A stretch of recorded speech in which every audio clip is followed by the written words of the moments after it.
And then we will pass them on second reading with the adjustments at our September meeting. So I will pause and let someone move, and we'll go ahead and get these done. Make a motion, we approve ordinance 2022-14-CL. Second. I have a motion on the floor from Councilman Murray, a second from Councilwoman Hamilton, to approve the salary ordinance 2214CL on first reading. Discussion. Hearing none, all those in favor? Oh, yes, that's right. It is ordinance. Okay, roll call. All right, hopefully my voice will last a little while, but Underwood, Aye. Vernon, Aye. Basham, Aye. Dullum, Aye. Hamilton, Aye. Murray, Aye. and Richard. Aye. Ordinance 2022-14CL passes 7-0 on first reading. Now we have ordinance 2022-15CL. I'll make a motion, we approve ordinance 2022-15-CL. Second. I have a motion on the floor from Councilman Murray, a second from Councilwoman Hamilton, to approve ordinance 2022-15-CL on first reading. Vernon, Aye. Basham, Aye. Dullum, Aye. Hamilton, Aye. Murray, Aye. Richard, Aye. and Underwood. Aye. Ordinance 2022-15CL passes 7-0 on first reading. Next, ordinance 2022-16CL. Make a motion, we approve ordinance 2022-16-CL. Second. I have a motion on the floor from Councilman Murray, a second from Councilwoman Hamilton, to approve ordinance 2022-16-CL on first reading. Ready? Yep. Basham, Aye. Dullum, Aye. Hamilton, Aye. Murray, Aye. Richard, Aye. Underwood, Aye. and Vernon. Aye. Ordinance 2022-16CL passes 7-0 on first reading. Now we have ordinance 2022-17-CL. I'll make a motion, we approve ordinance 2022-17-CL. Second. I have a motion on the floor from Councilman Murray, a second from Councilwoman Hamilton, to approve ordinance 2022-17-CL on first reading. And then this is the Little Wheel Conservancy is what Yes. we're doing here. And I think if people are watching this in their offices or wherever, I don't think they can see our Oh, screen now. okay. So yes, this is Little Yeah. Wheel. Yes. Sorry. Dullum, Aye. Hamilton, Aye. Murray, Aye. Richard, Aye. Underwood, Aye. Vernon, Aye. and Basham. Aye. Ordinance 2022-17CL passes 7-0 on first reading. And last, we have ordinance 2022-18-CL on first reading, Recorder's Perpetuation Fund. Make a motion, we approve ordinance 2022-18-CL. Second. I have a motion on the floor from Councilman Murray, a second from Councilwoman Hamilton, to approve ordinance 2022-18-CL on first reading, which is the Records Perpetuation Fund. Murray, Aye. Richard, Aye. Underwood, Aye. Vernon, Aye. Basham, Aye. Dullum, Aye. and Hamilton. Aye. Ordinance 2022-18CL passes 7-0 on first reading.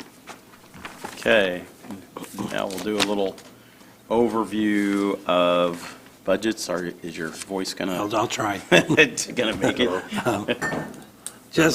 I'll just go through a couple little things first, and one of the first things that's in your packet there on page 2 is the assessed valuation, and this is a little different in your packet than what I'm going to show on the screen.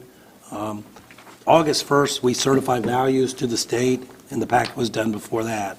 So in 2022 values, which would be billed in 23, the assessed value was $9.5 billion, which was up 9.99% from the 21 values. And that goes into play as far as some of the Cume Bridge and Major Bridge and Cume Cap have set tax rates. So as the assessed value goes up, those funds will see a little bit higher money, which means it's going to be a little less available to the general fund. But So you can see that that's a lot higher than what we've had recently, but that's maybe not unexpected.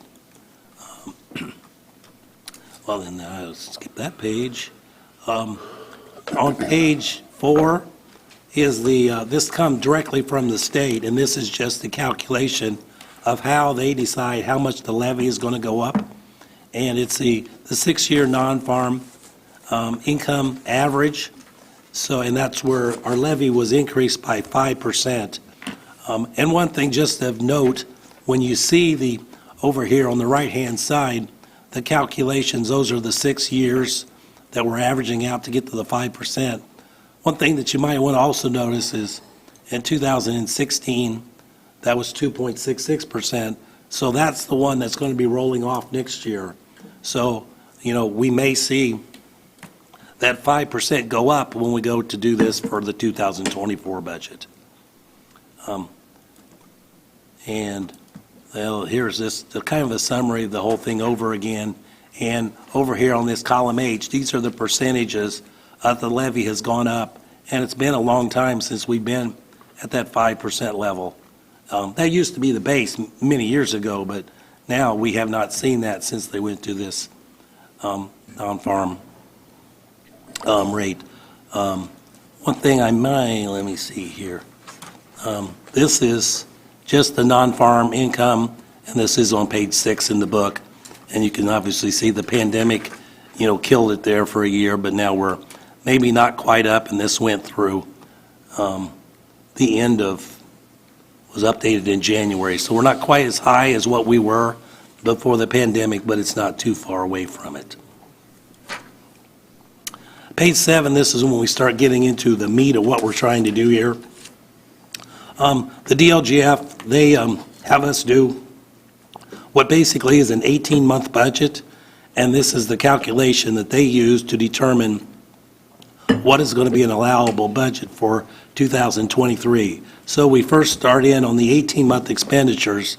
So we have the 2023 budget requests that the departments have asked for. And then the anticipated expenditures from July 1 of 22 to the end of the year. And this is the amount of budget that we have for 22 minus what we spent through the first half of the year. So, obviously we, like everybody else, we've had more vacancies. And so we're not going to spend this much money, but that is just how the calculation is done. I think you could do something if you wanted to lower that number, you could do that by resolution, I've been told. But anyway, so we've got our 23, what we want to spend, 22, what we are yet to spend, and now this is a number that I just randomly, kind of look at. I used to do 500,000 additional appropriations for the second half of the year. I don't think we're going to make it to 250, and it doesn't look like we have any of the major ones that we have had come down the line from like Superior 3 and those sort of things. But anyway, if I put that in as an additional appropriation of 250, I'm saying for this 18 months, we're spending almost $95 million. Then you get to the revenues, and what they do is they use your cash balance as a revenue. So I've got, at the end of June, we had $16.7 million of cash. And the property tax collected, and I'm doing this number I come up with, what did we budget for 2022, and subtract from that how much did we receive at June settlement. And usually what we budget is lower than what we will really get. So this is almost a little bit of a conservative number. Miscellaneous revenue, and we get, most of this comes from the departments that will turn that in, and a big chunk of the miscellaneous revenue is going to be lit and excise tax. Everything that is not property tax is a miscellaneous revenue. And then this is what we have for those same categories for 2023, and comes up with the total funds that we should bring in at $65.7 million. And I have already used $7 million as an operating balance. I've lowered that to $6 million. And what the operating balance is, what we want to, at the end of the year, we want to have $6 million of cash. Now, you see that we have like $16 million at the end of June, But we're also, making an assumption we're going to spend every dime of budget and then that sort of thing. So now what this is saying is we need $34 million in property taxes in 2023 for those things to balance, for my 18-month revenue to match my expenditures. They're not going to let us have that much. So anyway, now we get down to the calculation. The maximum levy goes up. I'm going to go through all these little lines here, but there's a normal, and now we're going to increase that by 5%.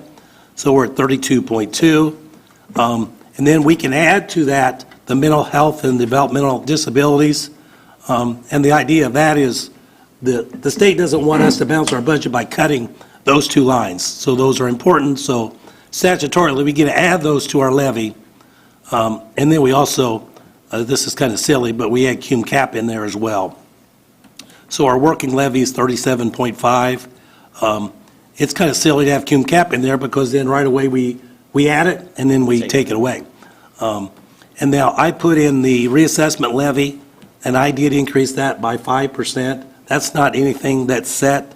The council, if you want to speak with Eric about that or whatever, but that is 5% higher than what we had this year, and that's something that I think seems to be appropriate. And then the cum bridge levy is 3.5 cents, and that's where I'm using that assessed valuation. And then what this is saying, if I'm just subtracting everything out from our working maximum levy, subtract out these other things, I'm saying that the general fund needs $35 million. But I've got $41 million in levy requests. So now I'm to the point of we need to cut $4.145 million, or you can also add revenue to get to this number. So this needs to be down to zero.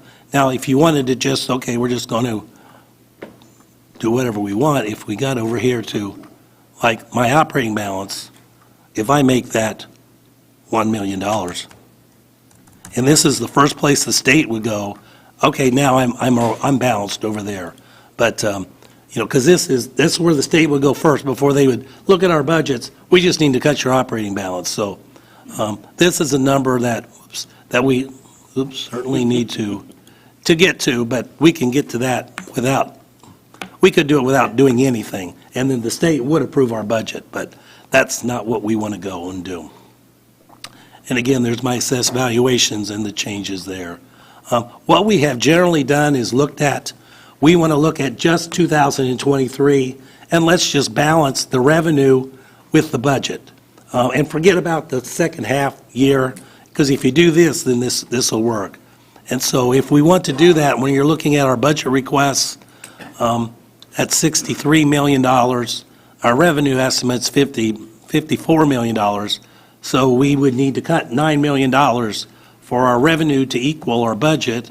And if we were to do that, we would be sending up our cash balance because we generally get all of our revenue and we don't spend all of our budget. And that's where we usually spend about 96% of our budget. So if we get down here to, if I use just 97% of the budget requests, so that's 97% of the $63 million, now I'm just lowering that down to $7 million. What we have done more recently was we have done the 96%. So this is 96% of the budget, with that in the revenue, we would still need to cut $6.4 million. And I did add the 95 and the 94% in there. So that is, I did do the same sort of thing, I'm not going to go through all that, with cum cap, and we do need to reduce cum cap a little bit. Now on this one, my columns aren't the same because I did put in the assessed valuation difference, so that increased my revenue in property taxes. So we don't have a big issue to be able to get it done. Now, we need a bigger cushion than that. I did put in a $600,000 operating balance in cum cap, which the council approved resolution says $500,000 minimum balance. And I did put in 600,000, so even if we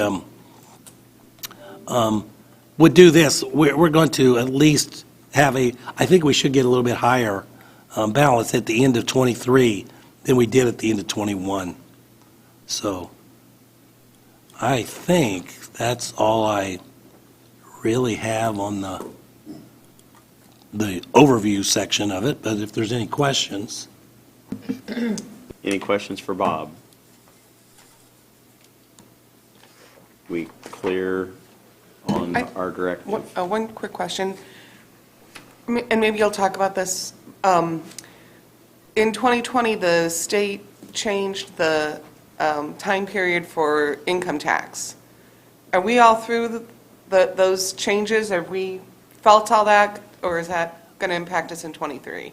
No, well, our income taxes, and we do have the income tax numbers now, and they were substantially higher.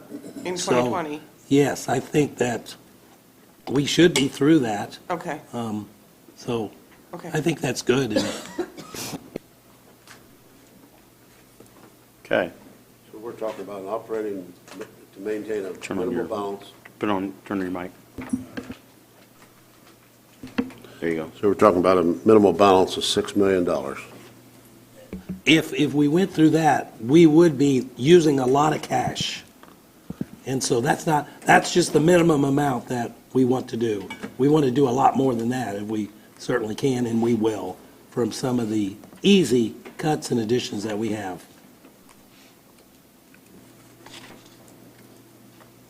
What's the lowest number we've ever drained down to? Back in my earlier years as auditor, at the end of the year, we've had cash balances under $4 million. So the 16 that is an historic high, the last couple of years. But we did put some more money in there from some of the COVID money. The CARES Act money went in there, and that did help because we paid for some of the salaries that we were going to pay for anyway. But so it did help our cash balance. Well, okay, we'll see. I mean, I believe in being solid, but man, I hate to cut so much that when department heads need them and we're still sitting on $6 million. That doesn't make sense. Sounds like Chicken Little, afraid the sky's going to fall, and it's not going to fall. But that's my thought right now. Okay. Any other questions, comments from council? If not, we'll start into the departments. The revenue first. Oh, yes, revenue. Yes, I'm sorry. Revenue. All right, now, and this is on page 10 in your books, if you have your books, if you want to use those. And with this, with the general fund, we do the second half of this year and then the '23 estimate. And so in anything you see over here that has an A on it, by the way, that's one that the auditor has done. That's been my calculation, and some would be my responsibility, and some I just didn't really have anything else. But of the first line, the 0100 is property taxes. And I think this number is different than what you have in your books based on my calculation over here. This is my calculation. Some of this is historic, the levies that we have for all the different funds. And when I'm getting down here, the levy increase is 5%. So, of course, I've increased the levy by 5%. With the assessed valuation going up by 10%, Cume Bridge, Cume Cap, and Major Bridge, their levies will go up by the 10%.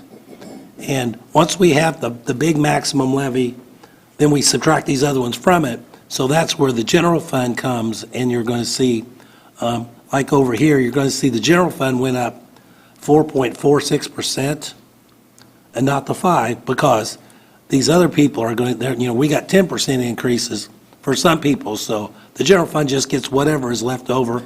And then, as I said, I did increase reassessment by 5%, so that's kind of where we're at there. Get back. So I did have this number, and I think it's different because that just comes from that calculation. When I moved down to 0111, which is the lit, we received this number. This doesn't come until after the 1st of August. My second half of the year, I know that number, and the one for 2023 is now is going to be 11,812,756.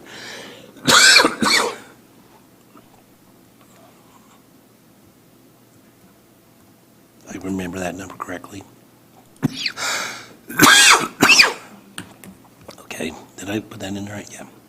Okay, so I'll change that number because that is now a no number that it wasn't earlier, so. And now just jumping back over here, now that just lowered that by $1 million there too, and all the way down through here, so we made a little progress already. Okay, and other taxes, that's some of the cable companies that we pay a little bit here. Alcoholic beverage, that's my estimate, and that's just based on, we got 7590, and that should be, there could be another payment, I think, right? There could be. I think there are times when we would get another one, but chances are we're going to get nothing for the rest of half this year. I have 7,500. Gaming, I'm not sure what we're going to get with this. We are going to receive $257,000 now. Last year, we always got it in one fell swoop, one check for the full amount. And last year, with the casinos being closed down, it came in different batches. And if you see over here, we even got some of the 2021 money. We finished that up in 22, but we will be getting money. And another little wild card with this is that is distributed based on your population within our county and with the census, and it has to be census numbers, so it doesn't change in between census ever. And so I don't know if we're going to be gaining or losing. My guess will be West Lafayette might be picking some numbers up, but maybe not if the students weren't counted either. But anyway, so I just put a 350 in there. What they're giving us $257,000, and that is, it could be 367, but we used to always get 418. But, if you want to tell me to change that to 367, that mathematically seems like that's where we're lined up to be. Me to change that? That agreeable to council? Okay, Okay. take All that right. by consent. Okay. Financial institutions, again, we received 178 the first half of this year, so I just used that as the second half of this year since that comes, semi-annually, and I just doubled that for next year. You get down to license excise for the general fund, and this one, it makes it a little more difficult, I think, more challenging to guess. We got almost 1.1 million the first half of the year. Generally, the second half of the year is larger than the first half of the year. So we may have a little wiggle room to at least go 1.1. We have been getting 2.5 million, but when people aren't able to buy new cars, that's where you're really paying the high excise, and so. But isn't it a percentage of the value, or is it just a flat tax? Because the car values have gone way up, too. Well, I think it's from the Blue Book, I think. I don't know how that Okay. goes, but I don't think if your car value goes up, I don't think your excise ever goes up. I don't know. But I just was thinking, when you can't buy 22 cars, you're going to maybe be stuck with your 19 car, and so we're not going to see some of those increases. But this is a place here that if you want to think about, or if you want to tell me to change this now, I think this is a pretty conservative number since we got 1.1 the first half of the year. And we were a bit, there was a 1.2 almost there in 19, but 2.4, 2.5. Now we look like we're lined up for 2.2. What's the pleasure of the council on this one? Leave it at 2 or bump it to 2, 1, 2, 2? I would say just leave it at 2 and be conservative. Okay. Then we can come back later and look at that too then. This is one, the next one is commercial vehicle excise, which I believe this is semis. I think it's the ones that have like the multi-state sort of things. It comes from the state. And I entered this number wrong. I entered the amount that the county was getting, not how much the general fund was getting. So this one, I need to really go the other direction, and I need to make this probably the 57,000. And put that, so that's, I just didn't have that entered exactly right. Now, in some of these, I received these numbers from, we send out revenue papers to the departments, and like Area Plan had given me these two numbers, and these seem to be in line with where we should be. The next line there is most of this, there may be a little bit more, that this is the reimbursement for the TEMA salaries. And it was kind of, I think the law was the 55,000, but then we received extra money for this year, and then we didn't know if that was going to continue. And just last Thursday, Sharon got this email from the Homeland Security saying that we will receive again the 69,000. So that one, I can go back up and make this one the 69,827. We get into some of this stuff here that we're getting the 4D reimbursements. We put a conservative number in there, and I did show here, if you can see on the screen, those are the monthly amounts that we received. So we received, and there's one, I don't know exactly what happened in February, but that we only got 1,200, but the monthly average is 96,790. And if we want to increase the 6-month, that would be 580 or 1.161. We could go 1.16 million there. That would seem to be appropriate. Is that okay with council? 1.16? Okay.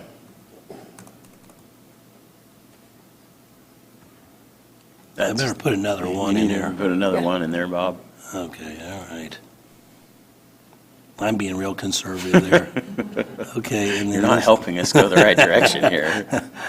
And so I might say 568 over there.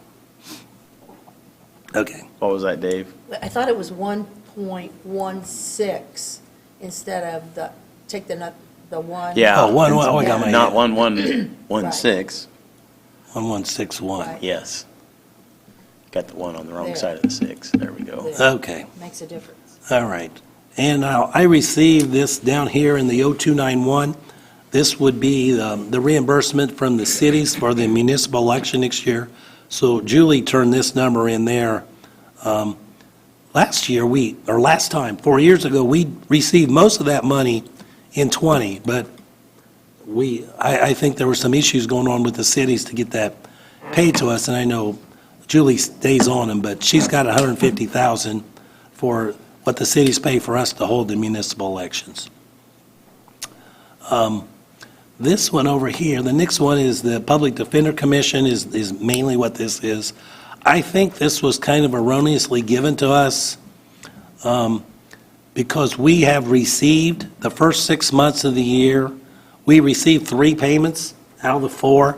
It's possible that we could get 5 this year because, you can see we got one January 3. So it's possible, we got 3 the first half of the year. We could get 2 the second half of the year, but I really think we probably should knock this in half because we probably are only going to get 1 more. Since we got 3 of the 4 quarters the first half of the year, I think we probably should bet on, unless somebody tells me, no, don't do that, that we should probably make that 325 for just 1 payment, and that's about what they've been, maybe a little bit higher than that, but I'll go with that if that's okay. Okay, Okay, Jody says it's okay, so we're moving. we're moving forward. Okay. Now, down here, and I know not much about this, and I don't know if Sharon is in the audience or not, but the health and welfare, state and local, we've had the 21,000, which was what we've always received that exactly. Then I think this is where we would put this money. There is a new lead testing state reimbursement and $88,899 over a 2-year period. So I think we will be receiving some of this money next year if you want to go 44,000 or something in addition to the 21.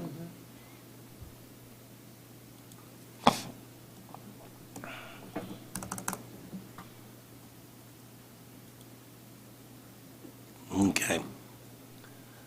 Okay, and I'll move down here. Building permits, I got this from Mike, and I'm just wondering, because we had a ginormous July, I believe it was, and so he's got 199. We've got through the 23rd, so like a week ago, we've got 134,000. If we want to change that number, that would be, I don't think, out of line, but So what are you thinking it ought to go to? I don't know, but I mean, it's if you got, 250, in 2 months, you 300. got 70,000 a month. I'm not to make this number too large, but it would seem like 225, 250 wouldn't be out of line. Yeah. Okay, I got the nod from, the what? Oh, Mike's. Oh, he does, okay. Okay. Mike, you have a I didn't even do that right input on anyway. that? It's hard for me to see with the And podium you that want way. to who push the all's button in- up there. Yeah. Yeah, I would suggest not raising that. The housing market's starting to drop off right now. It's starting to get soft in the last few months. So I wouldn't feel too safe in raising that too much. We did have a big July, but since then it has started to fall off. So, and from what I hear in the field, materials are getting very hard to get, and the interest rates starting.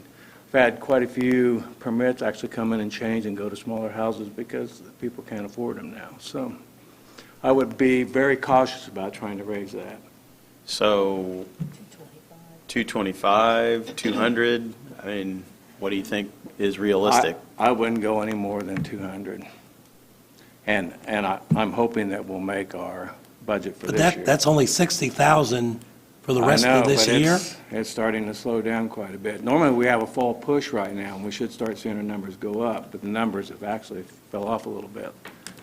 So, I mean, that's up to you. You can put in what you want, but I'm thinking the housing is starting to slow down, so. I personally, I agree with Mike on that. I've built a lot of houses. I've built 40 of them right over in West Lafayette, and a lot of people don't know that, but it's slowed down. It is, And the price of lumber is just going crazy. and the availability of it. You get a house that's sold for $375, you're looking at $475 right now, Or more. or more. Yeah. I mean, people aren't, they're, And with the interest going They're hunkering up, that's down. going to disqualify a lot of people. And, So, but that'll be up to you and what you think, but I wouldn't stretch that too far, I don't believe. it's slowing down. Interest rates are going up. Okay, so Killing the 200? economy. Okay, Oops. wrong one. Yeah. no. Thank you.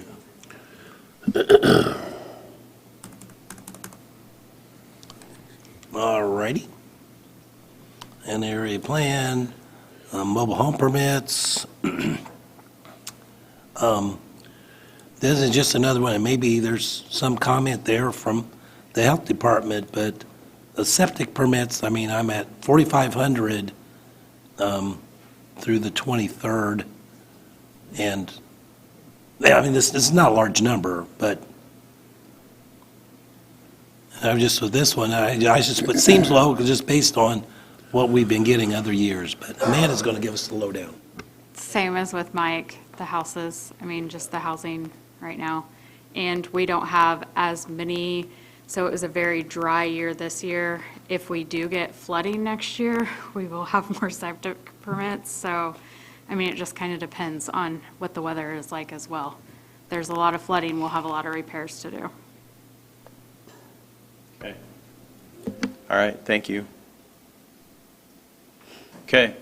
All right. Moving on down. Yep. Auditor, treasurer, recorder, Shannon, if she wants to, and this is by guess and by golly, but I just put in there what we received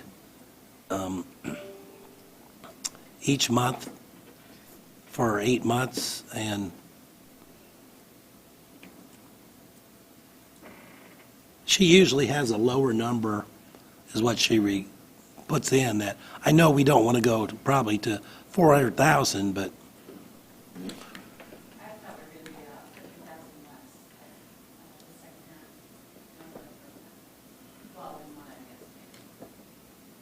So 120 for the second half.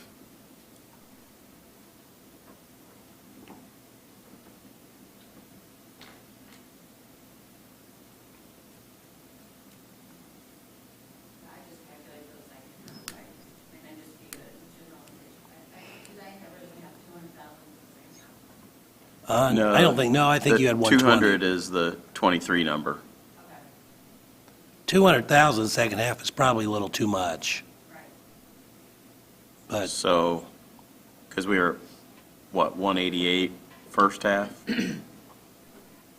yes, So 125, 150? 150.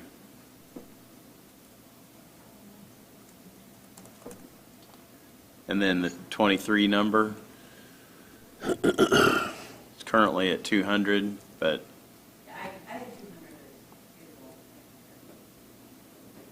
that's That would- quite a bit lower than. that's a lot That's a lower. lot lower than where we've been the last couple of years.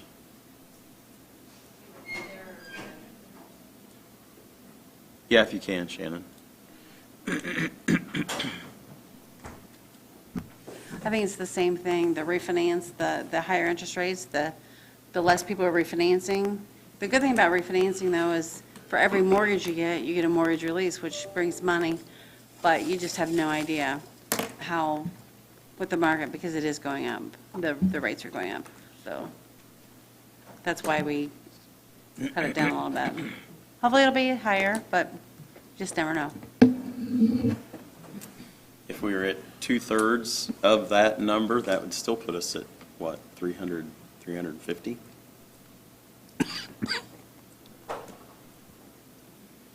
I might say 300. for Yeah. The 300? That, Okay. yeah, nobody knows. You what? Nobody knows, so. Okay, I might want put you, 3 million all the on it. refinance for me. Thanks. All right. Down here at the sheriff inmate housing, we do receive, once a year, the felony 6 money, and we got that at the end of July, 520,000. We've got, as of right now, we've got 617,000 for this, just for July and August, from July 1 on. So this 260 needs to be raised at least to 617,000, because that's what we've got already, the second half, and we've still got some time to go. And it is, this is the big money, is what we've received, so not sure you want to go unbelievably high, but I thought in our budget discussion, we said we would go to 700. well, that was for the full year, but the second half of this Okay, year. Okay, Yeah, we did say 700. Sheriff For the agreed to 23 that. number. Yes. Yes, but then you're talking about the last half of this year. Yes, It needs to be at least the 617, at least 650, at least. 650, yeah. At least. And that's going to be pretty conservative. Okay. Whitey?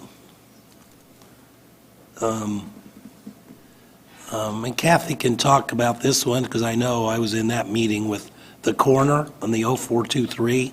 Right, we talked about the, for the 23 budget, bumping that to 60. And for the second half, I've got 20,383. But now, the go to 60 was also with the little caveat that part-time be Right, part-time approved was going to for. go up a little bit. And for the second half of this year, we've already got 20,000.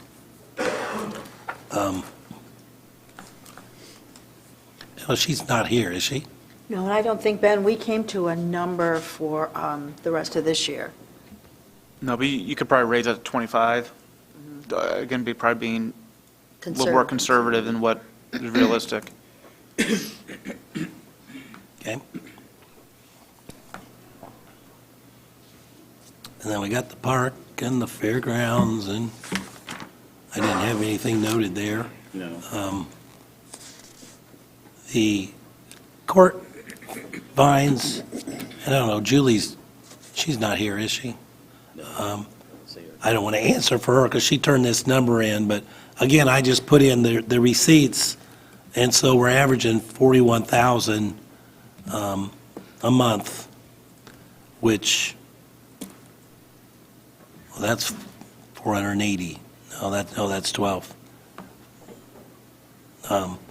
But if we have to cut so much that you don't want to be conservative on all of the revenues because we got to get something done here. And this was just when I did my little math. So that'd be 492. Yes, Okay.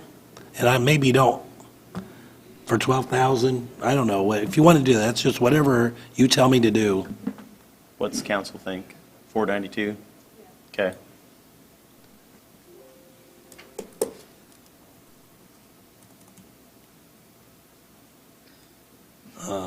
And I will make this 246 to kind of match that. Interest earnings, Jennifer was here. There she is. I don't know if you wanted to come. She gave me on Friday, because we've had some interest rate increases since July 1 is when this was turned in. So unless my number 2.25 million, that's what she's telling me, 2248700. Okay, thank you. And I don't know, I know you probably give me this number, I didn't even write that down, but for the second half of this year, Second half of 22. I can get that later. I know I just didn't write that one down for some reason, but we can look at that later. This one here, we get down to rebates and refunds. We've always gotten large amounts, but even I didn't even enter this right. It should have been $1,000 at minimum. But lots of things go in there that maybe you want to go 10,000. We've always had at least 10,000 in there. But I got 2 requests, I think, from Villa and the commissioners is where that $1,000 came from. Okay. That's not very realistic number for what we've historically thrown in there, everything that comes back. So, should I kick this up? What do you, yeah, what, 10? yeah. And then if I'm going to do that, I'll kick this one up to 5. Mm-hmm. Okay. And this one was just we get down here, reimbursements, internal refunds. I don't know what I was thinking, because I did not enter, we're taking $160,000 a month from that rainy day fund, and, I didn't spell rainy right either, but, I didn't put that in there because we will have $960,000, because we're putting $160,000 a month from that lit fund into the general fund, so that should be there. And this is one that, we can talk about this maybe later in the session, but on page 62, I think, is where you can see that fund 4986, and we have, if I remember right, about 1.75 million in there right now, or we will at the end of the year, and to put money in there to help support the whole general fund thing. So, You know, we had the 1.9 in there is budgeted for this year. So for next year, I'm sure we're going to have to take some money out of that fund. And that was the idea, to get us through the whole pandemic, to use that money, so. Because that was originally earmarked just to go to the general fund, but we put it into that rainy day fund to start with. So I think maybe you just want to leave that here, unless you want to just make the commitment of what you want to do. Leave it alone for now? Okay. And so, okay, with those changes there for the 23, we did add like $2 million of revenue. And so we get over here to my other little scoreboard here. I'm at 1.07 or 1.08 million that we still need to take care of. And so these numbers are a little bit better by a couple million, so Okay, that's so where we're, we're what, at. at 4.4? We were at, the what? Yes. Okay.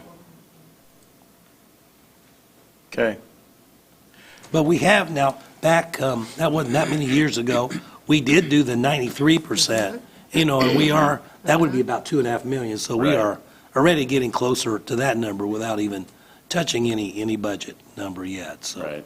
But yeah, obviously that discussion needs to come later. Okay. One thing that I did fail to do earlier, I looked back at our agenda, is that I didn't ask for public comment. So is there anyone here that has any public comment about any of our budget process or budgets that we have before us this morning? Okay, hearing none or seeing none, we will move on into the departmental budgets. We'll start at the top of the list and move onward from there unless I've got recommendations from council to do it in some different order. Nope. Okay, so we'll start at the county auditor. The top of the list. So you get to be back up again, Bob. Well, most of my budget, the salaries are paid out of the general fund, and the operating budget is paid out of the ineligible homestead fund. And I don't know if you want to go back and forth, or you want to see either one of those. But the ineligible homestead fund is, we do spend more out there than we take in now. There was a windfall of money back a number of years ago when we went through and got a bunch of homesteads taken off that were not supposed to be, and then the money goes in there if when those issues are found, and we still occasionally have some people that we can go back and they have to pay us the money back, and it goes into that fund. But eventually, in the next 6 to 8 years, probably, that money is going to be gone. It's all going to have to go to the general fund. But at this point, we can still pull this off pretty easy. And just going through this budget, it's, the only thing that really is anything of any note is the retirement. If you see that went up, I'm not on perf, and so, and I'm out of here. So the next person, Miss Weston, is, I think she wants retirement, so, anyway, so that's the reason for that jump in the general fund. That's it, so.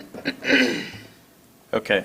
Council, do we want to address the other budgets related to departments, or not worry about them and we'll go back, circle back to those later? How would we want to proceed? I know some of the department heads, we may want to do them all at one time while they're here, but we're not as worried about Bob because I'll probably stay. Bob if I hopefully can. will be here. But All at once. all at once, okay. But Okay. we'll circle back to the plat Okay. book and that stuff later, Okay. because that's not Yeah. really going to have much of an impact on No. what we're going to be doing here. Okay, so if there's nothing to be changed there, we'll move on to the treasurer.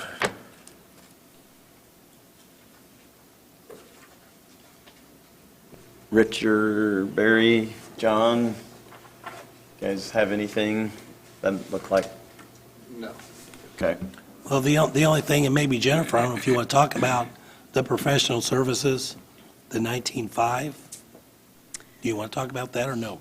I added that in for the option. Well, Jennifer, why don't you She's Oh, got, you I got have a a mic. mic. Oh, I can't hear you. You from can't hear there. me? Yep. Okay, I'll lean in. I added the option to outsource the tax bill printing. So if we went that route, we wouldn't necessarily need all of the printed forms. The net impact to that budget would be $16,000. It's become kind of a cumbersome process to do it in-house, but it still can be done. We're also seeing that our folding machine is dying, and we've kind of been on the last leg with it for the past few years. The commissioners did not approve a new machine in their budget. So I just wanted to throw this out as an option, also not being the one who will be doing that next year. Someone else may prefer to outsource the printing. I don't know if you have questions about that, but like I said, if you leave that in, you could reduce printed forms by 3,000. And then whether the person wanted to do it or not, if they did it in-house, then they could offer up a reduction at the first of the year. It's not a must be spent, they would take what they need for in-house printing and then give up the rest is kind of how I see that playing out. Okay, thoughts from council, which way we would want to go with that? Out of curiosity, how much does a foldable machine cost? The folding machine? It's going to be between 20 and 25,000 for a new one. How long do they last for?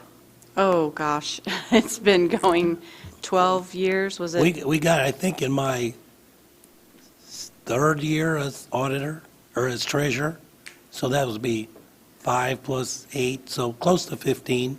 Okay.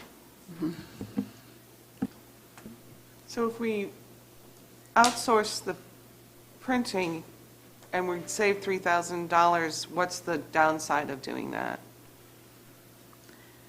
The downside Why wouldn't we want to do that? to outsource it, Yeah, it costs $16,000 more than what it has been.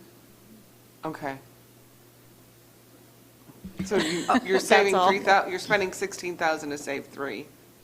Right. And the labor. Right, just okay. because we wouldn't be Okay. buying the The machine. envelopes ourselves Okay, thank or you. the There- machine. There are yeah. some challenges she's had with the printers, for our printers around here to handle it, so it's a little nerve-wracking come printing and stuffing time when you do it ourselves, but Yeah, there are pros and cons to both sides of it. I just didn't want to make that decision for someone else who may come in and say, I don't feel comfortable with this. I had experience coming into the office with county operations, and so I just didn't want to tie someone's hands. And they really need to get going on it at the first of the year because most of the counties who do this are lining it up in December. So it's not like they could evaluate and come in January and ask for an appropriation because they need to be ready to go mid-March, early March with the whole process. And Jennifer, when you talk about a cumbersome process, isn't it a process as well with having to carry the trays up and from different Yes, floors? it's and, become physically right, challenging, right. yes. And additional staffing to do all of that. So when it's a cumbersome process, it is a cumbersome process. Right.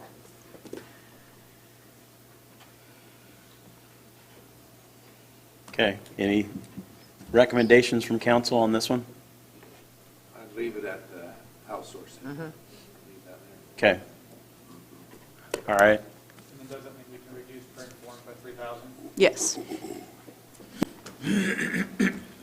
so go down to the 500 there and leave the other one alone? Okay. Does that look okay? Yes. All right. 49. We're going to skip down to Judge Meyer. I saw walked in the door, and given their constraints on time, we will go down to Superior Court 2, so page 29. page 29. And I will also note, council and audience members, that the 3% raises that were proposed by the commissioners are included in all of the budgets, so just so that's clearly stated right up front. So, welcome, Judge Meyer. Hello, is this on? Yes, it is. Oh, well, thank you for advancing me on your schedule. I appreciate it. I just finished motion hour and I have another hearing, so this works out. I appreciate your courtesy. I don't really have much new items, I don't think, in the budget. It's pretty standard. Not much changes from last year except for the salaries. So we're kind of holding steady on most everything. And I would just ask for your support. I'm available for any questions. Okay, questions?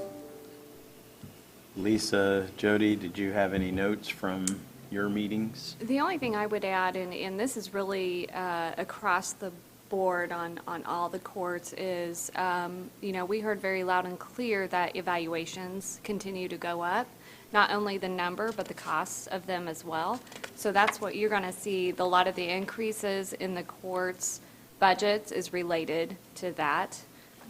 So really, overall, that's the main thing and main increases that we were seeing. And I might add also, the other thing is that pauper counsel, the attorney hourly rate has gone up for reimbursement according to the state. So we may be burning through that money a little quicker just because the hourly rate's gone up. I think I just kept my number the same just to see how we go throughout the year. But just know that the hourly rate for pauper counsel has gone up. Okay. And on the evaluations, we continue to kind of talk with the Public Defender's Office and urge them to really look at that and file the requests for evaluations when they are really justified. And I know that they do sort of an internal look at that as well before they come to ask us for an evaluation. Oftentimes, they already have someone evaluated through their own budget. But we all collectively, I think, as judges, have expressed some concerns about that. Okay. Bob, I see you have jury expense noted. Yeah. How is our jury pay fund? That's, it's not good. Not good. We're going to need to do something about that. I think it's,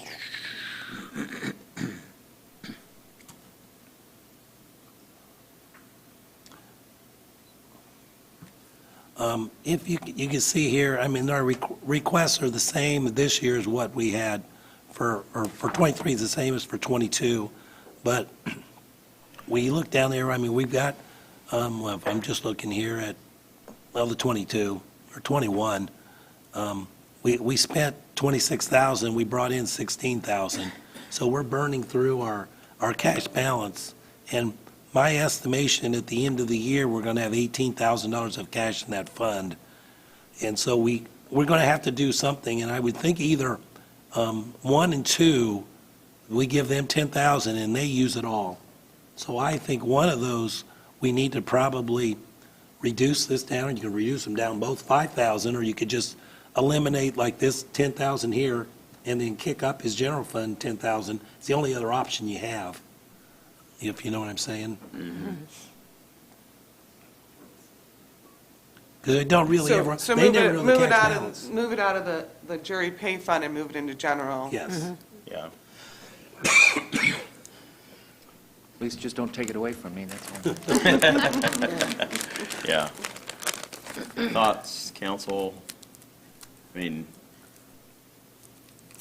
So, so this, one of the hard things about this is it's hard to know where the funds, which court is going to be using this, where we have 7 different courts, and that's the nice thing about the jury pay fund.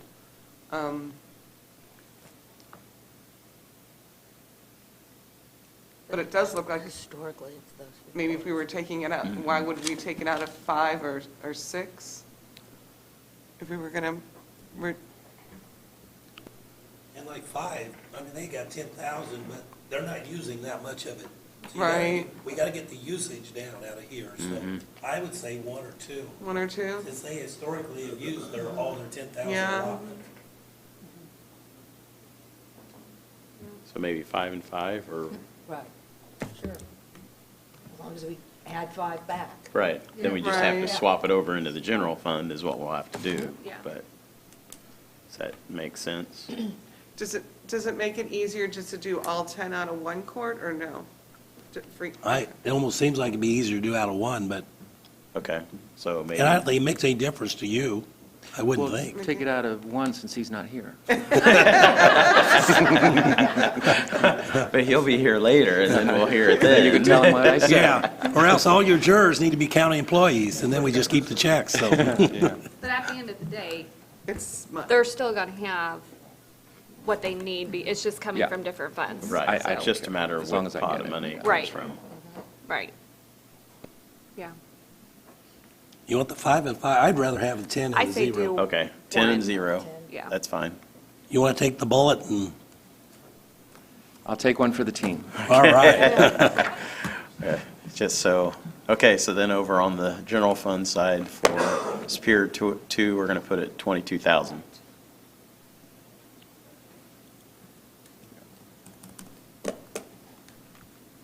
Okay? Yeah. All right. Thank you, All right. Judge. Thanks for taking me out, I appreciate it. Yes. So family counseling is What was that? okay. Family Oh, counseling for him. oh, which fund is that? It's on page 54, it's right Page underneath yours. 54, It's another one of his. another one of the other funds? Right. Okay. Don't think there's much to talk Yeah, about no. really there. then. Okay. You know, Yes. Okay. We're all okay with that, with the 25,000 in family counseling on page 54? I wanted to ask when he was here, but I didn't. And it's a small thing, but these dues, these subscriptions, what are these, magazines that just sat in the office? And No. help me A out? lot of times it's software. Most of them are software. Yeah, most of those have moved to a subscription-based, not just you buy the software, put it on your computer kind of thing. It's an annual subscription. Unfortunately, that's the way most of the software is moved. With updates and Mm-hmm, right. No, it's not magazines. Not for that much money. Okay. Now, where did we leave off? Recorder, and they don't have a general fund. Okay, okay. Out of perpetuation, 39. page 39. Okay. I'm going to trust you on the page numbers because I've got it all on here and I don't. So page 39. Perpetuation. Well, it's the ID. Oh, the ID security, okay.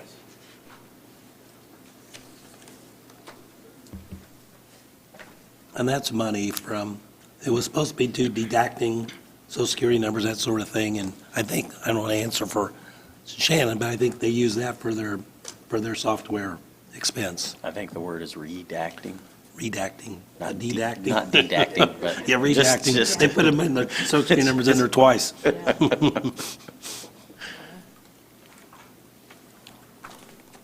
So you don't have much there. Yeah, And then 46 Where am I at here? page 46, is the record perpetuation. record And perpetuation. this is one of those, when this fund was created by statute, it does not require council appropriation, but we send it through anyway, because it just, that way we can put a budget in there, but this is one where she can overspend whatever appropriation you have.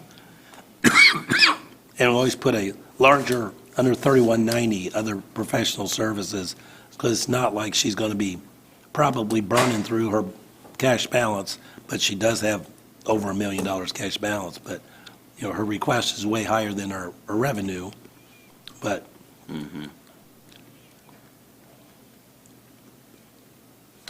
Okay, anything to be noted there, council members? Barry, John? Just curious, how tight are the rules on that money? It's the law. Well, I understand the law, but I'm just trying to think outside the box. Do we charge rent to the office and get some money out of that to kind of pay? I mean, it's $1.1 million is what I'm sitting there saying, and that's why I'm just curious how, you know, we charge some utility costs. I mean, if we get another 100,000 out of there potentially, I mean, I'm just throwing the idea against the wall. So, It has to be for records, strictly records. so we charge for storage of all those records. I say, I don't want to steal all your fun, Shannon, I understand, but 1.1 million in cash, and I thank you that they're paying their entire office out of this fund. I think that's great and wonderful, but I'm sitting there saying 1.1, you guys look at 4 million. I'm just curious, we can charge for storage of records when we make an extra 100,000 to empty off this fund. Just food for thought. So, I'm sure Mighty Miles is up there looking at the rules right now, so. Doug's kind of, well, wait a minute. Okay. Okay, Elected officials training fund, 49. all right. Oh, is 49, that 49? official training Elected fund. officials training fund? Another one of them that's got a lot of money in it and Right. And what not are the nearly enough rules? usage. Yes. Too many rules for a big pot of money. Yeah, elected officials.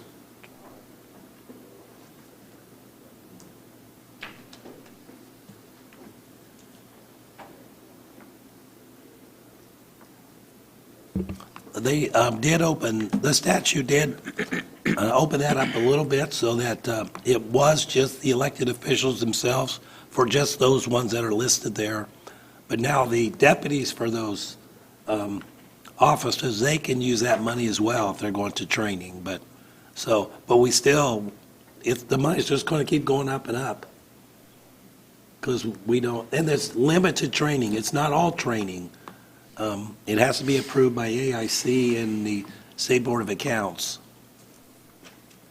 And we use it for whatever, as much as we can, but Do the other counties have problems like this with it, or is it just? well, this comes from a recording fee.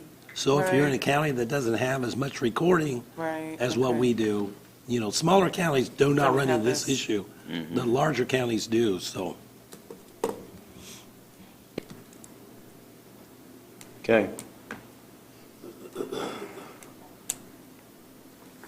All right, we're headed back to what page now? 13.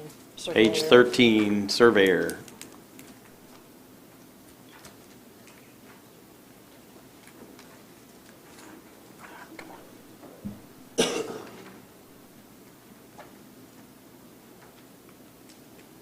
Once there, you just said training for elected officials, there's $1,500 in surveyor training, so is that? But all training for Zach is not eligible out of that fund either. I'm not sure what he's using, what this training is, but yeah, I know what you're saying, that here he comes now. This would be for staff, I understand. Yeah. Good morning. Good morning, Zach. Zach Beasley, County Surveyor. Yes, the short answer to that question is the elected officials training fund that was just on the screen, we utilize that as much as we can. That anything that's allowed under the approved courses by the state, which is what Bob was talking about. All the rest of this is for my staff, because the staff can't pull out of that elected officials training fund, so.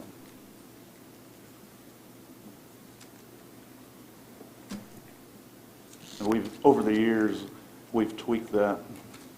I feel like you got it dialed in pretty well, so.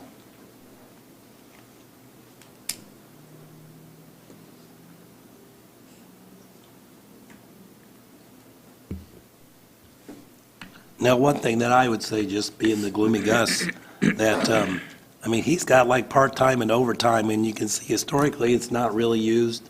I don't know if this is a year that we can afford to put something in there just in case he needs it.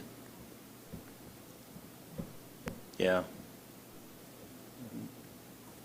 Barry, John, council members in general, do you have recommendations on any of those?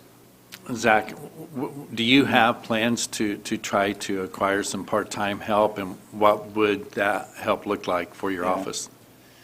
Well, currently, I have a part-time person working, and then after the first of the year, I have a staff member that's going to retire, and I intend on that person working part-time until I can get somebody into the full-time position.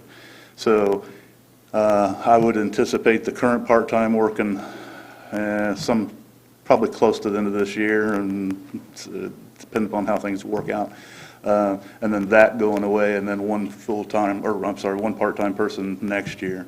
So I don't think I'd have any more than one at a time. But if it's helpful to, take 1,000 off of each one of those, surveyor and drainage board, I can probably live with that, but if you take it to zero, that's going to hurt, so. I don't know who's retiring, but are we going to have a little bit of longevity that we could transfer down there too? Yeah, wouldn't there be money then very likely could be transferred? Oh, into these, yeah, we could do it that way too, yeah, absolutely, yeah, that is an option. Yeah, I think it would be important to keep the retiree available to help with the successor there. So as long as we Yes. make sure we have plans for that. Yeah, that's the idea. But we could probably cut those two numbers, and with the idea being that we could transfer out of full-time and to make up any that might be used. Is it okay to council move those two to zero? Okay.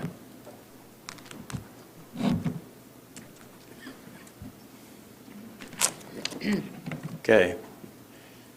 Nothing else there to speak of?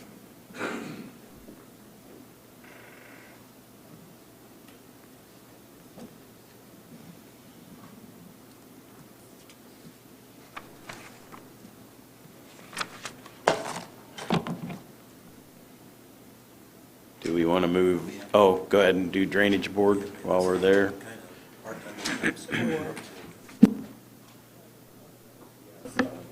How many vehicles does the surveyor has? You just have one vehicle? How many vehicles, John, Yeah. for the office? Yeah. We have 4 now, I believe. 4? Yeah, total. You got 1,500 for repair. Mm-hmm. I don't know how new they are, but that's pretty cheap.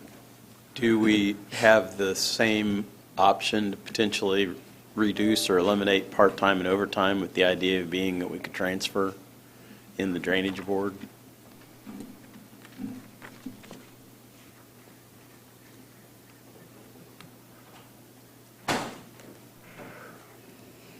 Are you asking me, Kevin? Yeah, I'm sorry. asking you, Zach, sorry. Well, you zeroed out the surveyor, right? So, I mean,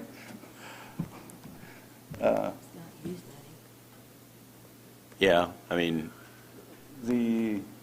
yeah. do you have specific plans for part-time money in '23? Because there's not been any used. Yeah, well, what I just mentioned, yeah. My Okay. intention were to pull from both of those, surveyor and drainage board. But Okay. if you cut the first, you may as well cut this one too. I mean, Okay.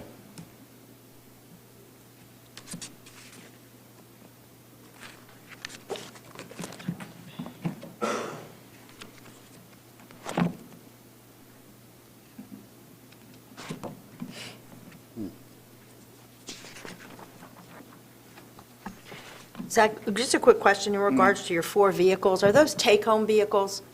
to see, 3 of them, no, 2 of them are and 2 of them are not. Thanks.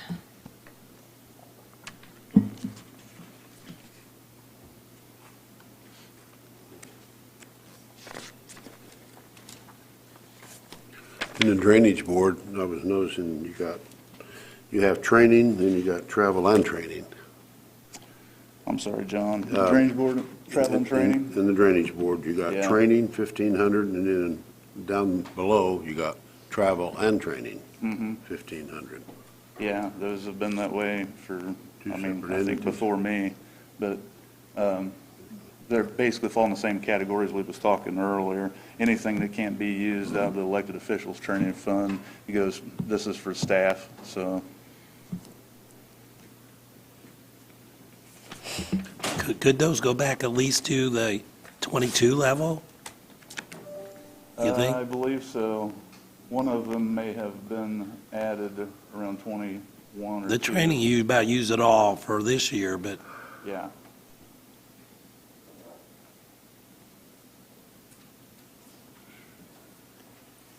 Right. If you wanted to drop each one of those 500, I mean, that's probably doable. If that's helpful. Okay, thank you. All right, while we're here with Zach at the podium, do we want to look at his other funds? So we'll move to his funds on EDIT, page 33.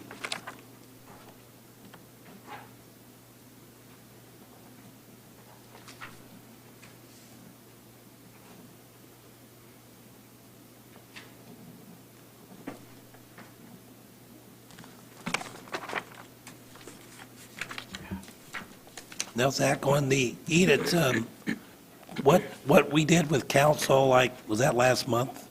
Does that have any impact on your 2.9 million request, or no? No, because they were two different, because you're in EDIT drainage projects, right? Yes. Or in EDIT income, yeah. No, those are two separate things.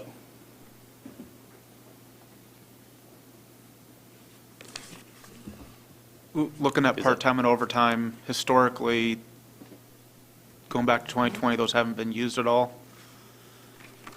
Getting through halfway this year. So is there an adjustment there that could be made? Or is there plans that you foresee with that? An EDIT surveyor? Yeah. Well, those could be dropped some, yes, but that's, one difficulty we've had in the last few years is that the Purdue surveying program has, we'll say, been modified. And that pipeline of students, I've always had at least one or two students working part-time over the years. And the last 2 or 3 years, that's maybe even get closer to 5. It's getting harder and harder to do. So there has been somewhat of a slowdown on that. So that has impacted it. But yeah, I mean, if you need to cut some off of that, that's fine, but keep in mind what I laid out before. I'm going to need some next year, so depend upon how we do that, but there may be different ways, as Bob mentioned longevity, but if you need to, cut that 4,000 off of that, probably good. I mean, I don't know what you were thinking, but I guess. For the part-time, take it back down to 8. Has there been something specific, Zach, that you've used those for or are planning on using those for? Historically, the students is what I was talking about, yeah. Okay. Do you see that program modification changing to fit your needs?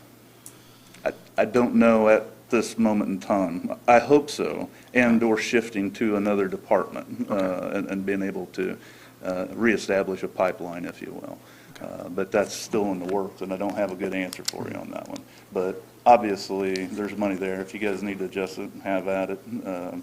But like I said, I'm going to have a need after the first of the year, and so I would, like to have something to use. Well, if not, I'm just going to be back in front of you again. Yep. So The overtime, I'm okay with leaving, me personally, the part-time at 8 to give you some flexibility there as your needs have you described. But for the overtime, what would that cover? I'm not entirely sure that we have had a huge need for that per se over the years. There's some flexibility there. So if we took that. Did your staff get comp time instead of overtime? Typically, yes. Now, there is sometimes that overtime is paid, but like I said, historically, comp time is the preference. Because you haven't used anything this year so far. And, yeah, no overtime, that's what I'm saying, yeah. Nothing in 21 or 22. So take that To zero. to 0, yeah. Leave the part-time at 8. Yeah, leave the part-time at 8 in case he's able to do the student thing. Okay, then from there, if we're all okay with that one, move to record, or Cornerstone. Perpetuation, page 47.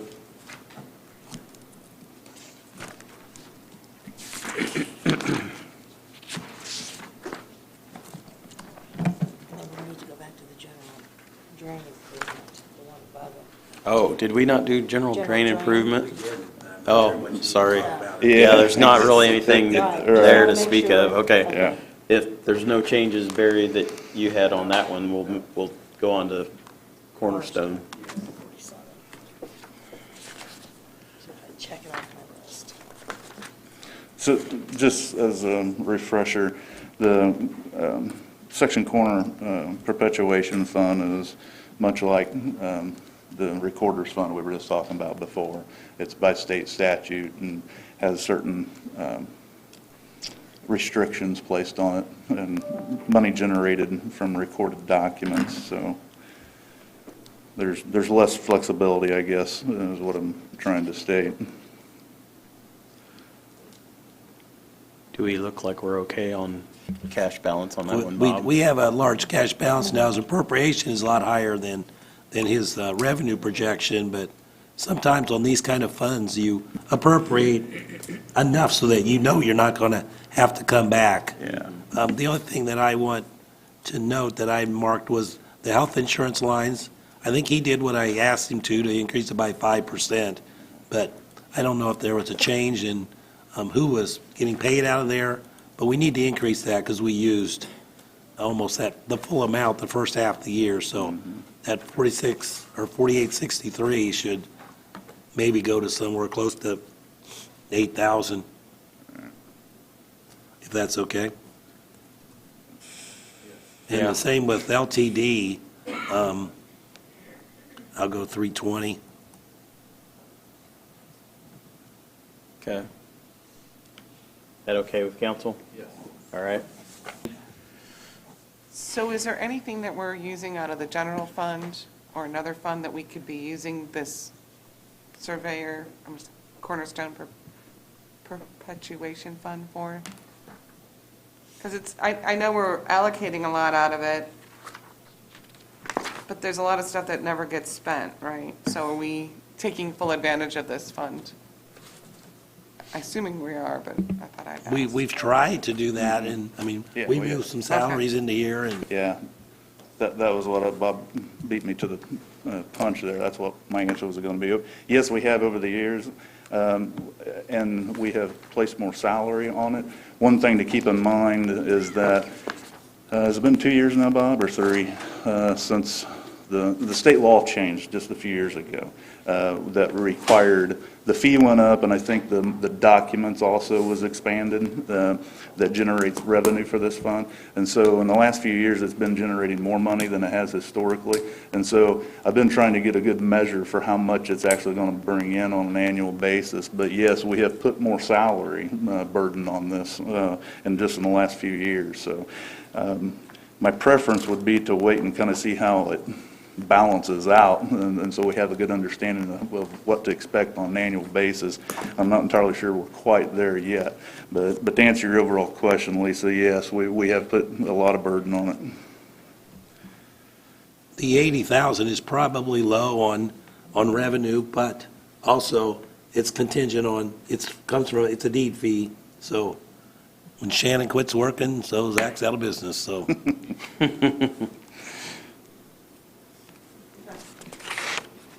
Okay. All right, Surveyor donation fund, or do we need to go back to elected officials for his or not? I don't know that we necessarily do. Okay. Jump 49. Yeah. Page 49.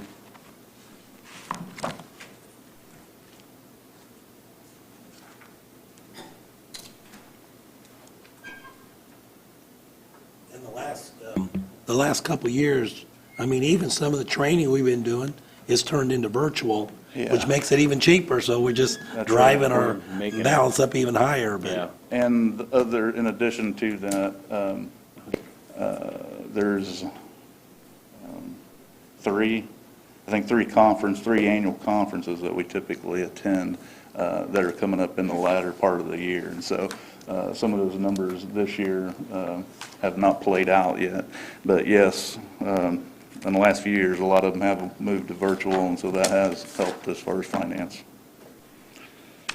Okay. The donation fund, page 56.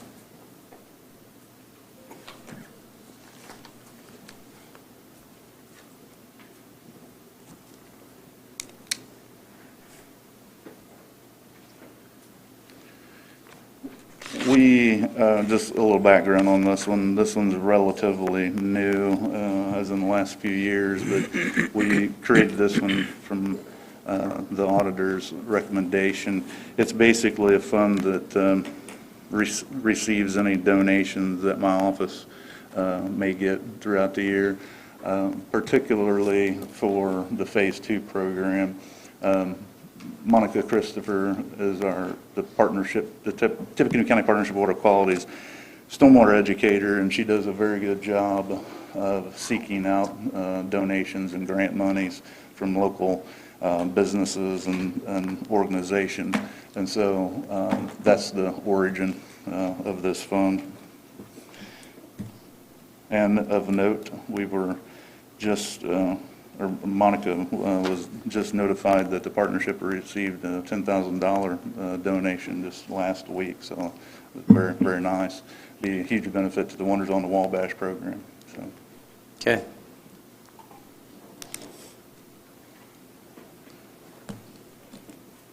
Moving on to F Lake Detention, page 59.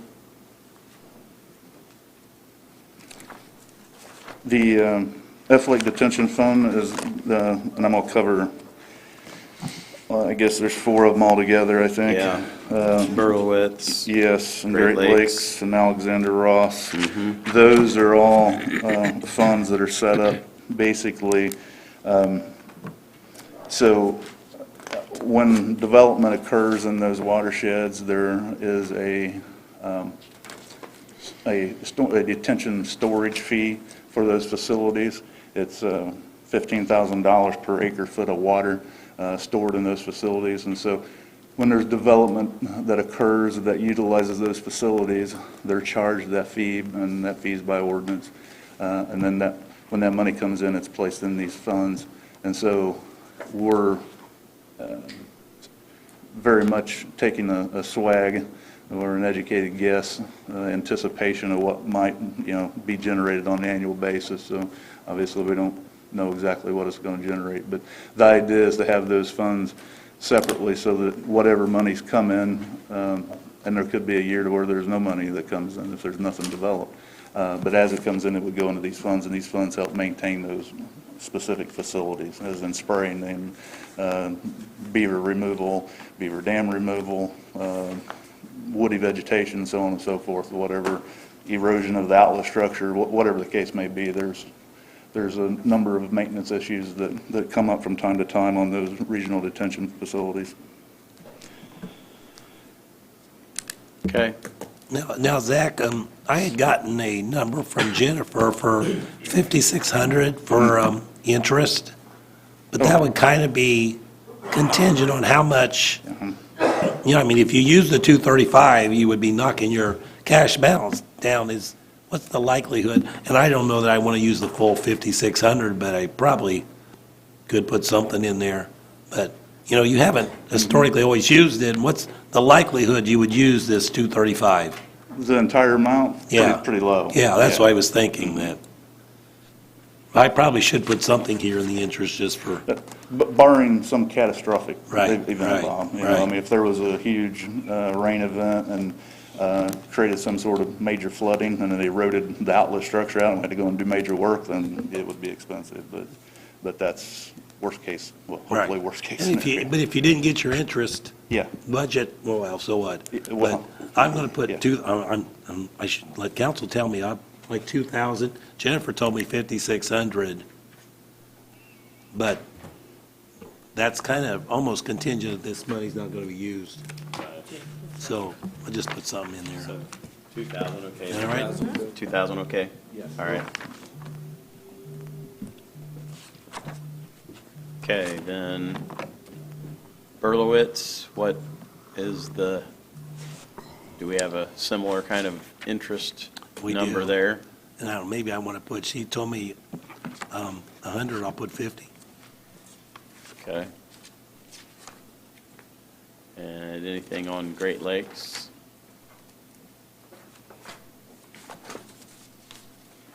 And I don't think you didn't turn anything Did you on that, Zach, yeah, did did you turn Unless anything I in didn't on- get it entered that. On the Great Lakes Fund? Great Yeah. Lakes. Did you turn some in? As far as any I budget? thought we did. I'll check that at break or something, but, Yeah, if we didn't, it was missed in error. It should have been. okay. And it could be probably me, but Okay, so we'll add that back. I will look at that. Okay. Great Lakes. Your note on interest on that one? Well, I could just, let me just look real quick here while I, Okay.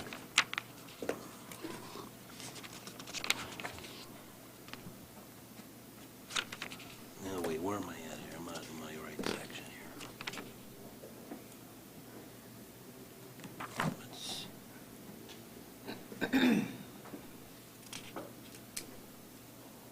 Wait, I'm not, well, let me not, I'll look at it at break. On his form? Yeah, you don't have anything, Zach, if you didn't turn anything in on that one? On the Great Lakes? Yeah, if you want to get me a number before we're Yeah. done. Yeah, I We will. can slap it in there, no problem. Okay. Alexander Ross? Anything on interest there? I'll put in a 400. Okay. 400 okay with council? Yes. Okay. Okay, Phase 2 stormwater.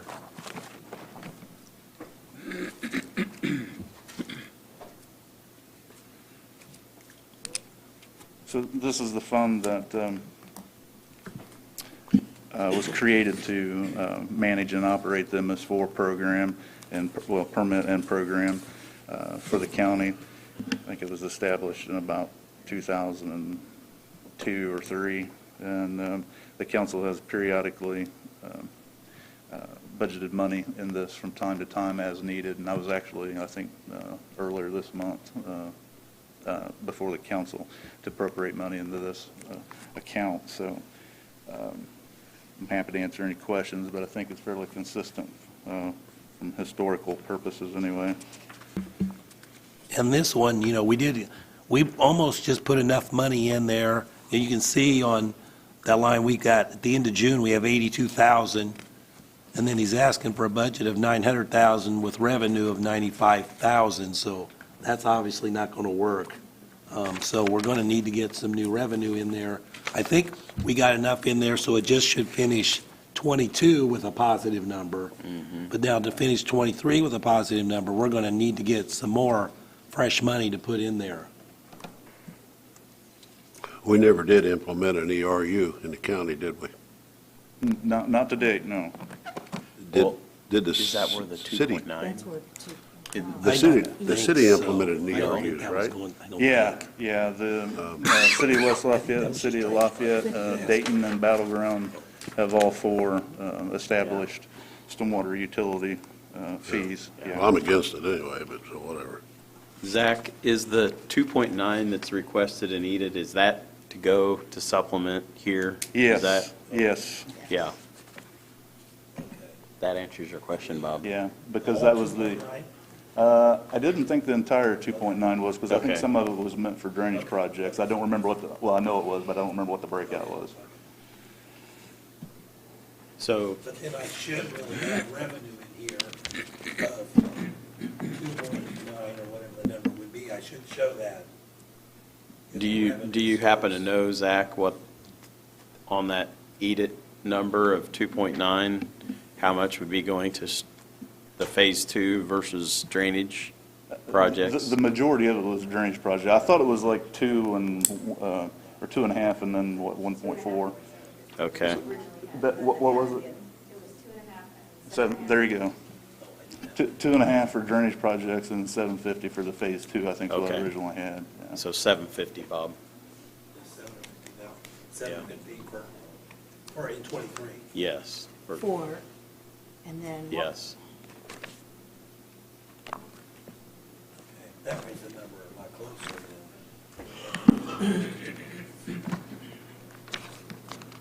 And then, Jennifer, give me a revenue for interest at 6,100.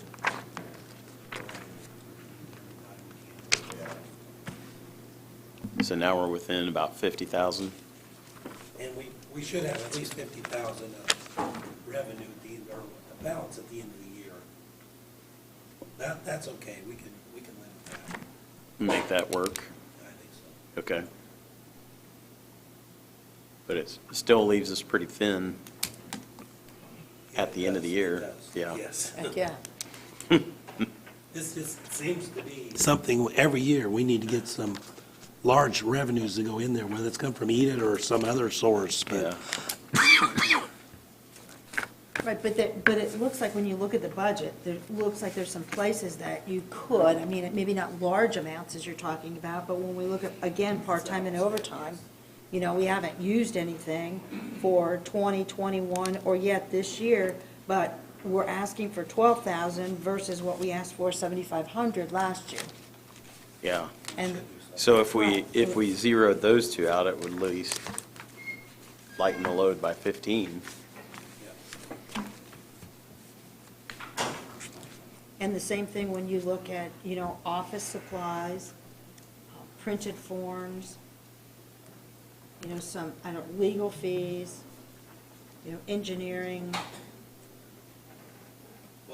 And now Shirley's going to get nervous if I start talking about health insurance, but I don't know who's paid out of health insurance there, but he increased that by 5%, but the first half of the year, we only used 20,000. So I could probably lower that health insurance easily to 50,000 or lower than that, And then, Mm-hmm. So see, Shirley, I didn't ask him who it was. good job, Bob. Good job. Yeah, and, you know, and then capital outlays, there's some piece of equipment we're buying because it's been 3,000 last year and now requested 10,000. So is there something, Yeah. Zach, is there something specific? Not to my knowledge, no. Some of these line items, you know, we do the best we can as far as coming up with projections, but they vary from year to year. But I don't think we've ever spent all of this in 1 year. So, Yeah. and so, no, Kathy, I don't have something right off the top of my head, no. but when we're, you know, just looking at such a close, tight budget and you know, and EDIT is tight, so Are you wanting to kick out the 10? if he says there's nothing, I mean, we'll have it in there. Did we ever project, Is it, okay, hold on. We're still on the, Am I taking that or you're 10? Do we talking about take- revenue? so- no, we're talking about Okay. budget here. Well- Do we want, our council, are you okay with taking the capital outlay, other equipment to zero? Okay, all right. Okay, so now we're roughly 3,000 And- over our revenue. And this budget's like some of his other ones. It used to have large balances, so we had more appropriations in there, so he didn't have to come back, but he's not going to spend it all, so this is certainly fine. This is probably okay? Yeah. Okay, all right, Thank you. thank you. All right, John? Okay, about the revenue part that we're kind of falling short on, was there ever a projection of the county of the 3,800 square foot ERU, how much money that would generate in the county? Yes, I did a How much thorough money read. would you get on that? Well, I don't remember off the top of my head, John, but I have a complete study that's about 2 inches thick in my office. I'll be happy to get it. Just rough numbers, I can tell you, it was, I think, about 2,700 or 2,800 square foot was the average after we went through and measured them all, if memory serves me correctly, because I'm pretty sure it was under 3,000 square foot. Anyway, the point is if I remember correctly, it was about $4 to $5 an ERU per month. So I think in my mind, I think I kind of rounded up to 5 times 12, so 60 roughly a year is what it would be for actual cost to homeowners. The total generation, and you got to remember that study, I believe, was completed in 2012, so it's 10 years outdated, so it would actually generate more than that now because populations went up, right? But I think it was about $2.5 million a year is what it generated. But like I said, I'm happy, as I mentioned before, if directed by the Commissioners, Drainage Board, or the Council, I'm happy to pull that out and redo it and take a look at it, but there was very little interest, if I remember correctly, when I did it the last time, but I'm happy to do it if so directed. I just want to throw that number out there. That's quite a bit of revenue. Zach, 2 years ago, you came in front of us, and you didn't want to be the bearer of bad news, but we talked about we met about a tremendous project, I think, starting at Elliott and moving all the way down to New 231. Yeah. All about 350, Yeah. 315 and all that. Where are we with that? Is that just kind of out of sight, out of mind right now? No. Because that was Most certainly not. That was millions. Yes, it was, or it is. No, I have meetings on that entire project about once a month, but it's broke down, or, well, I'm sorry, once a week, but certainly once a month. But it depends on what phase you're talking about, John. That project is enormous, number one. Number two, we just recently coordinated and worked with Arconic. I'm not sure you're familiar with their PCB removal project. It's been on my website for about 1.5 years.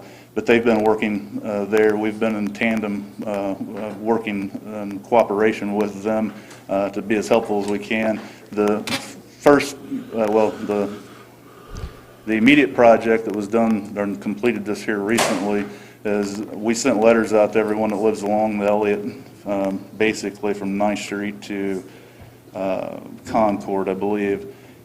There was an enormous amount of ash borer damage to the ash trees through that area, and I felt that instead of being reactive and responding to each individual phone call that trickled in over a period of time, to be proactive and send everybody a notification and say, hey, if you've got one of these trees in your backyard that is in the ditch or on the top of a bank, not just in their yard, but it had to be within the ditch. But if it was dead and in jeopardy of falling in the stream or on their house or whatever, we went through and took all of them out, John. And that has been a tremendous help on the regulated drain portion. We're also working with the city right now to look at different erosion problems throughout that ditch. But just suffice it to say, John, no, it's not on the back burner. It's moving every day, but it's a monster. And I've got it broke into different phases. The first phase that should be noticeably or noticeable to the general public, we anticipate starting next year. That'll be a 2-stage ditch reconstruction from Concord and Brady, so intersection heading to the east or northeast, behind the county highway garage, and then through the intersection of Brady and 52, and then around the Ivy Tech campus, heading east under 38 all the way to SIA, basically. It stops at VMP. That entire stretch will be, I think actually we've got that broke into 2 phases also, but that will be the first under construction, John, so that will be visible. But no, it's moving. We've done a tremendous amount of work on that. Yeah, there's a lot of money. And also, too, just keep in mind, John, that's the open ditch. Before I leave that subject, just to give another quick update, I've been working with the commissioners and the city on the upper Elliott, which is everything from basically State Road 38 all the way to Newcastle and Wyandotte intersection. That's the whole upper portion of that watershed, which includes quite a bit of developable ground south of SIA. We're looking at infrastructure projects there. So yes, there's a tremendous amount of work being done on that. Okay. Thanks, Zach. Appreciate Thank you, Zach. All right, if there's nothing else on the surveyor, we are going to take a break, and we will pick back up with the assessor after a break. Great. Thank you. Thank you.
County assessor.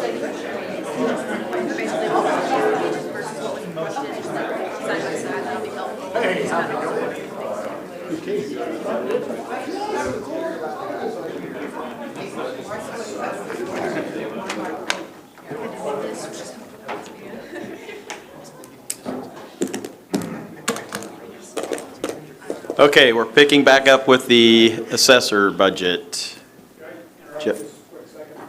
Yes, Dave. It's Commissioner Byers. You go back to phase 2, The phase 2 or the eat it? 2.9. The 2.9, okay, Should be dropped down to 1.3. okay.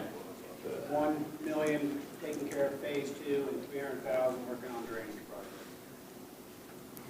So I made the, my cuts, so I can read it. so, And Zach's okay with it, we made. So- We actually talked about it. right, so 1.3, and how much for each one again? 1 million being used for phase 2, 300,000 being used for drainage projects. Okay, A lot of his projects right now that we're working on are being paid by TIP funds. right. So it's not like we're really cutting, this, we're just shuffling it all out. So then down into the phase 2, what? 61. 61. That 750 we put in there would actually be 1 million, right? Well, there would be 300,000. Because the million was for drainage projects, right? No, No, the 300 was for drainage, right. and 1 million was for phase 2. Okay, so $1 million. Million there. Right. And then drainage. Okay. Thank you, Commissioner Byers. Okay, that helps us out on the eat it side of the equation. All right, back to the assessor budget. John, Barry, do you have anything on, probably not much on the general fund?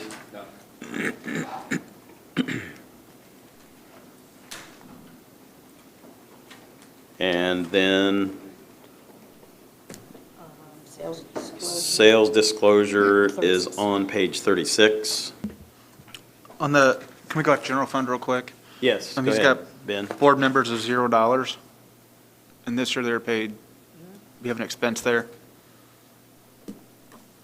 I mean, if they're to be paid, I don't want to zero that out. We talked to Eric about that, and I think what he said was agreeable to pay for that out of reassessment. Okay, So we'll thank you. get to that in a second. Yeah, so that, yeah, good note, but yeah, that's coming out of one of the other funds. So page 36 is sales disclosure. And the salaries listed there, those are the certification pay, is all that is. That's just the certification pay, and then we have some of the other expenses within there, and we have $87,000 cash. Okay. And then reassessment, page 51.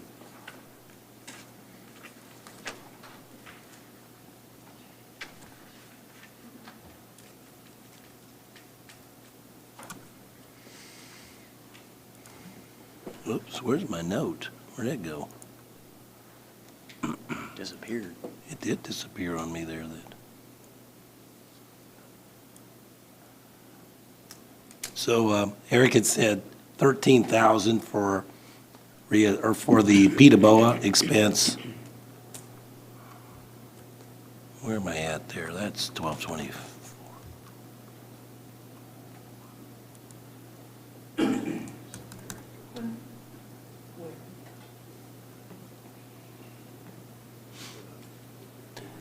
And then also in software, we talked to him, and I think I talked to Kent about this. Eric, do you want right around the to corner. come? Yeah, Oh, he's he sitting is? around Oh, the there he corner is. behind the, Come on behind up the here. column. You want to come on up here and talk about reassessment?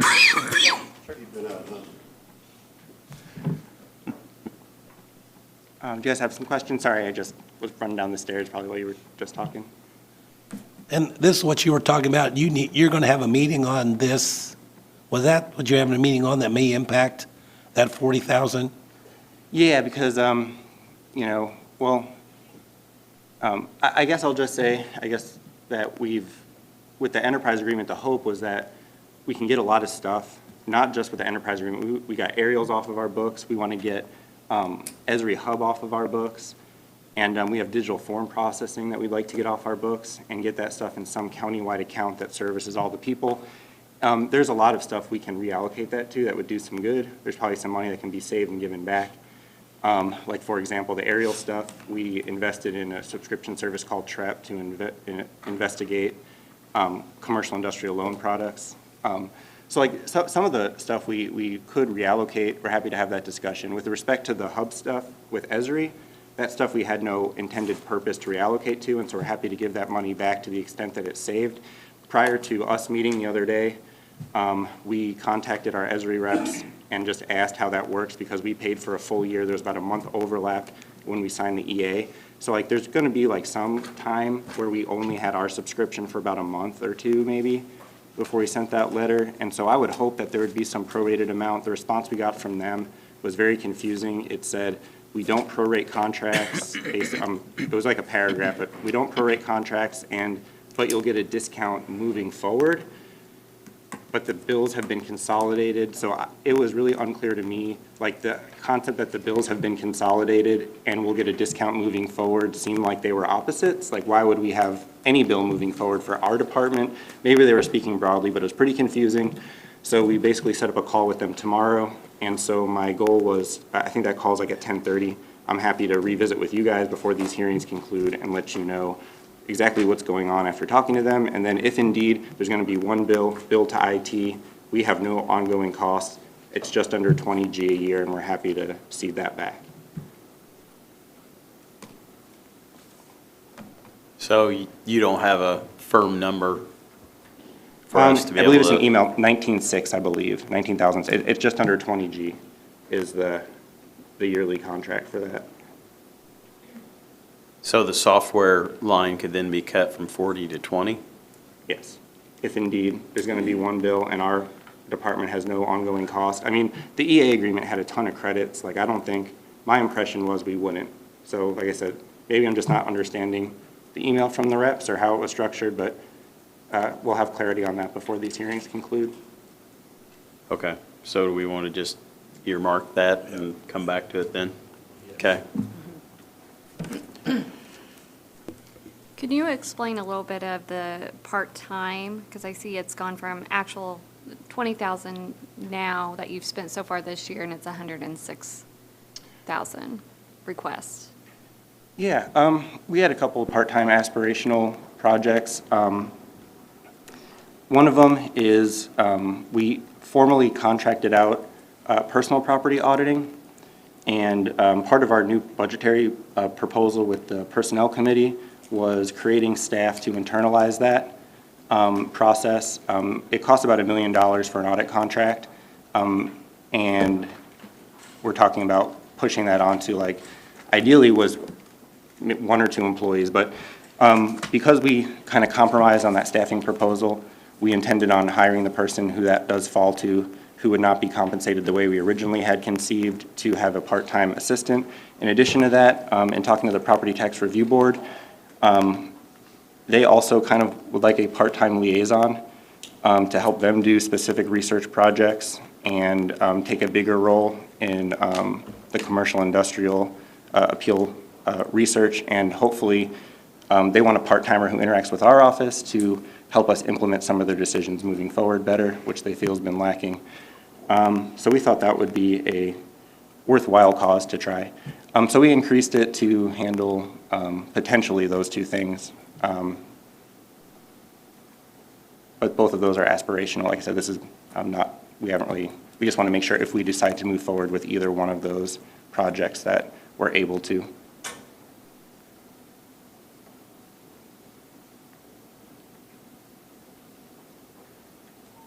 So we have a proposed thought, leave it alone? Okay. So it's 106,000 for 2 part-time people? No, that's including the existing part-time load we have now. Okay, And so it'd be 86,000, no, 40, okay, 66. for 2 part-time And like we said, we just kind of wanted to have the option to have someone do auditing help and a PWO liaison. To be honest, we don't know who that person would be or what the job description for that part-time stuff would look like yet, but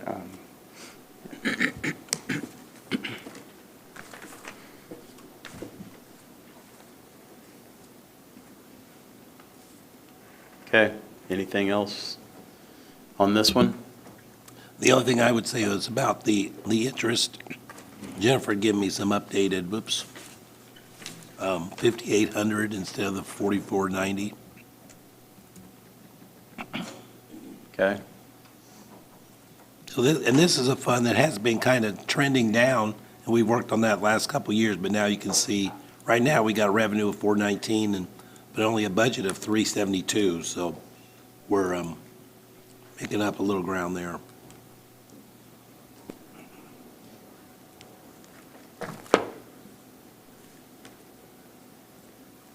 okay, we all good?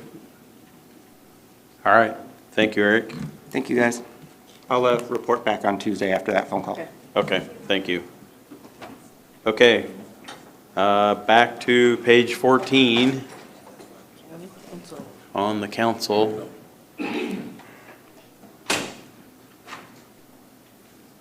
Nothing there.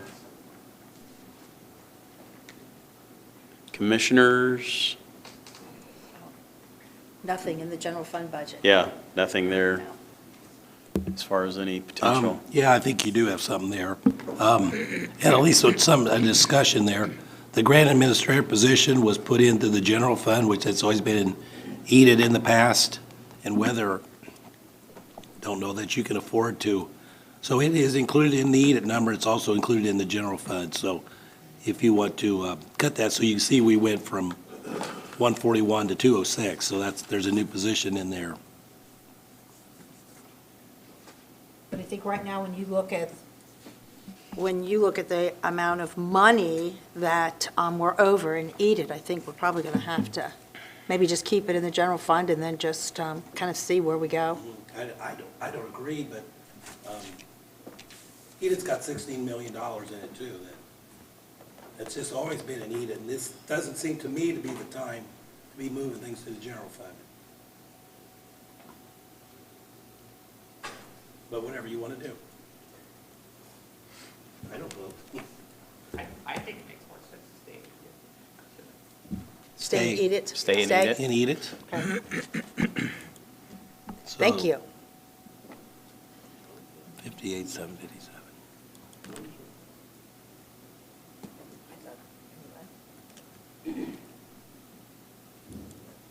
Okay. Anything else? Bob, can you scroll back down, please? Thank you. Oh, and I do have mental health. That comes from the DLGF. And we can lower that by 34,605 to match what they told us. So where am I at? No.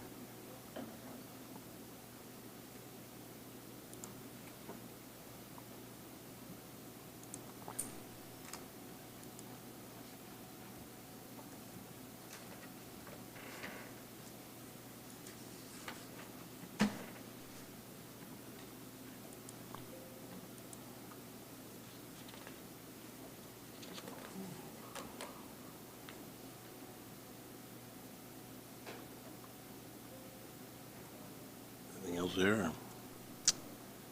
Nothing else? Okay. Then eat it, page 33.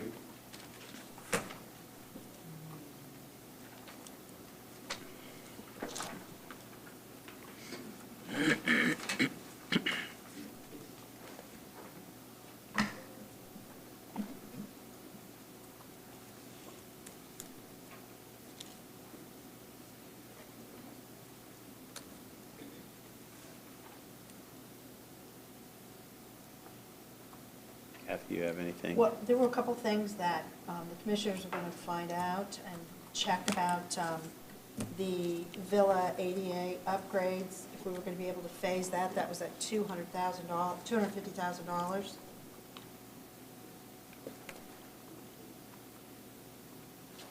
And then there was the A-frame inclined stair lift, $65,000. We were going to talk, you were going to find out. Where,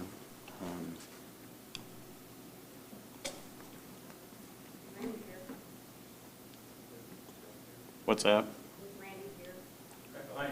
Yep. Chairlift, is that what you're talking about for the A-frame? Yes.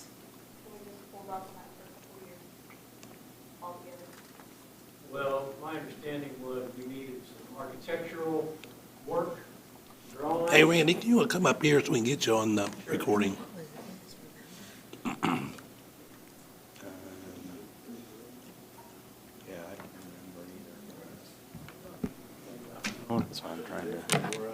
Yeah, as far as the inclined chair lift, we decided that it would be better, in talking with Paula, obviously we want to try to do this right, so we kind of are pumping the brakes a little bit to make sure that we have architectural drawings and whatnot, to really do the best job that we can.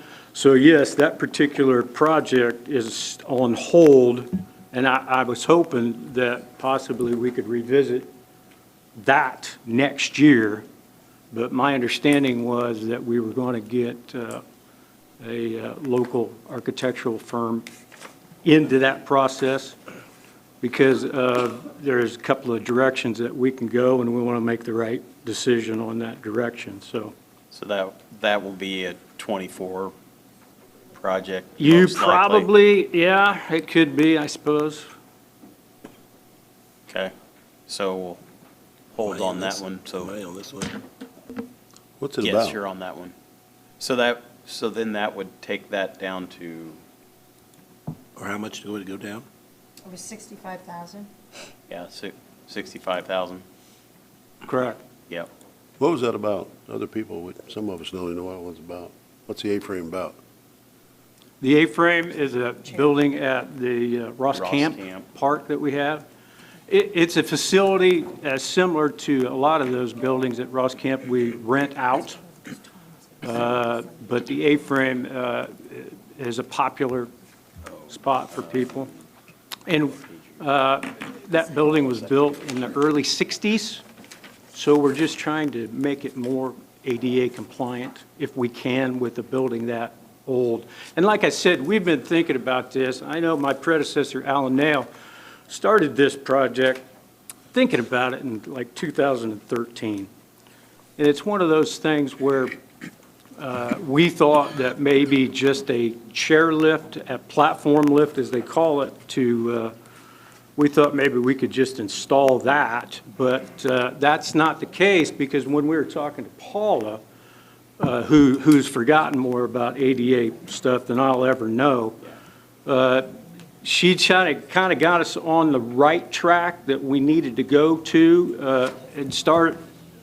The chair lift is kind of on, really at the moment, it's on the lower side of that priority list.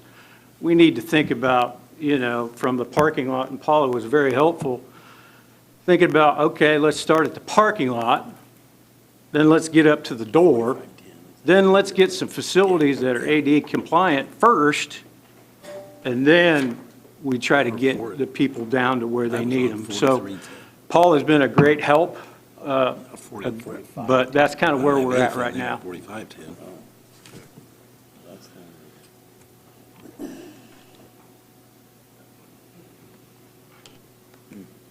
I didn't get that sheet up. Yeah. Well, I'm getting it out somewhere. Yes, Paul's trying to. Oh, I think your ADA is split up into a different fund. Yeah. yeah. Am I supposed to be an ADA? 1112, 1150. Okay. So- That's where the bill, that's where that 65 needs to come out Okay, and not where I did take it out. of. Right. And how much was it, 65 65. even? Yes. Yes. So then I guess the 65 needs to go back up there. Okay.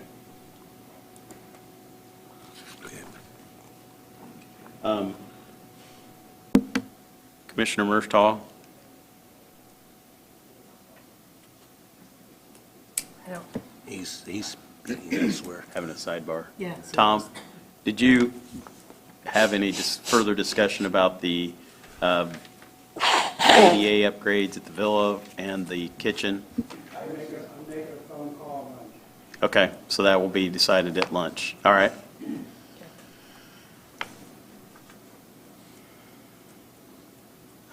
What was your question? Oh, the do it, eat it positions? Right. Question is that about the positions that were in EDIT, and if they stay in EDIT or move, or go in the general fund, Right. they're duplicated? Right. So I don't know if we want to address that now, or,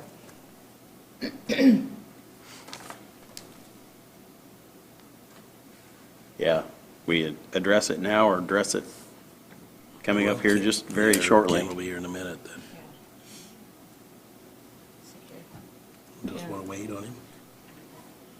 Yeah, do you want Kent to come up? sure. Yeah, Kent, go ahead. No matter what discussion whoever had. And while Kent's coming up, just to update, Lisa and I had a conversation with Kent that all these salaries are moved from EDIT to the general fund, at least on paper, and they're kind of double accounted for right now, in both EDIT and in the general fund. So, Ken, I'll turn it over to you. I'm happy to take it wherever you want to put it. That's kind of similar. And I didn't know, Kent and I and Lisa, we didn't quite understand the rationale or the why behind it, moving it from EDIT to the general fund. I think big picture, I understand, it's probably not an EDIT expense technically, but that's kind of where it was housed historically. So I get that moving it to the general fund from a big picture perspective, but I welcome the conversation and the discussion on that.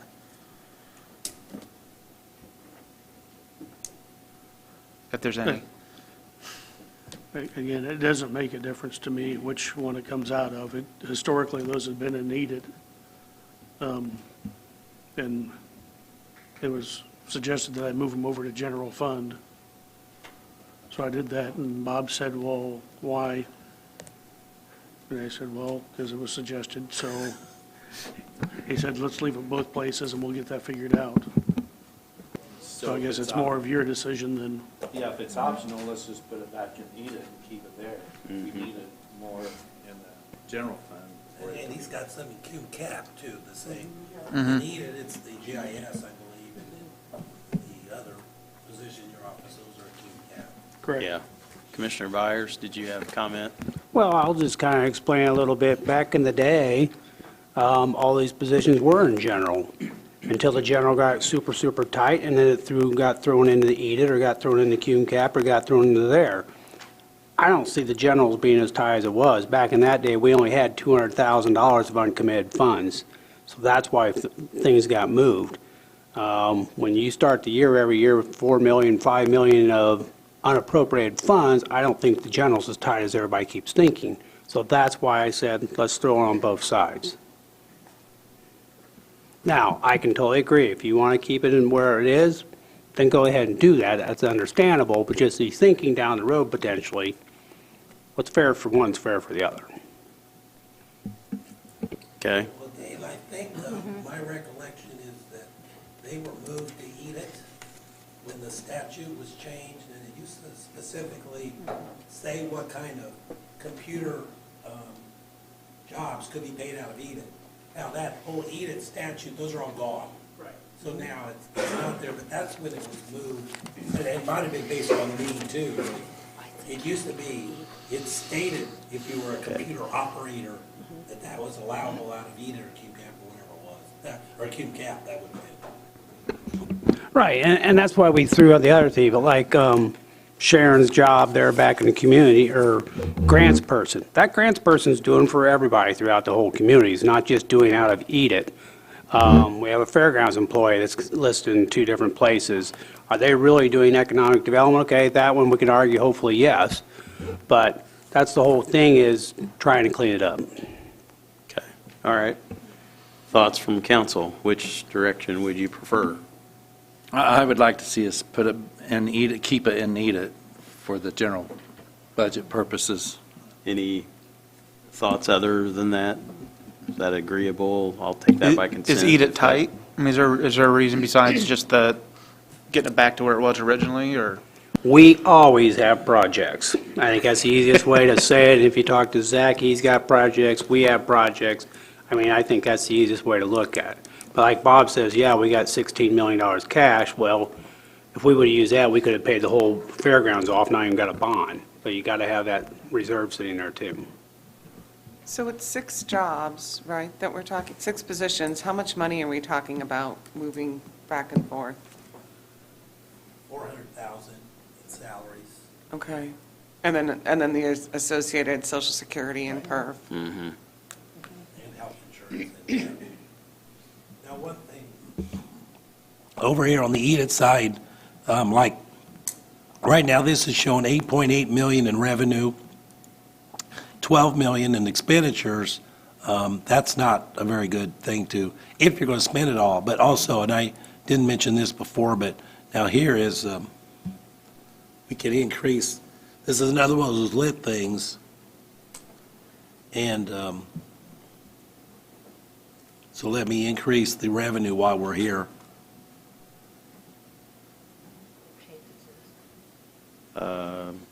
Yeah, what page is this? I don't know. It's Edith's 33. 33. 33.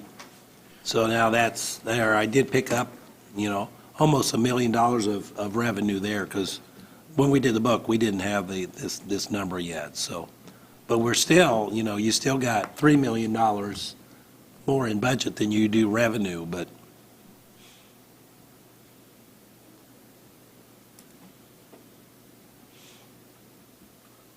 So based on that, to balance Edith, it would make sense to move it to the general fund and take 400,000 out of Edith.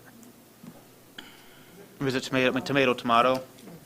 You're just flip-flopping, I mean, it's like Right. there's 4 million other, 3 million, 4 million either way. Is it, but some of it's in Cume Cap of those 6 jobs. correct. Do we have a split? Edith was 143,000. And there's more in Cume Cap, because Edith is just the 2 GIS positions. So it would just be the 2 positions we'd be moving on to Edith. Correct. So maybe we clean up Edith this year and then next year think about Cume what we Cap. do in Cume Cap. Probably better to clean up Cume Cap first, wouldn't it, Bob? Since it's the tightest. Cume Cap has more issues cash-wise than, they just don't have the cash, where Edith has the cash, but you're, So Lisa, what you're suggesting then, clean up Cume Cap, move those to general fund, and keep the GIS stuff in Edith? And then next year, possibly look at moving out of Edith back to Possibly, general? yeah. We can always look at the end of this if we'll have a little bit better idea when we go through it all. That might be a place we can have some flexibility long-term. So where are we landing? Where are you thinking, council? I think try to clean up Cume Cap first, Okay, and then as Lisa said, next year we can then reevaluate where we are with Edith next year. so we'll put the positions that were in Edith back in Edith, but keep the ones that were from Cume Cap, leave them in the general. Well, maybe Is not that- all of them, but maybe some of them, because we're looking at almost 600,000, it looks like. Or no, that's No. too So much. you're I'm sorry, that's yeah, too much, because I've included the whole software and things, Yeah. so no, there's, Yeah. yeah. So salary-wise, Cume Cap would go down by 210,000. so do you want me to take out the, at least for now, we can readdress it before we're done. There was one position that the commissioners did not create that was in the general fund request. So What is that, 55,334? 55,334. That one's just got to go. And then the other, the 143,292. Mm-hmm.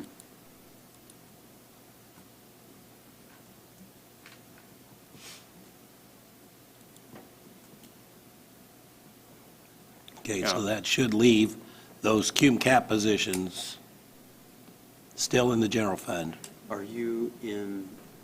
I'm in the general fund You're in here. the general fund? Yes. Okay. I Yes. just 15. was wanting to make sure we And were I in will the make right. sure we get those other ones done out of cum cap. Yeah.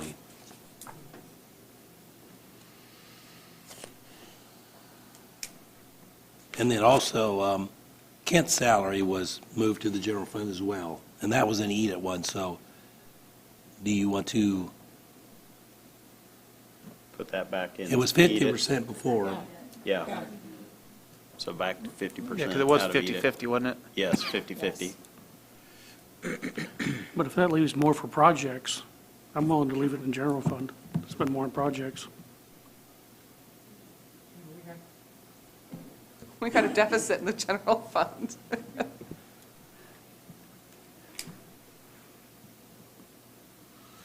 I will check all that stuff. Are you volunteering half of your salary for projects? I think so. I guess, maybe Let me that's call what my he's wife on saying. that one. Okay. She said that would be fine. Are we comfortable with that?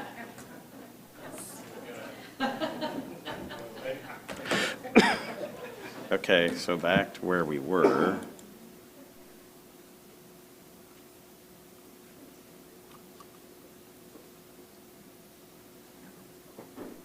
Okay. So that one's steady. That number is right, I think, to keep those in EAT it. Yes. Okay. Why did I have that note on that one? Oh, that's the one that Eric was talking about, that you had mentioned to me before, the software, where I'm at there, the 3240. Thought, why do I have that marked? But Is there a change, Kent, there? Or does that 950 need to stay? Well, when we talked, we can cut 15,000 off that, right, Lisa?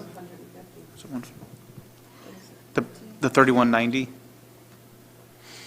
Oh. 3190 was going to go down to 150. The 3420 was the new Esri agreement, which would go in line with what Eric was discussing earlier, I believe. yes.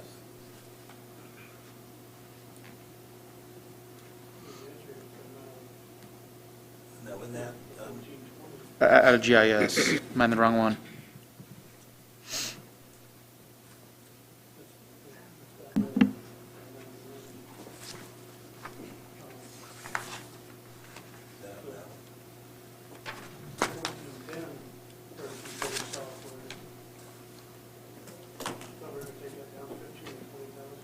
Yeah, I have to cut 15. My notes said shift GovOS from assessors to do it.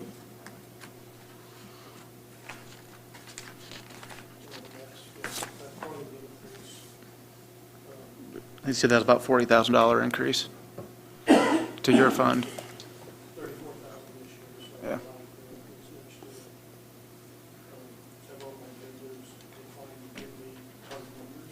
yeah, you can't turn on your Sorry. Yeah. Yeah, so several of my vendors declined to give me hard numbers at this point. One of them actually told me to plan on 20% and hope for 10. So there is a little bit of room in there, but not much. And also, the Microsoft agreement is a 3-year agreement, and that starts again next year. So it'd been static the last 3 years, but it's gone up pretty good for the next 3. So the 1410, 3240, we can cut 15,000 out of that to 935. And then Bob, above that, 1410, 3190, Right. Yeah, professional Yeah, services. which line are we on? right there, right where he's at. You're Cut getting that me to so 150. Yeah. Yeah, we're jumping all around. We haven't even got through the commissioners yet, and we're already down. Is that line right? Yeah. So don't bring the sheriff into this yet. What about the data governance discussion we had? I thought we pushed that out, the cost of that we decided was going to be in '24. Is it-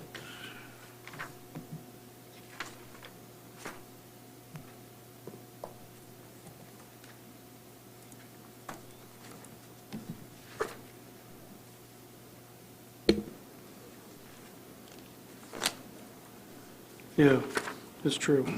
Yeah, because in my notes, I have 150,000 we were looking at We're taking good. out of the 950.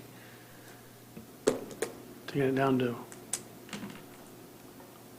did we knock 100 off of that? In my notes, we had 150 out of the software.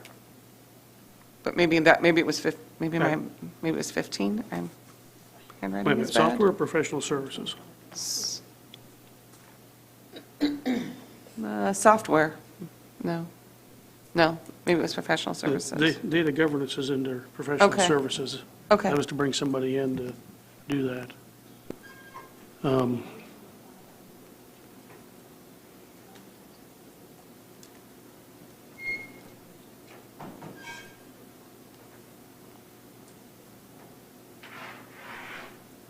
I thought we talked about taking that down more.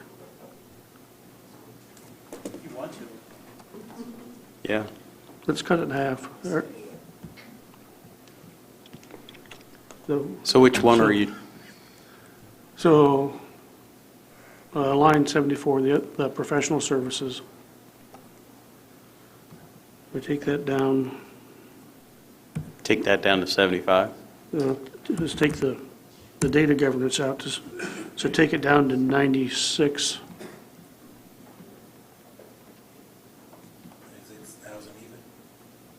96,150. 150? Yeah. Okay. Anything else?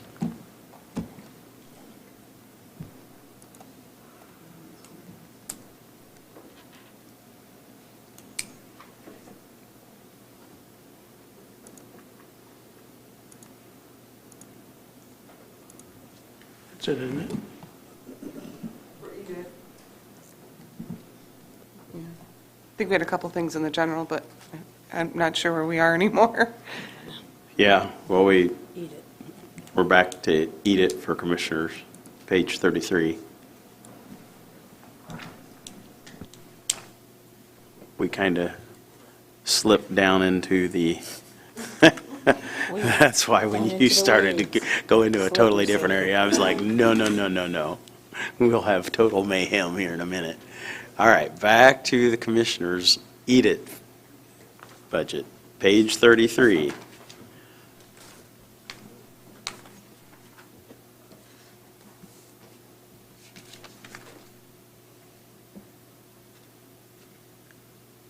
Anything else there, Kathy, that, Bob, did you say the fairgrounds employees in both places? Correct.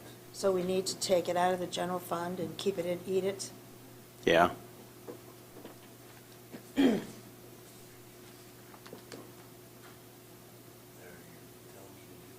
Yes, go ahead and do that. Page 22 for fairgrounds.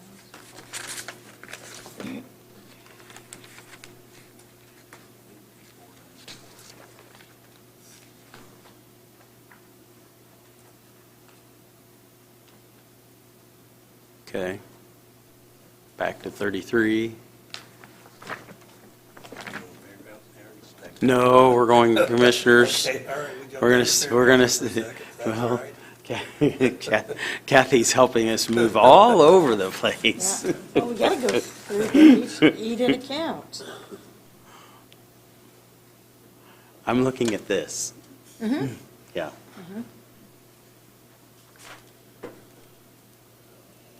Anything else there?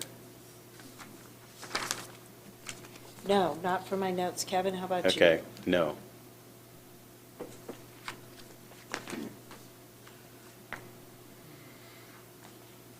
Okay, That was page 14. all right. Cume cap. Where do you want to do ADA? Oh. Or are you done with ADA? See, that's Anita. That's really commissioners. Oh, yeah. Yes, ADA. Did we have anything else on ADA?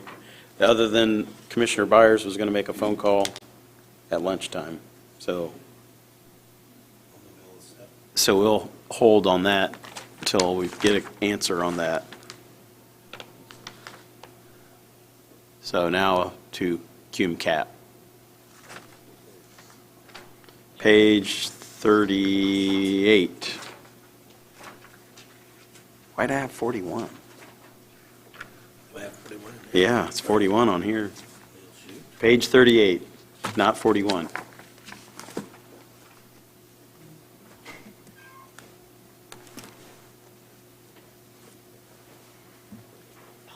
My computer just died. Uh-oh. I said I've got to pull my list. Okay, Cume cap.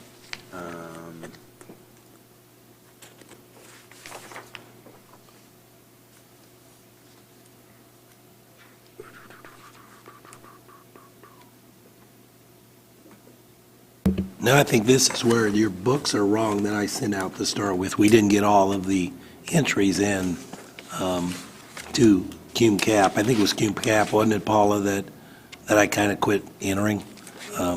So look at the screen where the books are going to maybe say something a little tad differently when you get down towards the end of the commissioner section. Okay.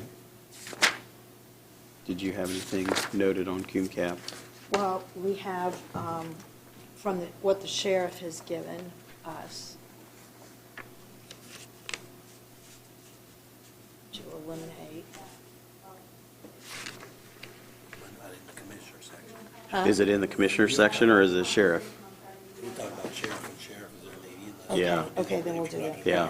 It's in the sheriff section, okay. Never mind. Okay. Think we're okay there? I think so. One thing on the revenue for Cume cap, again, we didn't certify AVs when the books were put together, so I think the property tax revenue, the 2271, seems like the good number. And now the interest, Jennifer saying 18.1, Okay. which brings these numbers a little bit closer together now than. Oh, and financial institutions, what am I saying there?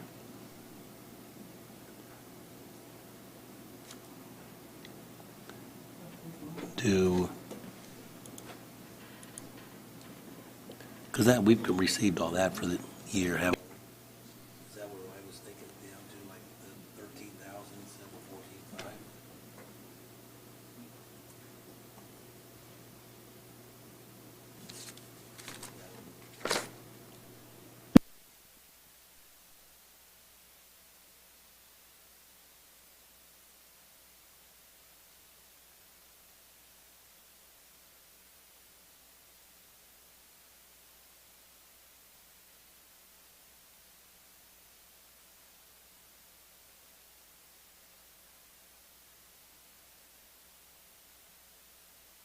So we might want to lower that 14.5 down. We did only get 13,000. Whoops, wrong place. You're in the wrong. I'm in the wrong pew.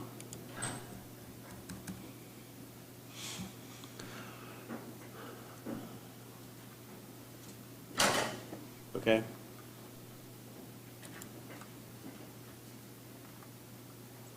All right, so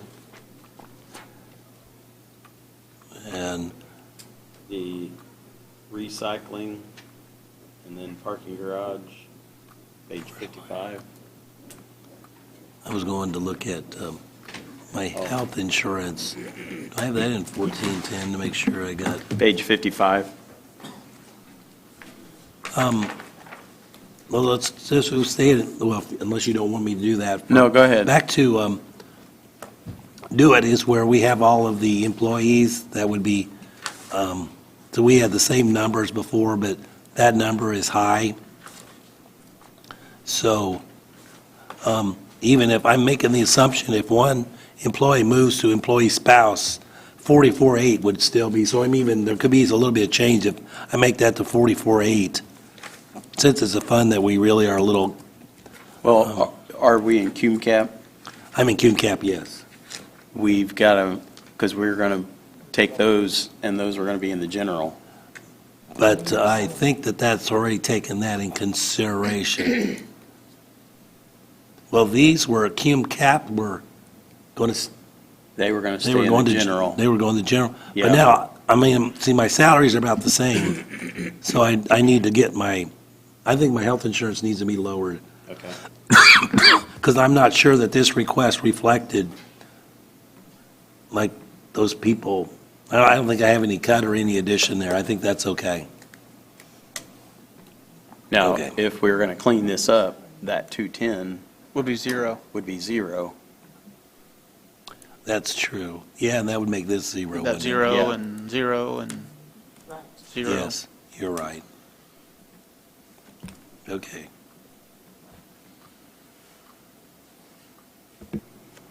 So that does bring my numbers pretty close Yeah. Now we're in pretty good alignment. on that one, yeah. Yeah. Okay. So now, back to commissioners.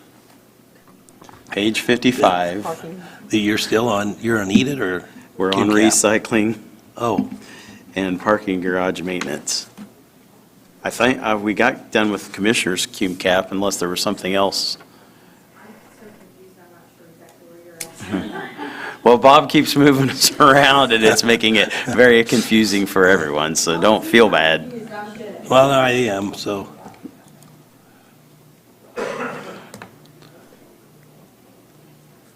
I'm trying to get us back to where we were supposed to be. We keep letting things bleed into one Yeah. another, and that's what's kind of the problem.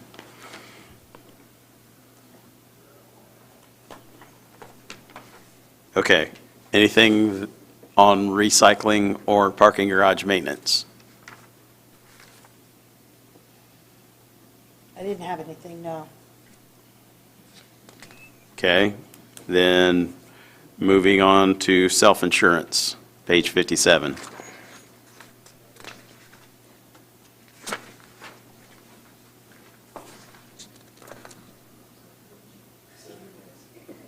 Didn't have anything. And that's one we use, we don't budget that, but that's just kind of for information to, Okay.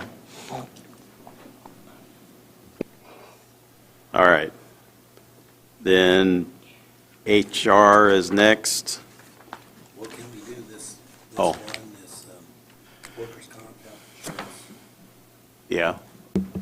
This one, and maybe I'm going to need Shirley to help me out here, but we had taken $1 million from the health insurance rainy day fund and put it into here when we first started the self-insurance Right.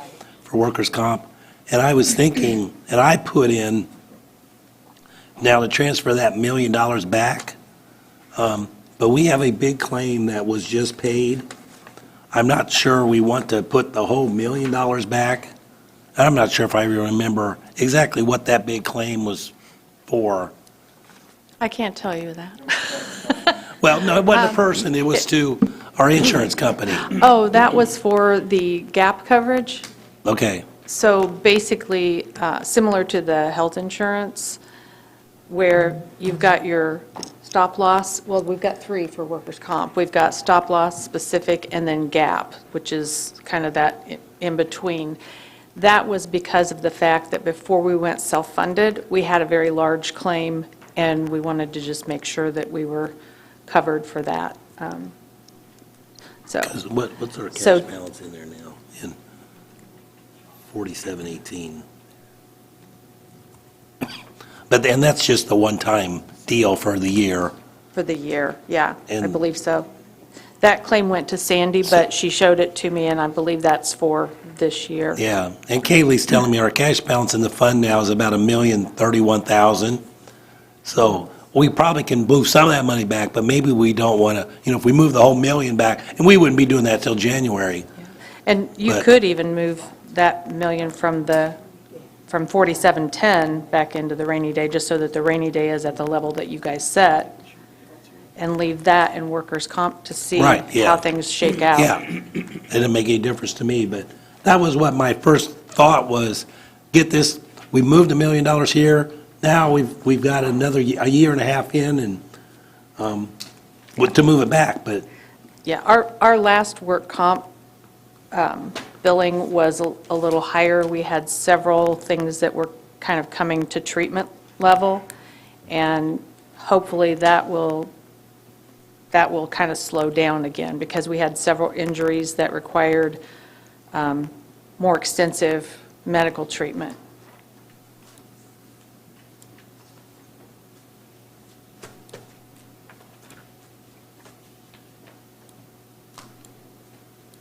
so, Okay. that would be, the thing. If you want to take anything out of here and just move it back to I would maybe recommend taking 500,000 out of here. You still have 500,000 plus, and they maybe doing another 500,000 next year So, to get yeah. everybody whole if that's, and so this would be transferred okay? out.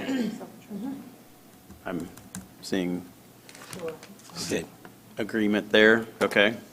So then let's move back to then the general fund for HR, page 15. No changes there. And then maintenance, page 15.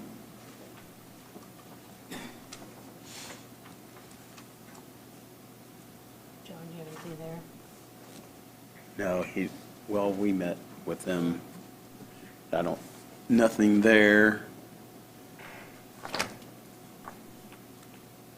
Then maintenance on CUMCAP, page 38. You have that list, Kathy? Yes. I think it was pretty well demonstrated at our meeting not to touch any of this maintenance. That it was demonstrated when we met with the commissioners in regards to the things that maintenance was going to need for the next year is realistic. Especially with expenses, with costs of things going up. Going up, correct. Drastically. I don't know, is Tony here? Huh? Okay. No, No, I'm just saying, if he had any comments. If he had any But I think comments, that was all. you well represented him in our meeting. Okay. Okay. Okay. Back to the general fund, soil and water. We met with Chris, and I've been attending their monthly board meetings, and I will say that they continue to exponentially get busy since coming out of the 2020 pandemic. They do have grants funding a lot of their people that they have working for them, but the people that are on the grants are working over and above.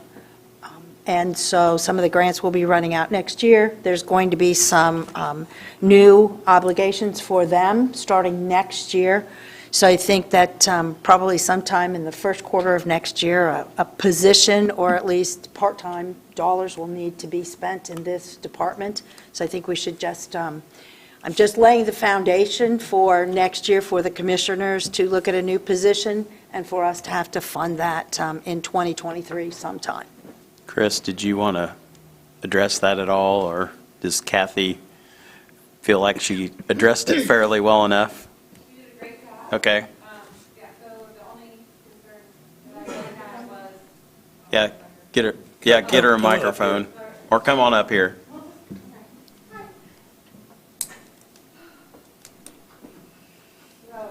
Hit the button, yeah, there we go. Yeah, the only concern that I really had is, we talked about a grant funding position that she was talking about.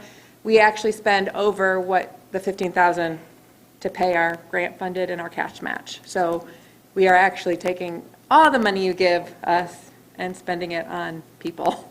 So we don't have and we do have our own truck and our own gas and our own mileage and our own insurance and other things that we fund. So if you, in 2023, sometime, just keep us in mind.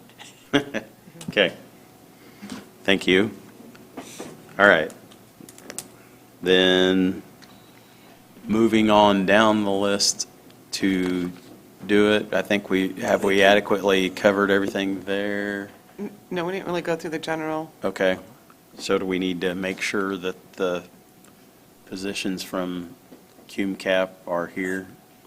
I've taken, Yeah, because I took out. So you took out the ones from I took out EDIT. the EDIT part. I did not take out, Right. I So took out think- the position that wasn't created and then the EDIT ones. Was there So that's something why- else, Lisa, why that it's you were Yeah. thinking? On printing supplies, Okay.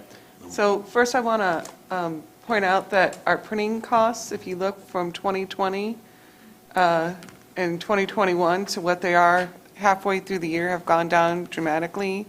And that's thanks to a project that Max was working on to really consolidate the printers, and we're really seeing good return for that work that he did, and I want to acknowledge that. And then we also want to move that 10,000 down to 5. Okay.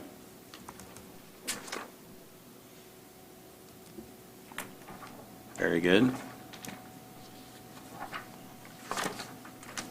Did we settle pretty well on the EDIT and CUMCAP on those two for Do It?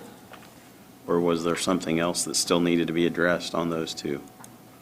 Can we look at them again, just to be? Yeah, just page to be 34 sure? and 38. Am I correct on the 34? Okay. I think we did. I think we did, but. Or is it 34 page looks 33? good. Do you have any comments? Page 33, sorry. Oh, I have. Oh, It it's on is 34? 34. Okay, Yeah. 34. It Is is it? 34. Yeah. You guys are confusing me. It starts at the bottom of 33, but it's Oh, really okay. all on Oh, 34. okay. It's all on Okay. 34.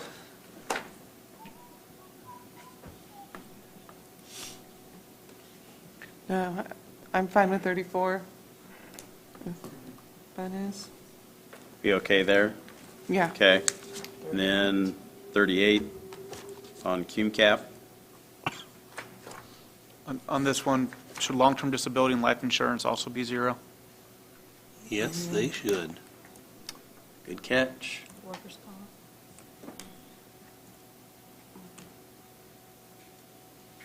And everything else is good where it's at? Okay. All right, thank you.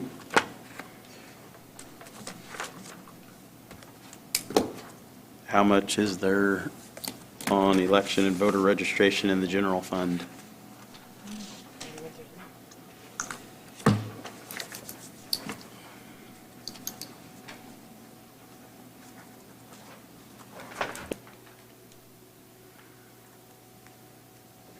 Those numbers seem high, but just a municipal election to me anyway, all these things look, Hmm. they look pretty high. Did you want to stop for lunch? Yeah, we can, since we're at a good spot, we want to go ahead and stop for lunch, and then we'll pick up with them after lunch. That's agreeable. So we will pick up with the election and voter registration in the general fund after lunch. We'll just do that when you get to work, that is she going to be here? I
Okay, Bob, you had a couple of, you want to give us an update of where we are in?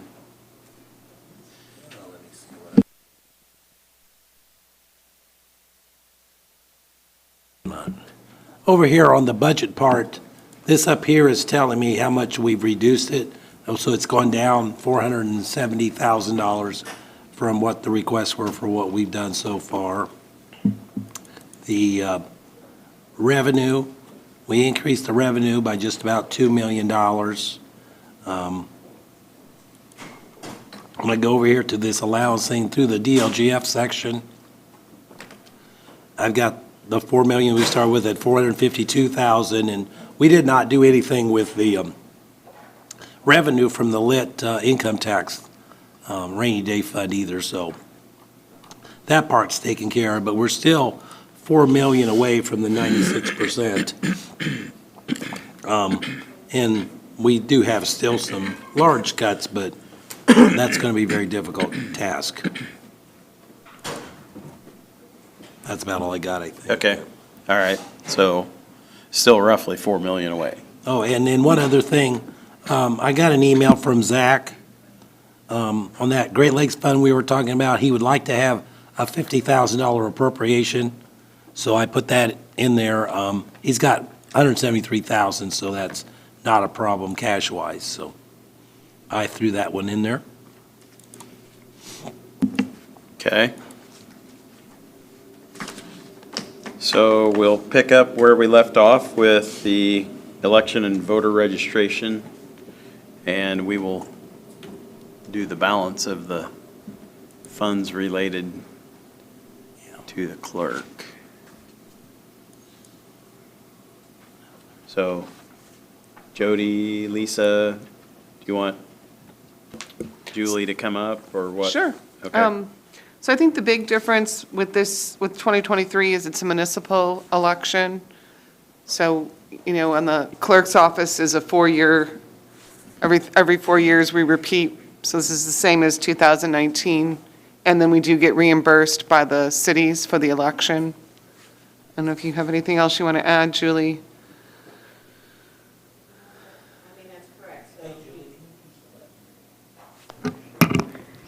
We had a grant last year, and so that grant covered for the election expenses for this year.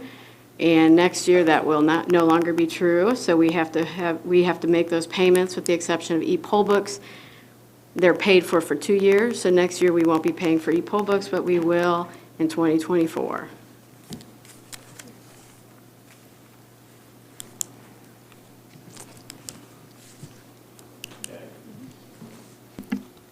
Other things there?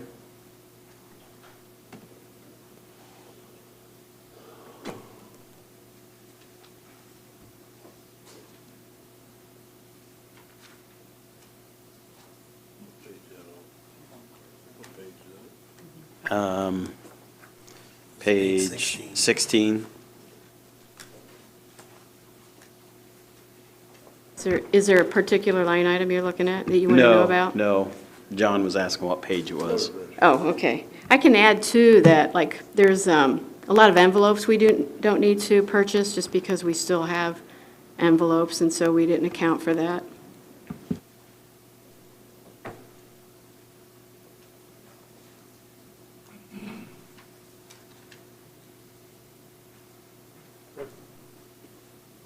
On the voters, the appointed officials, that 92,000, how many employees?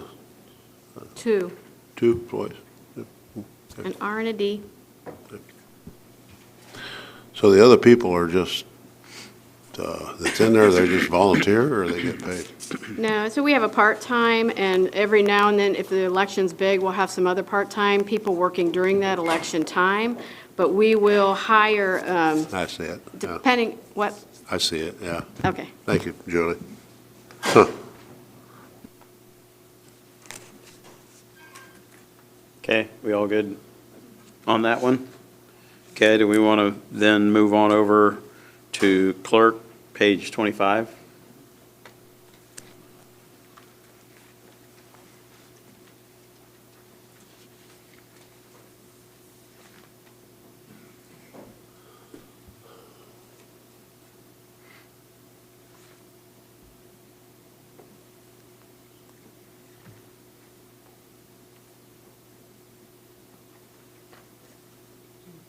want to talk about the administrator? You were talking, do we want to bring that up, that we're looking? Court administrator, I think, would be at something else Okay. that I can talk to you about, but. Okay. Then I don't have anything in my notes. I do have a question. Mathematically, the elected official salary is not 3%, Mm-hmm. Yeah. so can you explain that, please? Absolutely. The job that I do is really 2 full-time jobs. Most counties our size have more than one supervisor running their voter registration office, or they do not oversee their voter registration office at all. So I can give you some examples of what some other counties pay overall when you look at, that's similar to our size in voting. So we have about 125 voters in Tippecanoe County. Vandenberg, they have about 128. They have, first of all, their clerk doesn't oversee voter registration. I do. In their voter registration, they have 4 full-time, 2 of those are supervisors. Each supervisor gets over $45,000 each. They also have a separate election office with 1 supervisor. That supervisor gets $38,000. So if you added up the clerk, the 3 supervisors for elections and voter registration, you're talking over $200,000. That's Vandenberg. Johnson County, they have 114,000 voters. Their VR is overseen by the clerk, and they have voter registration. They have 3 full-time, 1 part-time. They have 1 supervisor that makes $41,000, and altogether, then the clerk and that supervisor makes over $107,000. St. Joseph, another similar county, but their VR is separate, so the clerk does not oversee the VR.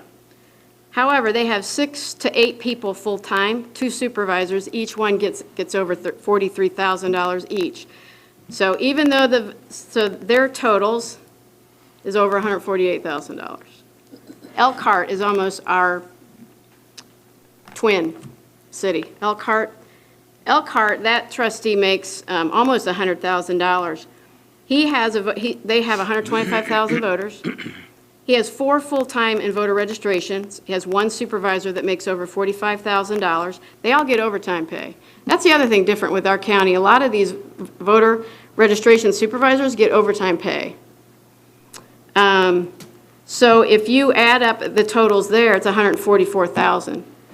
Something else I want to mention too is that all this time there is in the law where a clerk, if they oversee voter registration, they're supposed to get a stipend as well. I did ask for $1,500, which is way below what anybody else does, but because I feel that this is all new, I didn't want to overburden anybody, but that is something that I've never received a stipend for overseeing voter registration. I don't know if all of you realize that the law for Tippecanoe County for voter registration and election is cut out different than most other counties.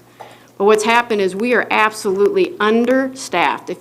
For an example, if you go to the 2020 election, I hope you all realize that was, what we did there was incredible. The staff just absolutely did a wonderful job in a very complicated mess. We got over 14,000 applications for ballots in each election during 2020. If you look at what we spent in 2020, it was only $2,000 more than what we budgeted. Why? Because we worked overtime. We didn't get paid for any of it. Some of us worked 22 hours in a day. Others worked past midnight. And we work hard. But it shouldn't be that way. My staff upstairs don't get overtime. They don't get comp time either. I mean, they can make it up later. Their salary, so it's not watched. But I just want you guys to realize that we have been putting we have done a lot of work with few people. And during an election, what I oversee as well, my staff, I have 28 to 30 people staff. This is including the clerk and the voter registration office. During election time, I can have well over 200 people working elections as well.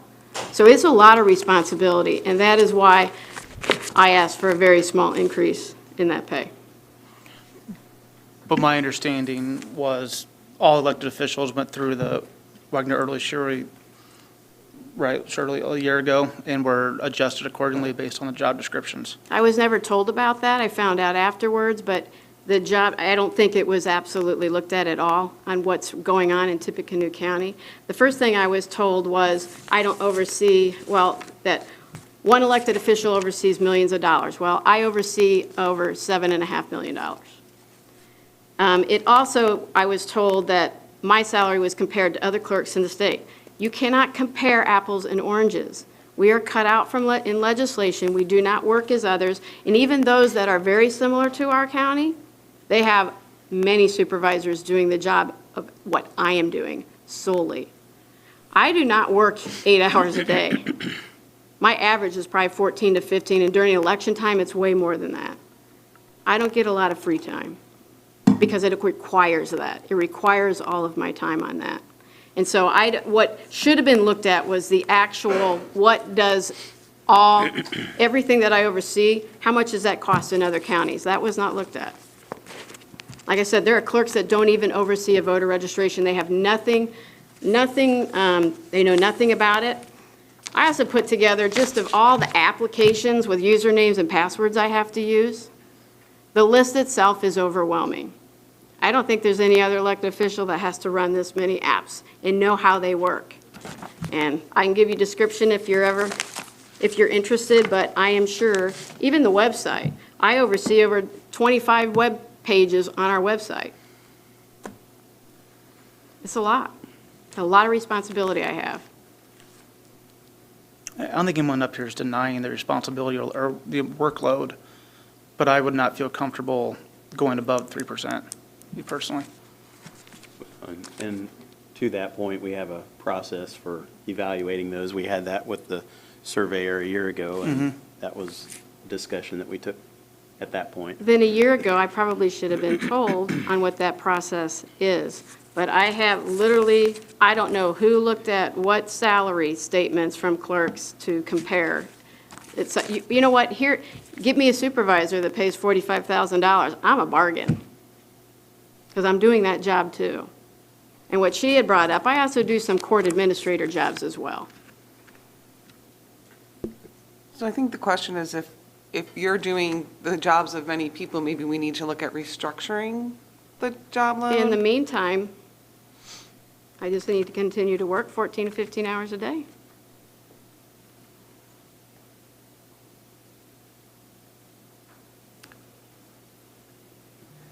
Court administrator is going to be about $45,000. Voter registration supervisor going to be another $45,000.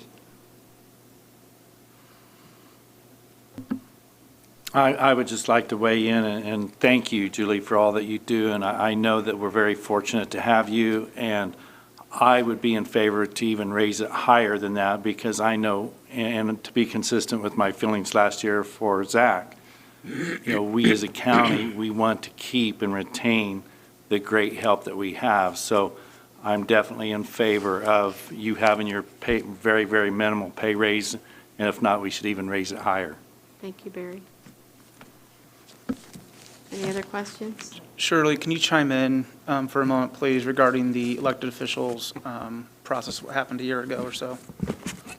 And if the clerk position was looked at? Right, and I think that there was also another committee that worked on elected officials. Yeah. Was that right, Bob? Yes. Because I was not a part of that committee. I think, Dave, were you on it?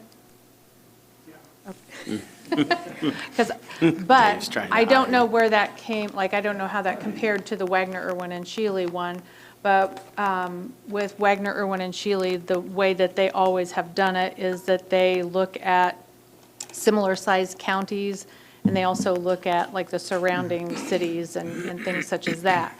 So I just pulled that up, and for theirs, for theirs, the annual suggestion for clerk was $76,149. Which is where that's at for a year ago. That was the one that was done for now. I don't know how that compares to the one that you guys had with the elected officials. And I because you think used what the we were different using data mainly points. was the Wagner little recommendation, and I'm not sure if theirs basically come from the AIC fact book. Yeah. But Right. That's what we were probably. I thought yours was based on from that more. AIC, and it, that was done as a second part. And maybe it is apples and oranges, but that was all I think that. And in true fairness, is that what you're asking, Ben, and I can see both sides of this fence. We did not take into consideration the duties of elected officials, and we did not take into consideration running Phase 2. So that information wasn't brought to the committee at the time we were evaluating the elected officials last year. So if it's something you want us to reevaluate and send that group together, because I believe Kathy was on it, and Bob, and Kevin, were you on it too? Yeah. So Kevin, Kathy, Bob, and I think are the ones, did we have somebody else on there? Just the four of us? No, Jennifer. I wasn't in that one. Jennifer, You know, and- Jennifer was. Yeah, Jennifer, okay. I mean, if you want us to potentially relook at that here before you finalize the budget, I think we could potentially can. I can't disagree with her argument. I couldn't disagree with Zach's argument last year, but I know what we put before you.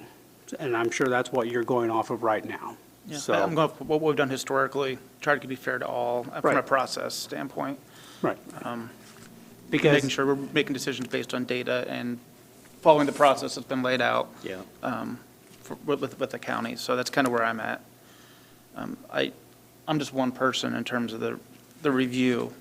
I don't know, what's your guys' pleasure? I mean, if others on the council would like, we could certainly take a look at it. I mean, that's not something we wouldn't necessarily not do. It's just a matter of what's the wish of the council. I think it would be fair to look at that, especially if we weren't looking at other counties where the voter registration as well as the clerk did both jobs, right? I just want to add, even the ones that oversee voter registration, every one that I found, there's only 1, 2, 3, 4, 5, 6. There's 13 counties that have over 130,000 registered citizens, 13. So we're nearly 200,000 registered citizens in Tippecanoe County. Of the ones I was able to get a hold of, not one of them did not have a supervisor running their voter registration office. Not one. I'm the only one that I found that does everything without a supervisor when it comes to elections. Some of them have a first deputy and a chief deputy. Their chief deputy oversees courts. Their first deputy oversees voter registration. And like I said, the one that is most similar to our county, which is Elkhart, he makes $99,800, and he has supervisors in the people that he has, 3 full-time, 2 part-time, every year, all year, or 4 full-time, excuse me, and they get overtime pay. So do they have the election board system that we have? Isn't it?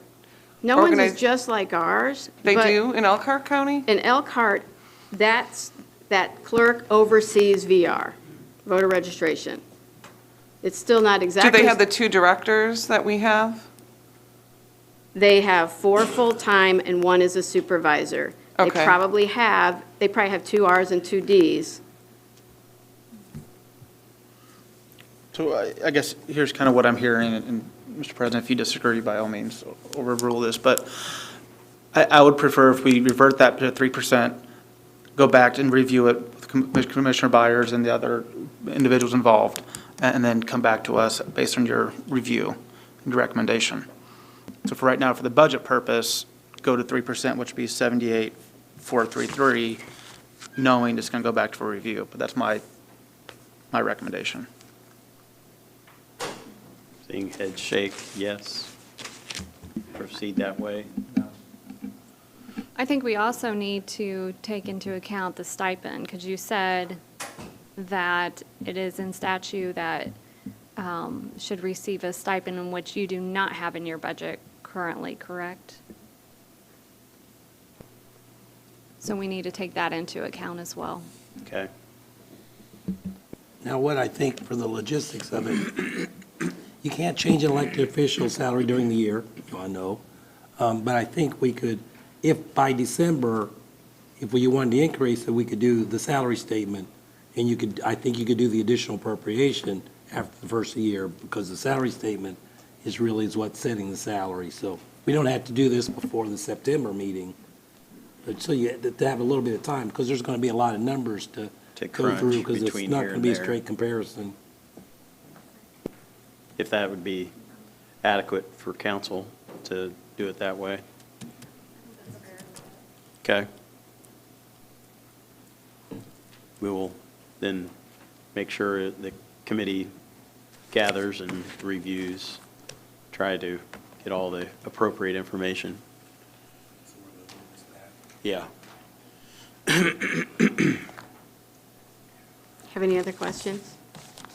Any other things for, oh, yeah, we need to go through, then, get to the right spot here, lost my, campaign finance fees, clerk record perpetual, yeah, okay, what? These are just notes, and I don't know what I'm talking about, so that's the way it is. I made some notes on office supplies and travel and training, if those could be paid out of clerk perpetuation, because it seemed like you had more revenue going in there than you had expenses, if I remember right. Is that something that is allowable out of? So, I need more information on what I can spend out of that perpetuation then, because that's records, and so any kind of training. That's not right, okay, not that 35, yeah. There's the statute. Now, let me see if I can make that bigger, because it didn't look like it cut some of it off that. If we have legal counsel that can help us out there. Now, there, in B at the bottom,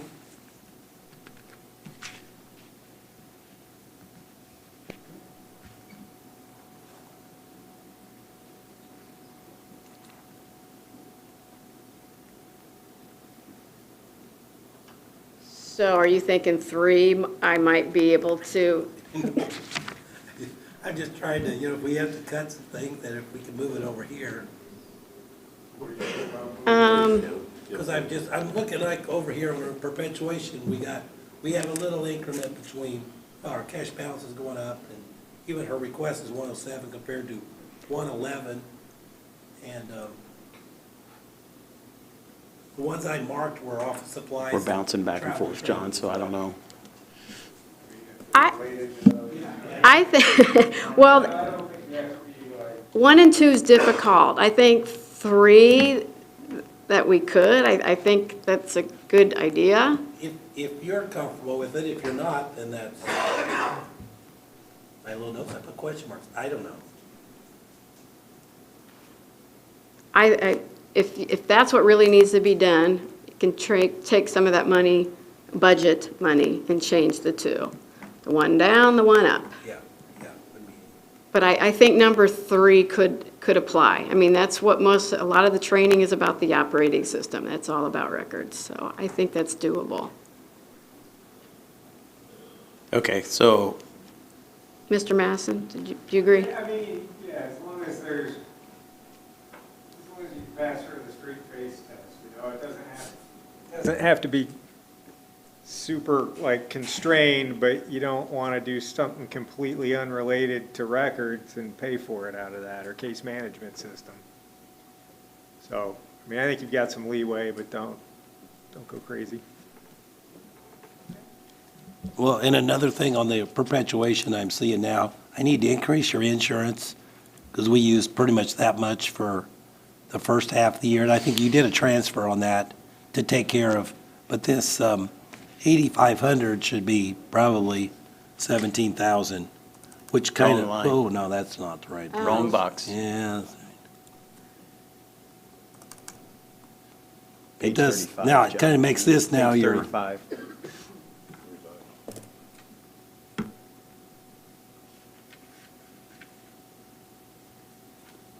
And so I asked for 2,000 then for training. so are you want to, the training, you'd say you feel better about the training part? I don't think, you don't Yeah, want I to take think the if you whole put that thing. in perpetuation, I think that's doable. The whole thing? Well, if travel has to do with the training, Yeah, and some of our training would use the officials, the elected officials' training, I think yes. Yes. Take it over to perpetuation? Okay.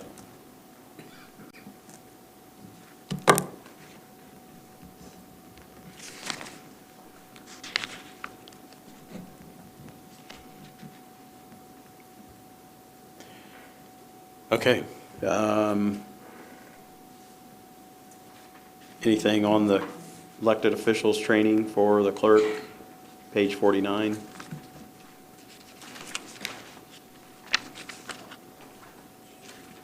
Should be okay.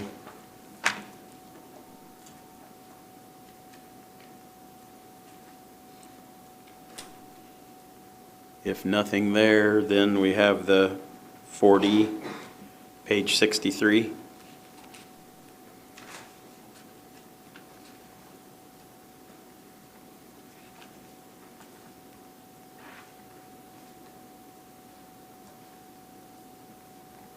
I had some health insurance things marked here too, the same sort of little deal. So I might want to make that like 8,500. And then make the LTD like say 100. And life insurance, say 60. And this one, again, this was another one that I thought, if you could move anything here, because here you got 52,000 with those changes compared to 76 in revenue. But if there be anything from office supplies that would you be paid out of the general fund that could be paid out here, that would be related to these people? 4D I never buy anything for, but I really don't.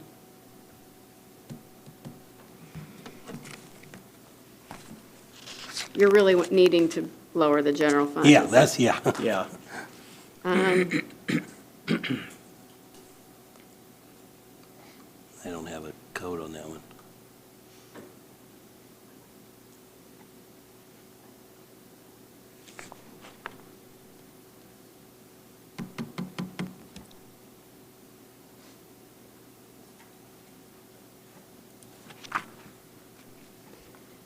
I don't think I can help you very much, but if you want to take office supplies and make it $4,000 in the general, and then just 1,300 for Oh, what in would I just do? 4D, it's not much, but 1,000.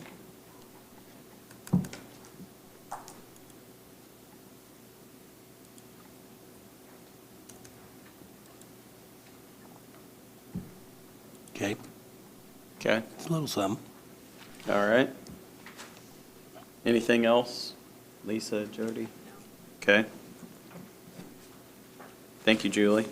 Thank you for letting me do all this at once. Thank you. All right. Now, on to area plan.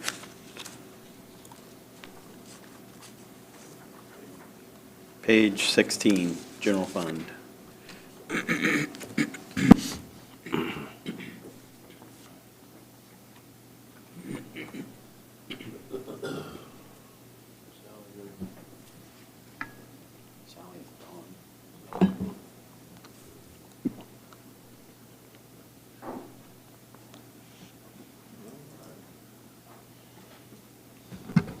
Hello, Hello, David Hill with the Area Plan. David. We pretty much maintained the same ideas last year with our budget for this year. No substantial changes other than the salaries. Okay. Barry, John, did you guys have any particular notes? at all from anything there?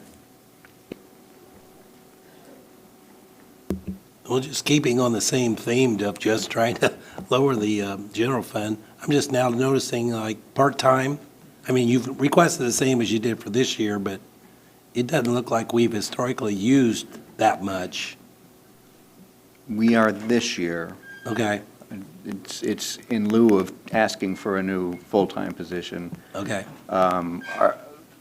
We're alternating our part-timer between our transportation and our planning departments, and also focusing pretty heavily on archiving. We have a half a century of paper we're trying to digitize, and so they're pretty well utilized.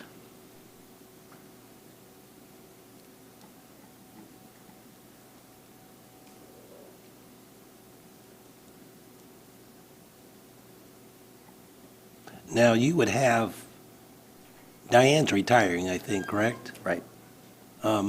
Like what we had talked about this morning with one department, I don't remember who it was, to maybe have some that you could transfer down, because we're budgeting with her. I'm not sure if Diane's going to be replaced by someone with experience or not, but we may have a few thousand, you know, 'cause Right. we're budgeting her at the plus 7-year level. Right. If that would, just trying to find nickels Sure. and dimes. We did replace her with somebody who's From starting somebody- from ground zero. Okay. Yeah. Which then you could just transfer some money down to part-time to at least lower it a little bit. if Right. you- Does that sound reasonable, council? So. Did I hear a number? Yeah, I'm seeing head shaking yes. Do we have a particular amount?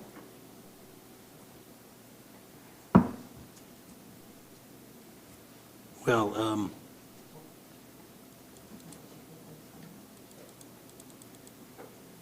like just, if we're just looking at that, and I think Diane, is she a 3 or a 4? I'll just say the 3. I mean, if you're going down from there, you've got like $2,800 difference. If Diane would be paid there, and after 1 year, that person would be at 45 compared to the 47.8. So you got at least $2,000 there of extra. Mm-hmm. So cut it from. At least 2,000, that Cut it down, almost 3. down to 5 or 4.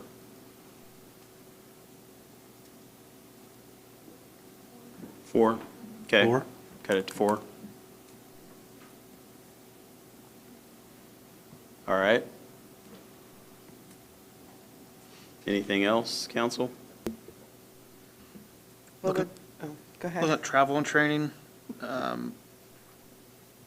historically, pretty low, under $1,000 for the most part, or 1,500. You've got 8,000 requested. Do you have plans for that for the 23 year? Well, yeah, one of the big users of that is we send our entire transportation department, that's 5 people, to the state's annual Metropolitan Planning Organization Conference, which is coming up next month for this year. And that had been out of the game for a couple of years because of the pandemic. So that's a 4-day conference, 3-day conference, overnight accommodations, travel, per diem. That's a big one. And we actually had kind of, they haven't been doing as much, I'm a year into the job. Yep. They hadn't been doing as much training as I'd like. And so that's one element that I want to kind of jump up a little bit. Okay.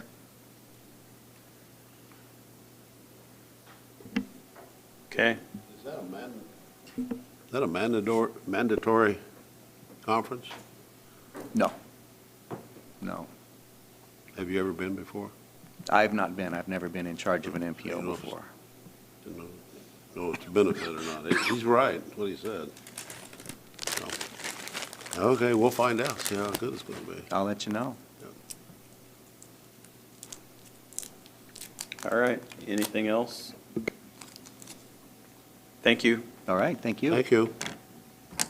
Building permits, general fund, page 17.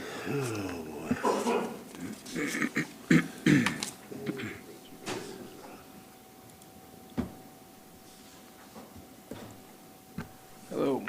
Hello. My budget hasn't changed much this year. Salaries, the only real increase, I have to have an increase of $200 in my utilities because my cell phone bills went up. And we're going to have to transfer funds for this year to be able to increase that. But other than that, basically the same budget as we had last year.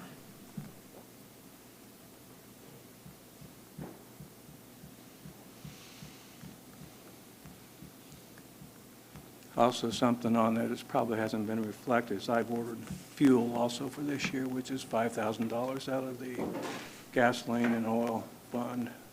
So it'll be coming due here pretty quick.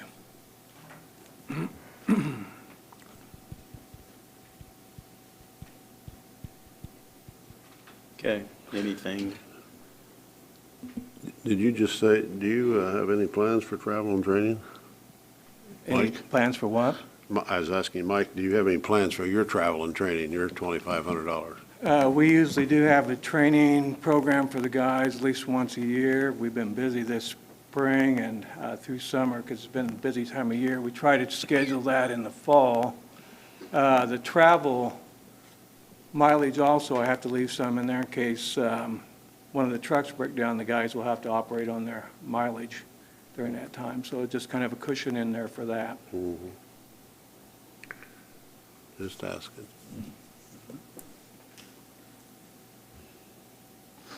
Okay. If there's nothing there, then we'll move on to unsafe building, page 47.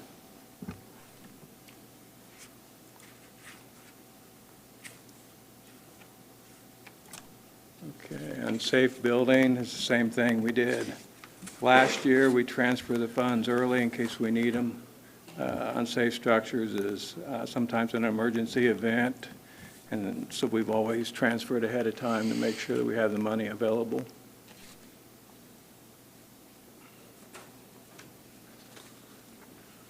I don't believe we even used any part of that last year, so more than likely it will go back into the budget again. Do we have a particular company that does that demolition? No, we have about 4 people, and we take bids on those.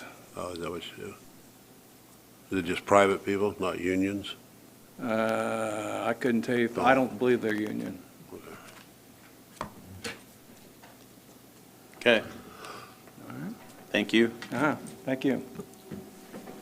Next, we have veterans on page 17.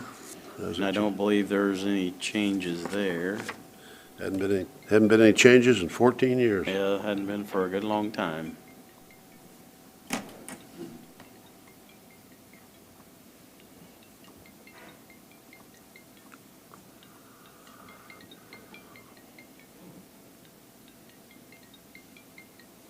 Anybody see anything there that we need to attend to?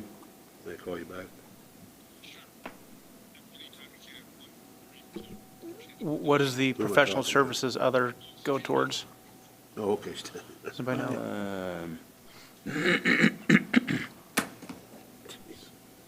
Now I'm trying to remember. Thinking, is that what they pay the guys for driving the van? Yes, that's what that is. Yes, that's right. Yeah, it's been long enough since I've looked at that that I'd almost forgotten. But yes, that's the van drivers.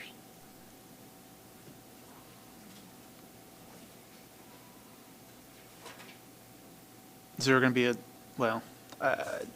just looking historically over the numbers, is 8,000 too much? I don't know, look at the numbers there. I know that 21 and even 20 were down quite a bit because of all the COVID stuff. That was predominantly the reasons why those two were down. Do you have what 19 is, Bob? Yeah, do you know what 19 was? Throwing a curveball at you. Okay, so it was 8,000. Yeah. Okay. But you kind of wonder about the burial thing too. We haven't ever approached the 20,000 mark. Not for a long time. Not at least, I don't think I've got. Do you have anything back? 18 or 17, how about that? We've never. Yeah, I think, the closest we've come is 17. Yeah, you hate to run out of money there, but we can't really afford to have too much cushion in any of these budgets if we're going to Right. cut them back. But So maybe cut 5 there? Yeah. Okay, let's do that. And nothing to the professional? Or is that you're talking about cutting this one 5 Yeah, cutting that one 5. and leaving that one alone? Yeah, does that seem okay? They're all Okay. the 3 series, so if he runs out of burial, he can transfer Yeah, from they can professional. transfer. Okay, weights and measures.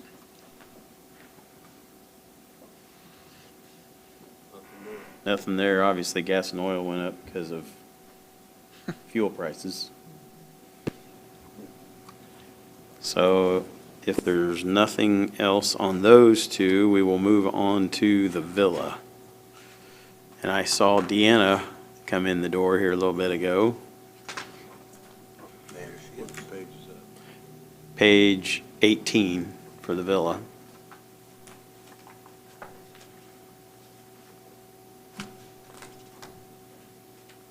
Hi, Deanna. I know from when we talked last week, we talked about lowering the part-time down to 20,000. That correct? And I don't think I had any other notes. Did you? Yeah, okay. And speaking of the villa, Dave, did you find out anything? Okay. Still no callback? Okay. We were trying to get an idea on the whole ADA stuff that was supposed to be going on, so that's, with you being here, it reminded me that we hadn't heard, so. Okay. Anything else, council, you see that you note we need to attend to? The donation fund, do we have any? I didn't think we had any notes. That's on page 56.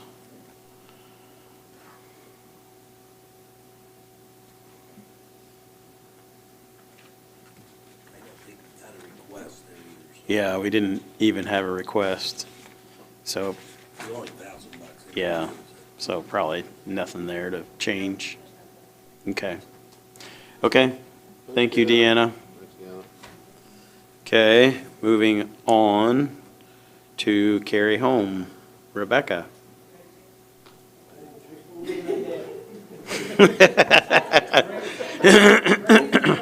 She, 19. Raise it up 20,000? Did you really say that out loud? Wow, we've come a long way. Yeah. That's right, 1,000 for every year. That's amazing. 1,000 for every year. For yeah. every year since you said the original Yeah, they statement. said cut it all, right? Yeah, that's right. Still burned into my brain. All right, so we increased just a little bit for goods and services, but if you, so that's my thing I wanted to start with, Ben. I don't know if you wanted to shout out anything there, but we can, travel and training, we can reduce 2,000. So we just qualified for 2 performance grants for our Juvenile Detention Alternatives Initiative work, and so with the Commissioner's permission, I'm going to apply for those to be train the trainers, so we can do those in-house versus sending folks out of house. The bulk then of that travel and training money will then be for our web-based Relias training, which is also in-house as well, for our required trainings. We raised up institutional supplies, that 2220 for, that's our medical supplies, prescriptions, and uniforms. If you want to move that back to 8,000, we could see what we can do with that. That Okay. really just depends upon the kids coming in and what they need. Ben, what else do we talk about?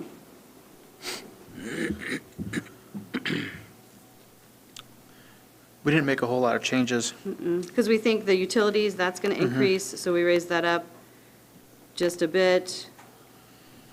Continuing to maintain our 92-year-old building, costs more and more. What about the part-time overtime bid? No, we're not selling any downspouts. Stop it. We do still have the original roof and the, I should probably not say this out loud, original electrical, just in case anybody's wondering, of the building.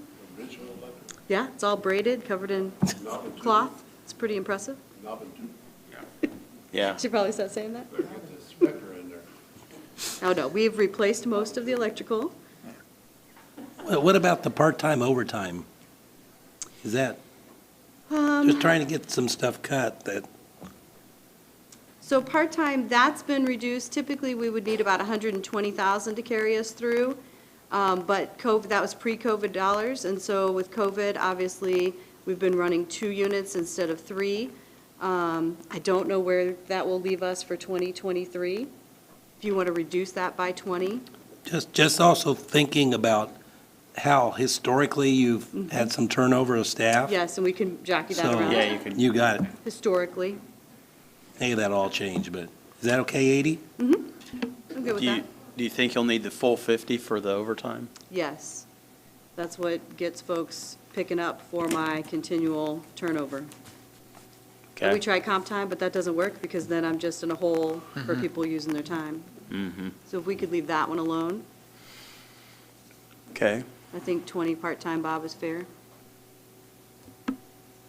Rebecca, how many overnight residents do you have now at Carry Home? So we only have 2 overnight, so we have 3 pending, but that has been on and off because of, we've been in quarantine. So staff have been with COVID, which then we have to shut down any kids coming in and move kids out. So with that few of residents, your food line item, why is that 46,000? Because we also feed our day reporting kids, we're required to feed our kids who come in for community-based, for that per diem that we receive, as well as our evidence-based programs. So even though those are overnight kids, we still have staff that are working with over 700 kids from January 1 to September just this year. So we're still providing a ton of different services that have diversified between residential to community-based.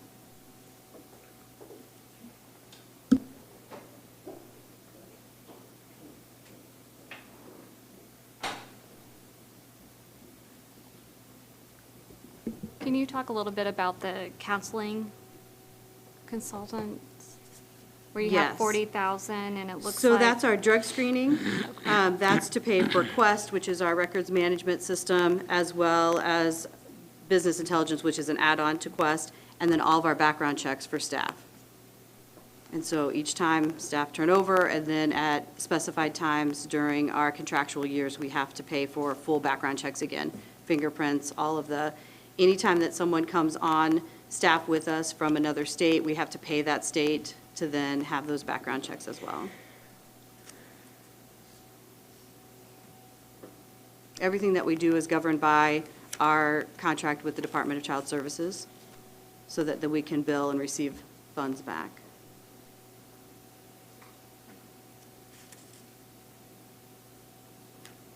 Okay. Anything else, council? Yeah, I don't want to stir the pot, but I'm going back to this outdated electrical. I know I Sorry, probably Mr. don't know the Reese. history of how many buildings that we have outdated electrical on, but Well, we are- they're opening the door, the county is, for, I don't know who inspects these, but do we inspect our own buildings, David? Who inspects this wiring? So- Is it knob and tubing, old dry wire? No, so it was built as a non-flammable building, so it is all concrete.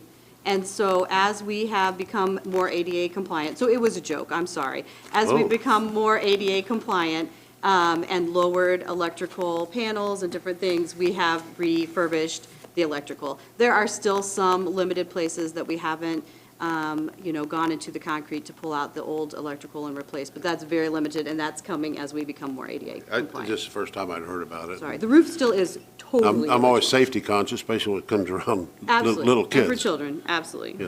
so. I appreciate that. I'm sorry, that was Oh, that's all right. unjust. We didn't have to spend the money. That's right, but if I can get more, no, I'm just kidding. Never mind. I'll stop while I'm ahead. Very much so. Don't dig. Stop while I still have my head, all of those things.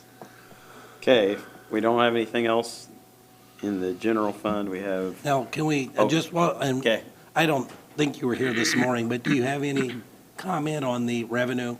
No, I think it's fair. I think Okay, okay. our per diem will continue to increase. Okay. We are going to get back up to pre-COVID numbers, so we have interest from surrounding counties to send kids. I have faith in those numbers. What is the per diem now for placement of a child? $1,000 a day, on average. And you're still going through the screening process, making sure they're the right kids? and- Yes. Okay. Yes. With the information you receive? Absolutely. Okay. Absolutely.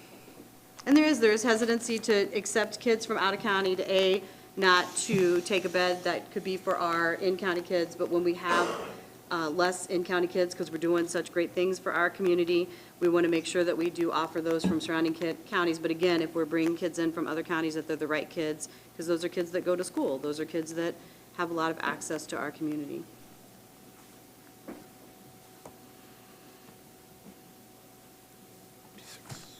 And that's residential. So then we also have our other per diems that we receive for our community base, for our in-home therapy and case management and the day reporting. Okay. The donation fund, page 56.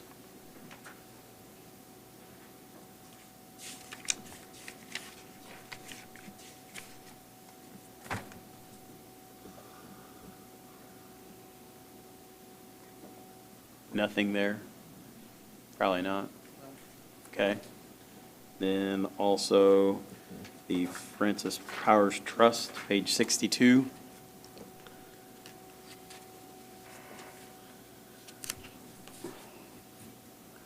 We've at least got some budgeted. Was there any interest changes, Bob? If there did, I didn't mark it. Okay. Well, I only got 472 the first half of the year. That 200 almost seems like might be too much, but. Okay. I got a question. And that's earmarked for activities for kids. So Yeah. that has to go to the specified place. I guess I Okay. probably ought to ask it off from my own understanding, but I've sat here 14 years, and I've heard of Francis Powers Trust, that little $1,000. What, is that somebody just passed away? Well, and that $1,000 really isn't right. I think the Francis Powers, she should answer this, I don't know, but there were $70,000 in there. Yeah. And we can't ever spend that $70,000, but the interest on that money is supposed to benefit Carry Home.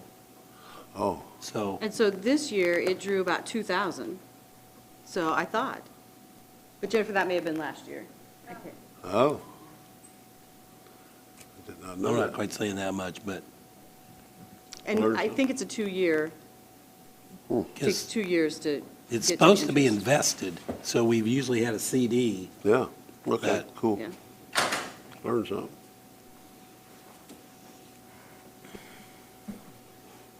Okay, if we're all okay with that, we'll move on. Thank you, Okay, Rebecca. Thank you. Okay, Rebecca. Next up, oh, I guess juvenile alternatives. I guess, I don't know why I dismissed you. Oh, no, I think I'm done now. I think I've said more than enough. Yeah, you opened your mouth. I did. It was Really. totally me. I own it. I own it. No jokes. No, not talking No about jokes, nothing. no, not, Nothing. be deadly serious. Deadly serious. Page Get out, 19. Stan. Nothing I can recommend changes on here. Ben, did you have any notes of any sort? It's pretty much all, Yeah, pretty well much all. cut and dried. Yeah, with the expectation is we go back to similar to 2019 in terms of kids and everything, services and all Numbers that. and all so- those kind of things. Yeah, that's why part-time's a little higher, as she spoke to earlier. Right, okay. All right. Thank you again, Thank you. Rebecca, even though I falsely sent you away. All right, now we can move on to parks. Randy, page 20, general fund for parks.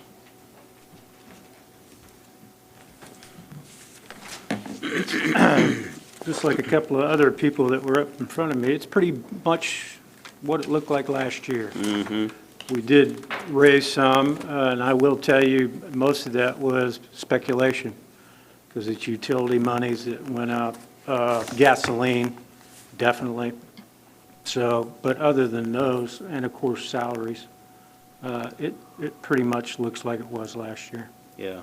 I have two different notes that when we talked to Randy, that we would cut the overtime down to 0 with the idea, kind of like we've done with some of the other departments, that we can transfer money from the other In which we've salary had, lines. yeah, and we talked about it, we will probably, the vehicle to use is part-time help. So, yeah, we can make that work. And then the other one that probably could find a little wiggle room in the same kind of thing, transfer money around, would be out of the 2210 line, taking that 38.5 down to 35,000. The discussion we had with Randy when he was there about this is, like, budgets were due July 1, which was almost the peak of gas prices. So not that we just can cut the gas, but it's. Well, there was no, I mean, we were just worried because of what we were seeing. Obviously, it's kind of mellowed a bit, but it's still higher than. Still not good. What we thought. Yeah. But, you know, and that's the thing, for us, a lot of our equipment now is diesel with our trucks and, of course, mowers, which obviously is a little bit more than just unleaded gasoline. So, yeah. But that's, you know, and that's why I said we raised it up to 38.5, and that was just speculation where we thought maybe it was going to go. Luckily, it looks like it's trending down, but we don't know that. Yeah, it's at least leveled off. So those were the cuts we had discussed. Anything else other council members see? Go ahead, Lisa. I did have more of a general question. I read that you guys are going to give up the lease on the Wildcat. Park, that's correct. And then I know that we talked about a few years ago about the bike path, I believe that, or a trail around the Bicentennial Park. Unfortunately, we got denied Okay. for that next level trail grant. Okay. But there is a round 4, which with the foundation's help, actually, the foundation, it's Allen Nail. The plan hopefully is going after the next round. So you're still working on that one? Yeah, and with your, you mentioned Wildcat, and we are out of the lease at the end of December. But our intention is to, because that particular position is grouped with Fairfield Lakes. So that person works half at Wildcat, half at Fairfield Lakes. By dropping Wildcat, we will move to Bicentennial Park, which is open, but we don't have actual park manager. Our what we call mobile crew takes care of that. Now, granted, there's not a lot there yet, but we're hoping in the, I don't even know if we can say near future, but let's just hope that we can add some amenities to that park. We don't have electric. We don't have water. Of course, obviously, you know that particular park is right next to the landfill, old landfill. But we will need a little shot in the arm as far as revenue to open that park. But at least we'll have that, a person there at least half the week. And that'll free the mobile crew up to do some other stuff. But, yeah, we'll try to get that. Because Bicentennial sees a lot of people. And I don't know if you've been there, but, okay. So there's a lot of activities, obviously water activities. We were disappointed, obviously, with the no-go on the grant for the pedestrian path, bicycle path that was supposed to go all the way around. So but let's just be hopeful that we can see a little bit of that maybe in round 4. Okay, any other questions, comments about the general fund? We have the park donation fund on page 56. We have $10,000 listed in the budget for, that's the naturalist program, is that right, Randy? Where are we at now? The donation fund? I believe you're right. Yep, that's correct. Okay. Testing my own memory. Yeah. That's why I asked it that way. Yeah. Okay. So no changes there. And then the only other one we have is the battleground fence on page 62.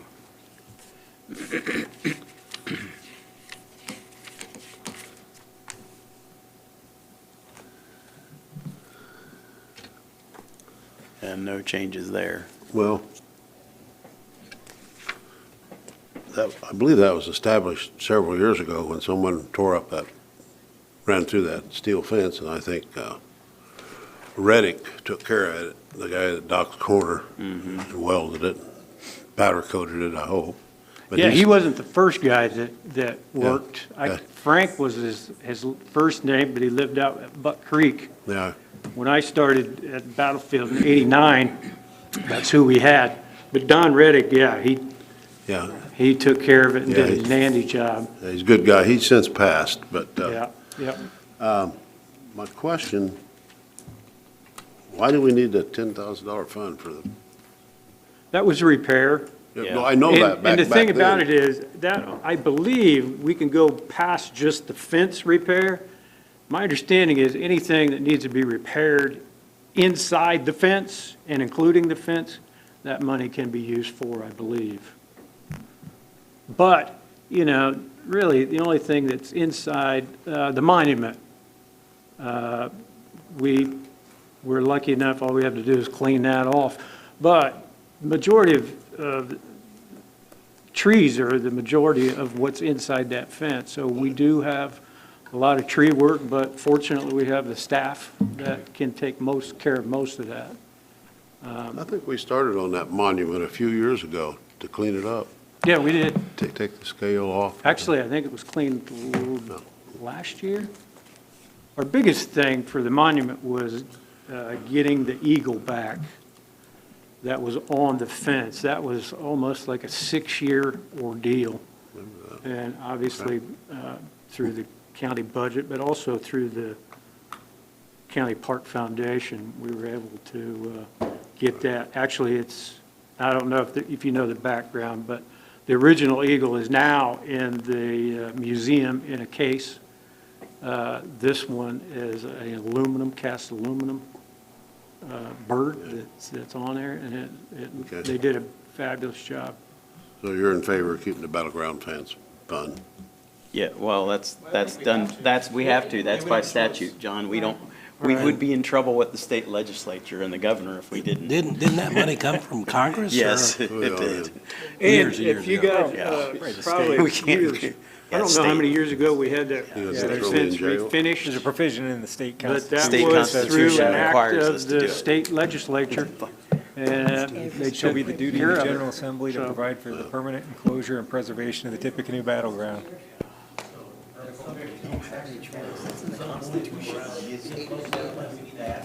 Put me in jail. I've been there before. All right, 10,000 thank you, bucks. Randy. Thank you. Now we'll move on to extension. D, welcome, What page? page 21.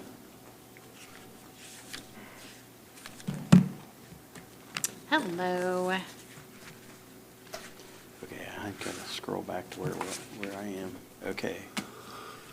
I have notes of a couple, 3 changes anyway. Barry, you might correct me if I'm wrong, but I had notes that we would cut overtime back to 4,000. And office supplies, cut it from 11 to 10. And cut the postage completely out. Because the way I understand the postage last year was at 6, and then Katie had proposed 1,000, and so then we'll take another. Okay. Yeah. And so I think those are the notes I had, and if Dee, you're in agreement that that's what we kind of talked about. Yep, that is Okay. what we talked about, yes. Okay. Anything else, Barry, that you wanted to make note of? Everything else looks pretty much in line. Okay. From my understanding, who pays utilities? We do? Out of the general budget? Well, it's all, they're housed in the Y, the old Y. Oh, okay. Did we ever sell that property?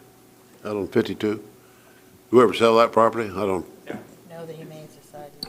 The no. Animal shelter. Animal shelter is going in there. I bet you had part of that. So, all right. Anything else? Questions from council? Thank you very much, Dee. Yeah, thank you. Appreciate it. Thank you. All right, fairgrounds, Andy. What page?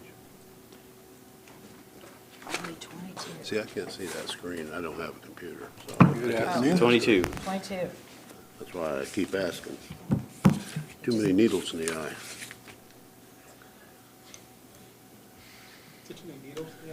Yeah, I get shots every 4 months. Using retina. All right. Take an extra brand or- Andy, I only have a couple of notes on yours that Better believe it.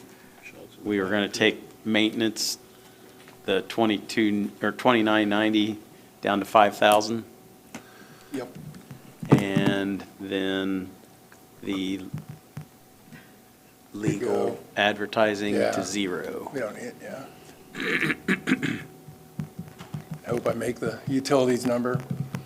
I'll be close at 120 this year, so with the increase in cost and use, I'll be So close. that's the change in the utilities. And then obviously, the other numbers are kind of self-explanatory with increases in costs. Are there additional employees, it looks like?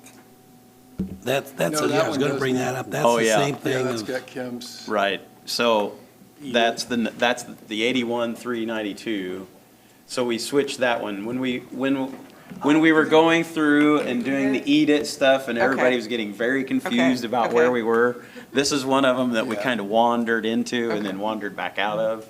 I take that question back. Yes, so that's one that's been taken care of by now. The 81,392 is the correct amount.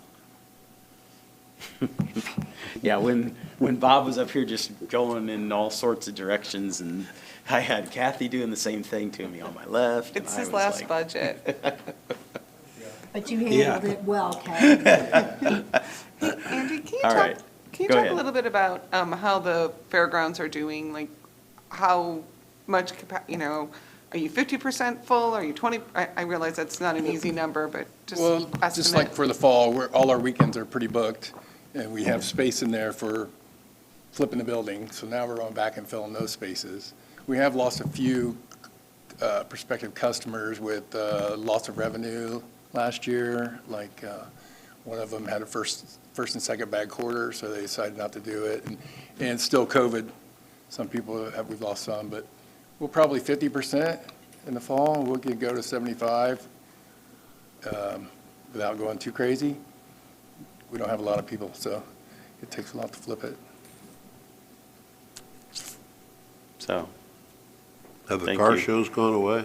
Sir? Car shows, they've all gone away? all Yeah, I haven't talked about coming back. We spoke to them, but Right. most of them have made investments in their lots themselves, Right. with change of They probably people don't have in many control cars of to take different over there. companies too. yeah, There's changes. that's the other issue, John, Yeah. is there's Yeah. not even the inventory for them to put You on. don't have any cars to take over. Yeah. So that's another thing that's working not in our favor in that regard.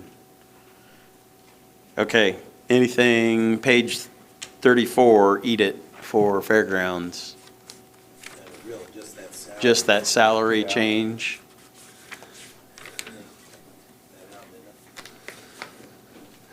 Or put it over there, you mean? Yeah, put it over there. Yes, you put it both places, right. And then, do we have anything in the fairgrounds donation fund line at all? Still the same, no ask. Page 55.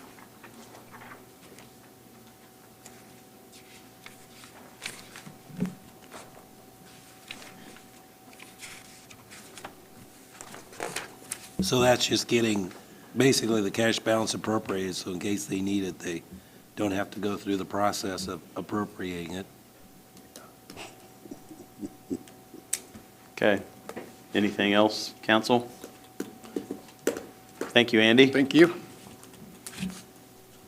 Okay. Now to the coroner. General fund, page 23.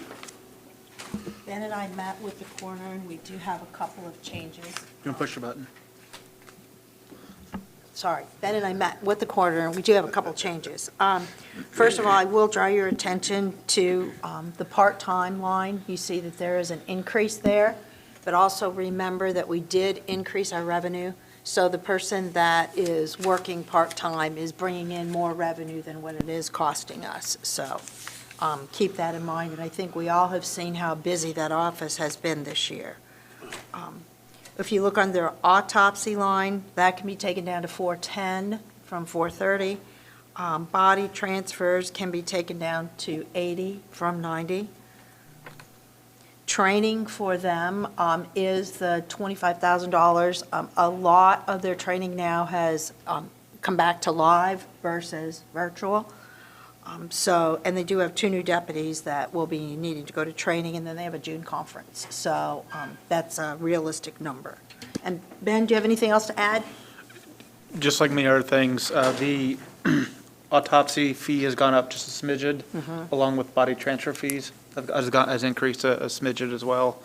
Not a ton, I think $100 or a small nominal amount realistically, but the numbers aren't decreasing. They're staying busy, and I think they are thankful for the work being done in the office to date so far. Okay. All right. Thank you. Next up, we're all finished there. Next up, we have emergency management, Smokey. Page 23 in the general fund. Good afternoon. Good afternoon. Oh. Everybody else, You're I think, going to be is one of those asleep. kind of crowds. Yeah, I know. I did ask for several increases this year. Really, I haven't for a while. The most of that was in fuel, basically. And as Bob mentioned, I calculated that kind of right at the height. So I think I'm good if I cut that down $2,000 down to. Not to 2,000, Yes. but down 2,000. Thank you. Gotcha. And our, the other increases up, other than utilities, were basically to keep our fleet going. It's aging, and it just costs more to get those repairs made. So I'm good with that if you are. Okay. Anything Ben, good? from Ben or Good. Kathy? Nope, we're Good. good. Thank you. Thank you much. Okay. Moving on down the line to the sheriff. Smokey should have been up there longer than that. What were you guys back there taking a nap, or what's going I on? was trying to, but we've talked and 24. talked and cut and talked and emailed and talked. And Kevin, you and I talked earlier. Can, Yeah. I can't hear you at all. Yeah, that's exactly right. He's passing out his germs. yeah. No, Kevin and I talked earlier. You can cut our part-time. No, whoa, that's 25,000. Down to Yeah, 25,000. Down to 25. so we had 30,000 last year. We asked for 60,000 this year. You could cut that down to 30. We'll be able to transfer other money from other salaries rather easily. The same thing with I had overtime. 25. Me Instead too. of 250,000, we'll go back down to 200,000, Good. which we'll go through, but again, we'll be able to transfer money as we see. The rest of the items there, we talked to vendors and expected anywhere from a 5 to 10% increase on everything. So I had everything adjusted for 8%, which some of the things are 10 to 15% increase. The cars, which isn't in yours right now, the items for the material in the cars, it's 45% increase, which isn't on you. Other than that. I had a note, we were going to do the sheriff's retirement, change Yeah. that as well. Yeah. Right. 1 point. Yeah, 1283301. Yes. Yep. And then the other thing I had marked was the mileage return of fugitives. Yeah, we're cutting that down too. Down to 5 from 10. I was gonna say that. Or does business pick up in the fall? Well, it does, but a lot of times we can just send people out to get them on our own. Okay.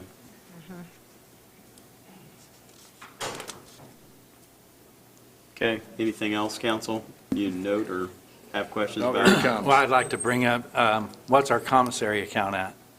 It's at about around 260,000. We had, we were pushing about $500,000, and then we found out GTL did not bill us the way they're supposed to. They're supposed to take their portion out and send us a check. Well, they would just send us a check.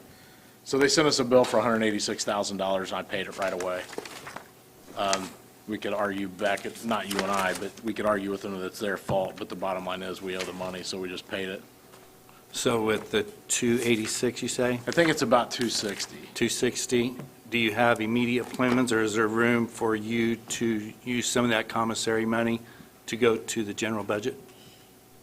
No, what I was planning on doing is the stuff we cut out for the commissioners, the equipment, our wish list and things, was to use commissary funds for that. Like we recently, in the last 2 weeks, went and picked up a trailer package, a boat, an aluminum boat, and a inflatable boat for the dive team.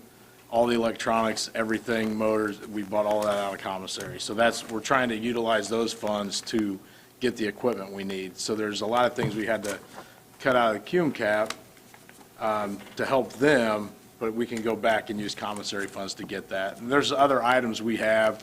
We're waiting on a transport van. It's going to cost us about $45,000 for inmates. So that'll come out of there.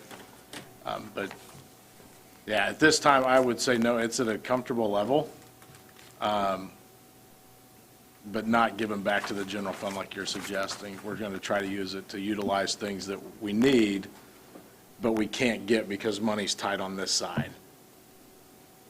I totally understand what you're saying, though, but we're trying to make it work. So am I right that you're asking for 3 new positions out of the general fund and then 5 out of lit public safety? No, it was 3 total. 3 total?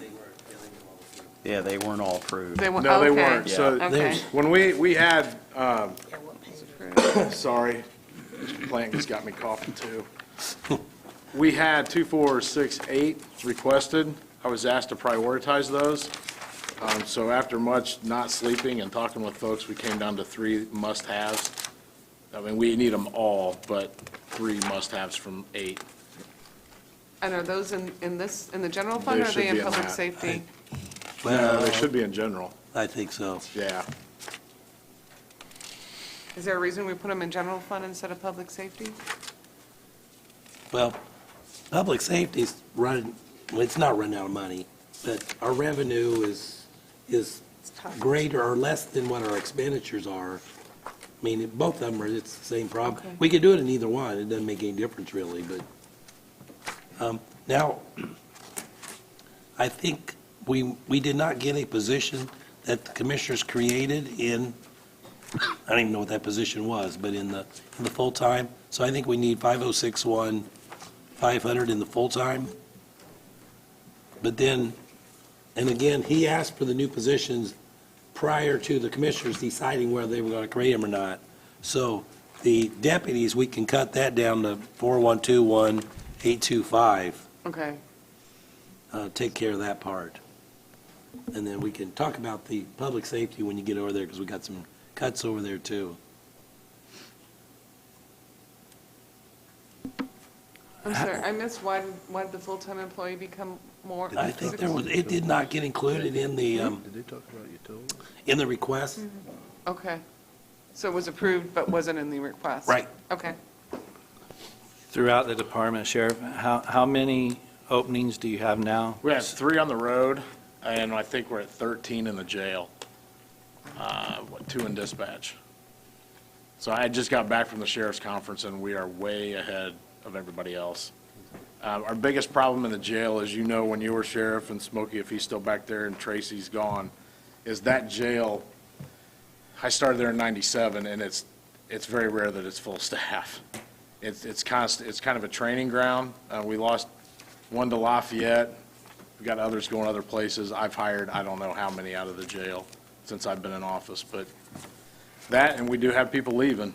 They can go make a lot more money driving a street sweeper, or we have some that are looking at like Tate and Lyle. It's a lot more money and a lot less headache. Some of them are doubling their salary. So they're leaving for that. They come to me and talk to me when they're doing it, and I tell them, I don't blame you, and put me down as a reference. So it's unfortunate, but that's what's happening. So it's very difficult to live and raise a family on $43,000. When they're young, $43,000 is a lot of money, but as soon as they start wanting to buy a car and they're done renting a house and they want to go out to dinner someplace other than McDonald's, and they're getting married, they're done, and they're looking elsewhere.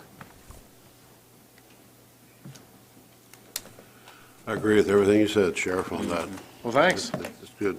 But I do Did you have a get question. that? Did you write that down? That'll- Yeah, duly noted. But I do have a question about the utilities. Yes. I know we've only spent 9,300 and we're halfway through. We've had hot seasons. Well, why are we going 44,000? I mean, I'm trying to get every dollar here. You're talking about that's the front part of the building. Yeah, 3510. Why are we 44,000 and we've only spent? Well, we're still in the process of trying to change the lights and things over to LED. And that really helped, like in the back with the jail, we were able to change the big ticket items. And we also got all the lights in the parking lot changed to LED. Out in T26, which is our maintenance building, our garage, all those were changed, so. Do you need the 44 when you're only look on track for only about 19,000? Well, remember, Well, you gotta remember all the hike and everything. you're adding a building next year, Yeah, too. the building's gotta go on that as well. Okay. This should Yeah. open in November. Okay. So do you want to scroll on, if there's nothing else here, do we want to scroll on down and do the jail Yeah. while we're right there?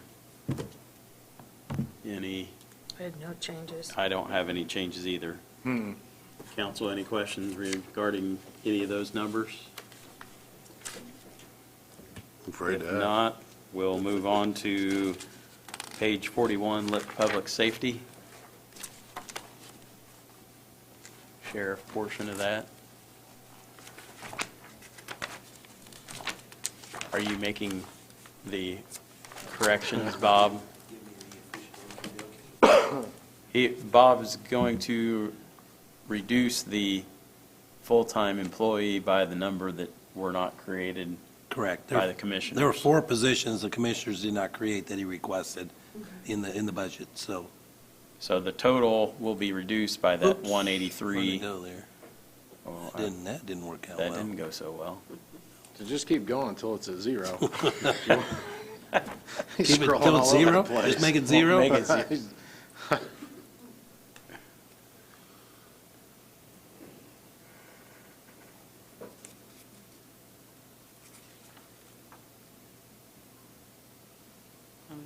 Okay. And that's less than what we had before, but I think that's what it seemed like it's. And then I had some, what did I have down here? Oh, this is one. This was the This plate. one was put in error, I think. Remember that? We talked about that at the meeting? Right, and that was supposed to go to 0. Was it the bomb, something? Yeah, because I think we already got it. Right. Yeah, yeah. That was that piece of equipment. Right. But then there was something you need to have raised too, wasn't that with the vehicles? That there was some We new did, cost? but we went through the commissioner on the vehicles, so I don't know what's going Oh, on. I thought there was an email that said something was going to be Oh, higher. the vehicles are going to cost more, but I believe we have enough in inventory to trade in to cover that. Okay. So we shouldn't have to ask you for any of the money. Okay. How many of your positions now are covered by the school corporation? So we have 5 SROs and I think 4 of them, I believe the school's helping pay for, because that's where you go in the revenue from the schools, what, $200,000? Well, do we want to do Roughly about 4 of them.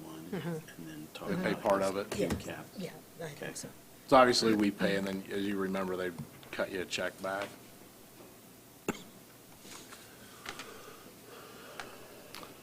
And I know, obviously, having your SROs is a very important part, and they do play a significant role in public safety. How many road deputies per shift do you have now? We're up to 9. 9 per shift? Yeah, about 9, 10.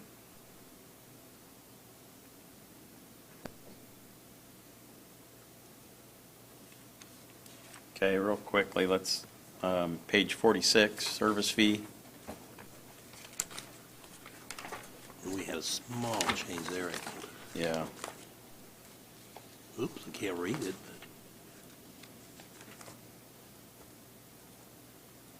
but, oh, shoot, I still can't read it.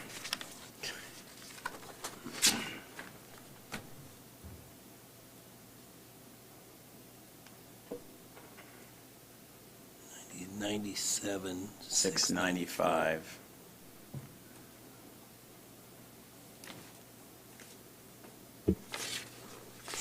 And that is just based on the money we get in for the 12 months that ends the end of July. So that's the 97,695 is what we receive for the 12 months in those fees. So we just pay that, and then the balance it from Lit Public Safety has some, and then the general fund, the balance of it. Okay. And then 911, page 51, or page 50, excuse me.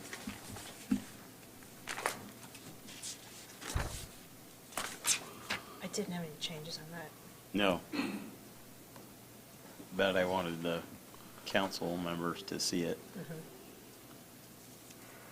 There were no changes suggested on that. Just what Jennifer told me, the interest of 113.4. Okay.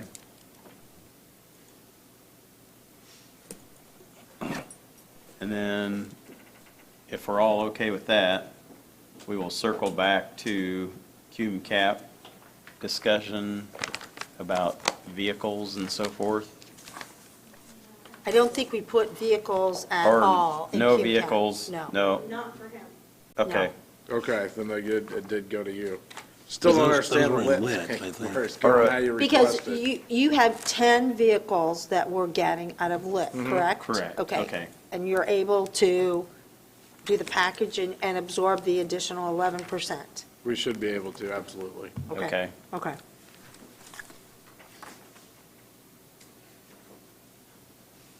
So are we all,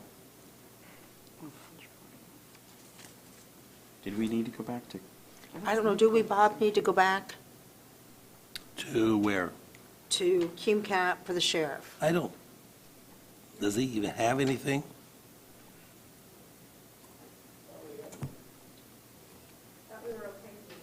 Are we okay? I don't, he doesn't have a line in there, but it could be included in the commissioners. Well, equipment safety, is that, I don't know what that is, but, We can send you this email, Bob, and you can see what, there's some stuff that's Okay. out, okay? All right, I think we're You good. want me to send it to him now? Yeah, go ahead.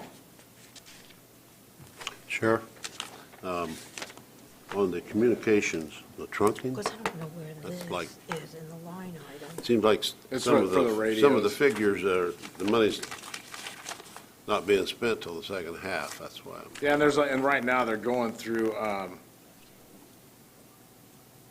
proposal for the hub with Caliber, so all the agencies can talk together, since we're on Caliber and Lafayette's on Axon.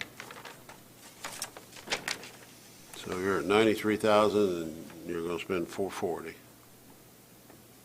That's a pretty good chunk of money. Yes. But it's all this, the things that are in here, we've all, sorry, we've gone through 911 to make sure it's appropriate expenditure, and it is. They all meet the requirements. The project they're doing is It's much needed for what they're doing with their new building, and we have to absorb those costs. Yeah, one, you're upside down, almost. No, not quite. No, okay.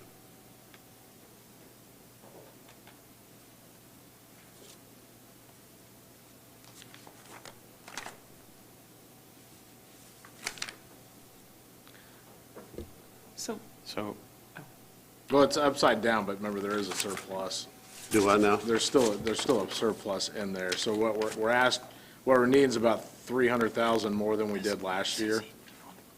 But there's close to, I believe, around 3 million in there, so it's. You got equipment outlay. Yeah, there's gonna still be a couple $1 million left over, but if we keep going that direction, eventually the fund's gonna run out. But once their project's over, we should be fine. okay. Should we take a break? We'll take a 10-minute break, and we'll reconvene at a quarter till.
whole big story. Okay, we're going to go ahead and come back to order, and we'll start with community corrections, page 25.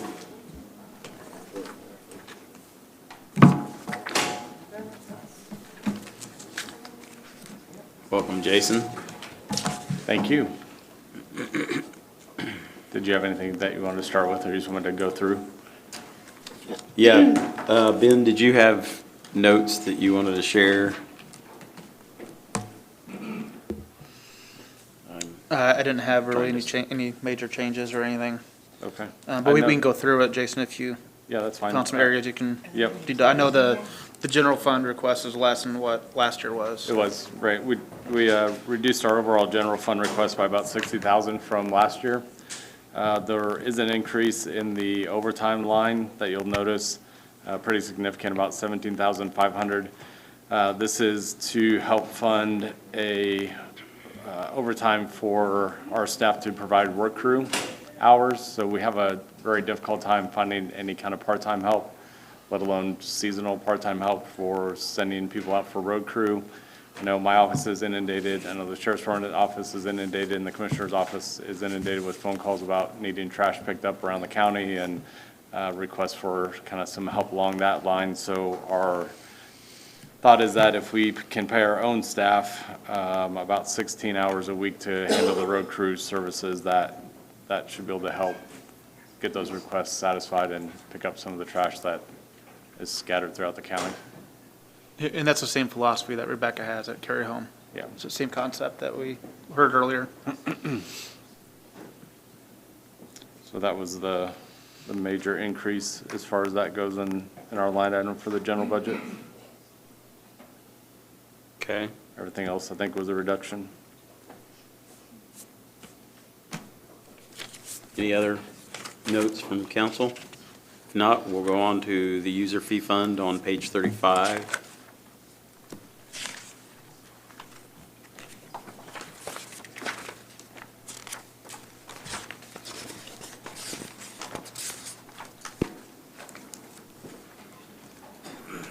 So again, these user fees are the money that we collect from the participants that come in to community corrections.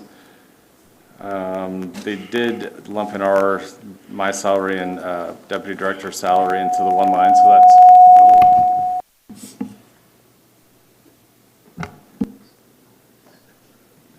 that's why it's a decrease or an increase in that.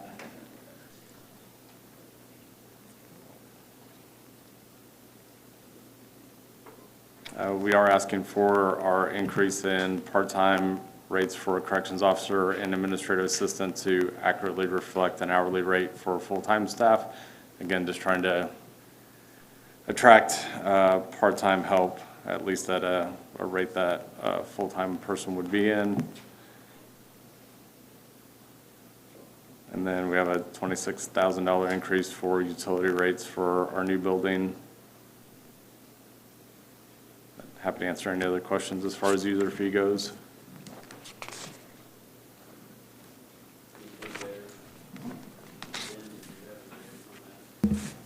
No, I did not. Then on to lit public safety, page 41.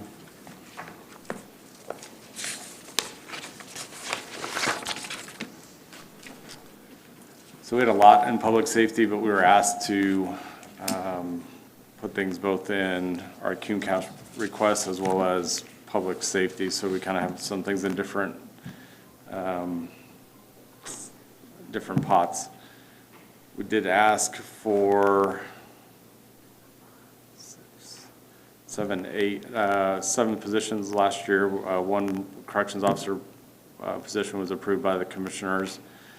We did receive our Department of Corrections grant that will fund 61% of a second corrections officer.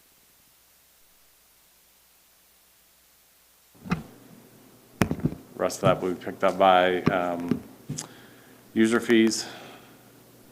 But I'll go back to when Kevin, you and Ben came and we gave you a tour of our new facility. We're expanding our footprint by another basically 100%. And our operation span of control from our work release center from one end of the building to the other is quite significant. And so, if two other corrections officers aren't in the works for this year, from a span of control and safety and security of our facility, really looking at what that looks like for next year and the years to come, just because of the population that we have, ever changing, it's ever increasing, and again, just the span of control of just operational movement and workings within the work release center. So we did ask for $19,300 for replacement of tasers and breath test machines. Those are all from 2014 to 2017, so just kind of end of life. $15,841 for taser cartridges and batteries for those tasers. And then our nursing services, currently we have a nurse 40 hours a week at our facility. If you recall, back in 2019, I requested that funding due to the amount of medical runs that we were receiving to our facility. So we were having, in 2019, we had 328 ambulance runs to our facility. We average those out to, it's about $1,000 every time one of those trucks comes out. And so with funding from this body in 2020 is when I had that request. We dropped our medical runs to 158 in 2021 and projected 95 to date. This, for 2022, we're projecting 143 medical runs from then. So we've decreased 78% the runs to our facility. And just so you know, of those runs, of the 223 runs since we've had a nurse, only 48 of those have occurred while the nurse has been there. Everything else has occurred on the weekends or while nurses aren't there. So the point being, the money that you've invested has significantly reduced the money that is costing T's and taking a truck off the road. So we're asking for an increase of $99,306 for 7-day-a-week nursing services. If you were to keep it at 40 hours a week, that cost would increase $3,745 just from their increase in services cost. So that's what those two items are. Thoughts from council? Questions? Kathy? Well, the capital vehicle, Yes. the two of those, how many cars do you have or vehicles do you have at community corrections? We have 19 vehicles, so 7 of those are for our surveillance officers. And then we have, wrote it down, we have like 3 staff cars, 6 cars for our administration that's on call 24 hours, a maintenance, and 2 transport. And then how many of those are take-home vehicles? 13. 13 are take-home? All of our surveillance officers have theirs take home, and then the staff that's on call 24 hours.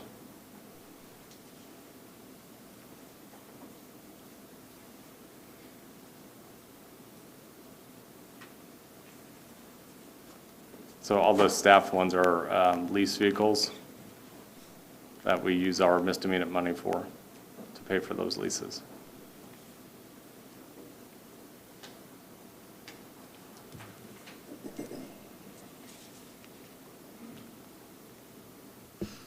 The vehicles request, was that under the assumption you got all positions filled? Or, I know we talked about it, my memories. Right. No, it was for current positions. Just current not staff for only? Any expanded. Well, they're not all That's filled. 3 vehicles? Yes. What all ones got approved? And so those will not. I'm sorry. 42,200 Yeah. around there. Right. So we can take them all out? Yeah. And that includes all the internal gadgets and gizmos that, It includes some of it. We pick up, we use some of our user fees to make up the difference, just trying to split that cost a little bit. What kind of vehicles They're Dodge are? Durangos. Is there a reason why they need to be SUVs? So I would equate them basically to the same as a patrol vehicle. I mean, they go out and they do a lot of the same functions, transporting people, driving around in all sorts of weather, day and night. They carry a lot of the same type of equipment. Sheriff, just out of curiosity, what are your majority of your patrol vehicles now? The majority of them are Durangos. Okay. Okay. Yeah. Okay, thank you. And so these vehicles have police packages on them? Because I see for QMCAP, you requested a Dodge Durango police package vehicle for they're- $42,000. They're the police packaged vehicles, so it's just how they're, just the package that they come in. They don't have the emergency lights. We put warning lights on them, but not emergency lights. But we get a better cost for them, other than if you just went and bought them off the street. They have heavier duty suspension. They're built for the work that we put them through.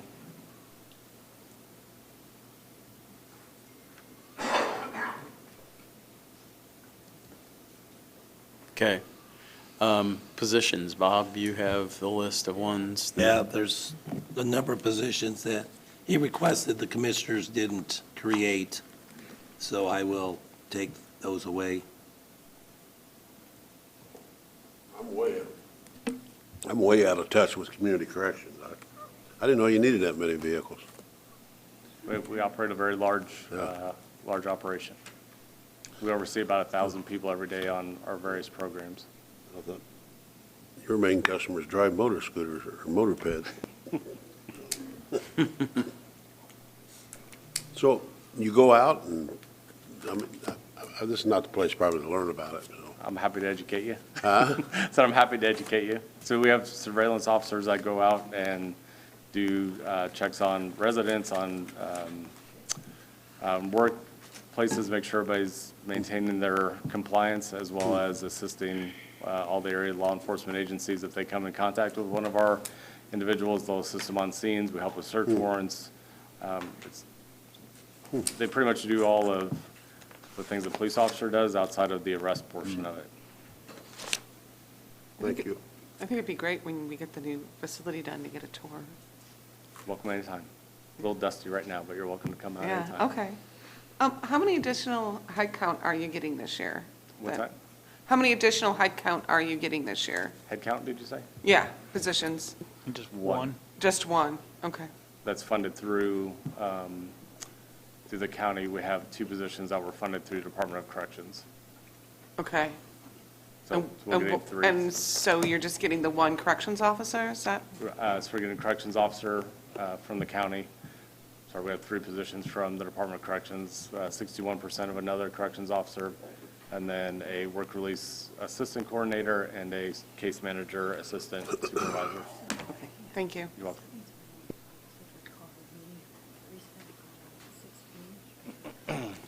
The 7-day-a-week nurse, other professional services. Yes. Or, I'm sorry, professional services, medical. Yes. Said you went down to about 48 T's calls when the nurse is on site. Yes.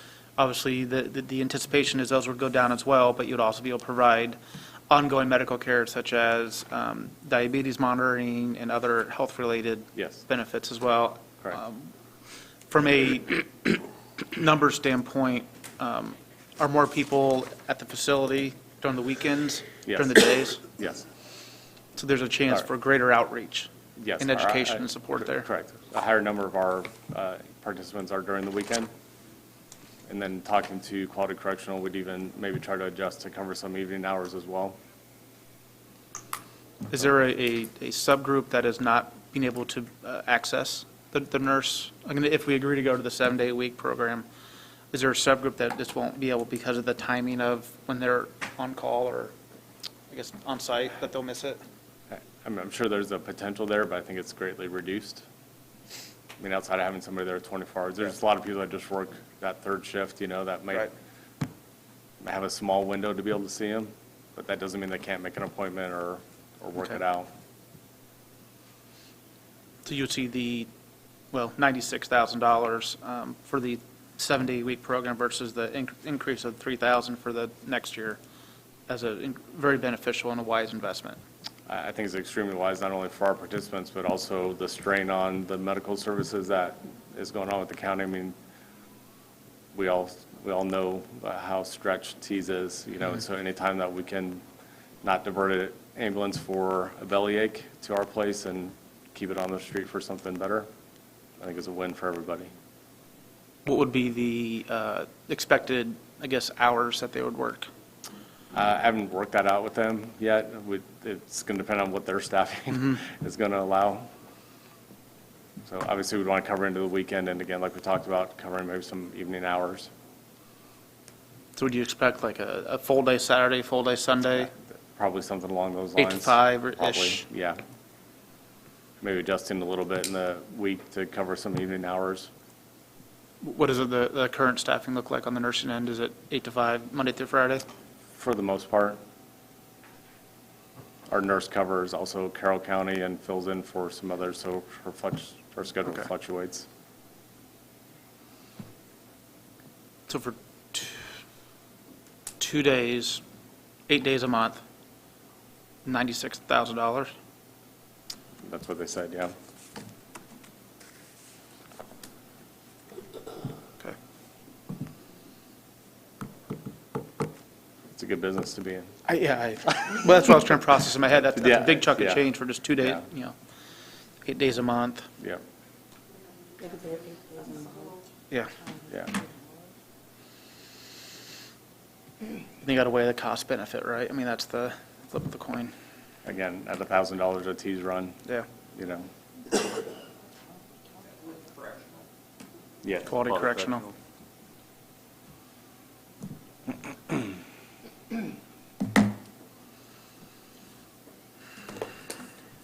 Okay. I actually just, if I could, one point of clarification. So I'm a little confused. Is this public safety lit that we're looking at right here? Yes. Yes. So we do have a Dodge Durango in cum cap as well as 3 tasers for a total of, the tasers are 9,800 and then 42,000 for the Dodge Durango in cum cap. So we might have it duplicated, those items duplicated.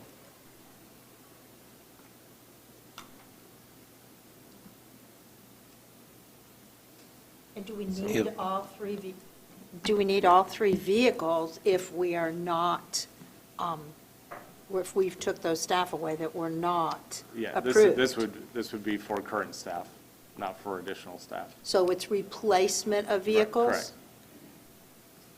So I guess as we've asked the sheriff to have like a replacement vehicle schedule, do you have that as well, a spreadsheet of vehicles? I sent that out to Okay. you as part of that packet. It has Package. it every 5-year replacement schedule for you. So Tom, are you saying we have it in cum cap in here? One. Well, I guess Maybe that was for a- what I was questioning. I'm not sure if it's in here. I just know it's in, we have one Dodge Durango in cum cap. And we might want to cut it, I'd rather cut it from cum cap, I think, than here. And then we have 3 tasers.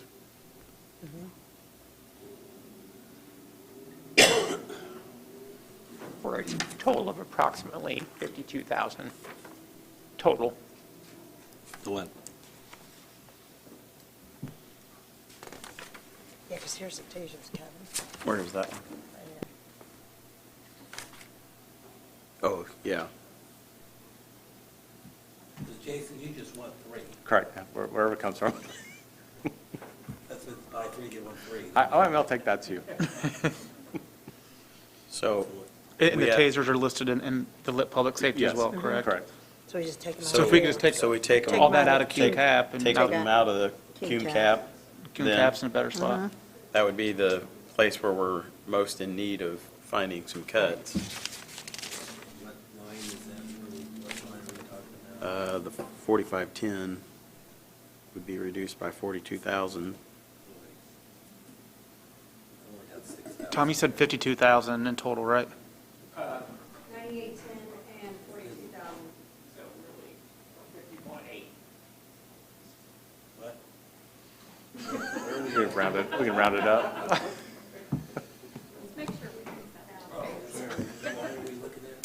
No, they were talking about something else. Is that safety, 4530? This is 4520 was the vehicles, 42,000 out of there. Yeah, 4520, 42,000 even. 42,000 out of Yes. there. Okay, And then 4530. 4530, okay, that would make sense. And this is the 3270. No, 9,810, because there's three of them. Oh, yeah, 9,810. Yeah, 9810.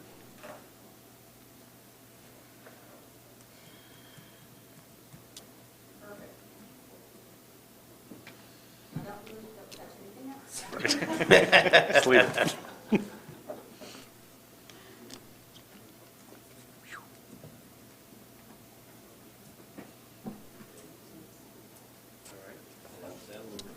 Okay, and we have some other ones that we'll need to make with the sheriff.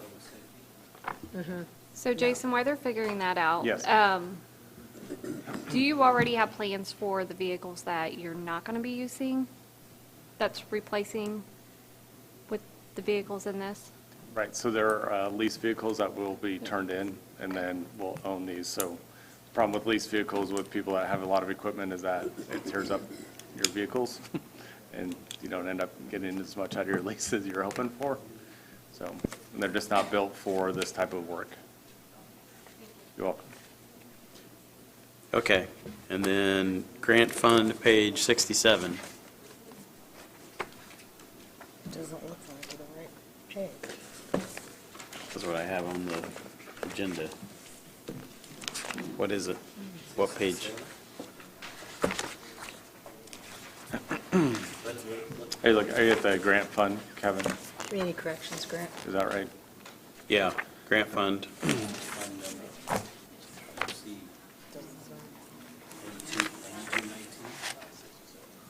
Oh, okay, all right, I don't have it. Okay, I'm with you. Yeah, it's not page 67 like it says in the book. I don't know what page it is.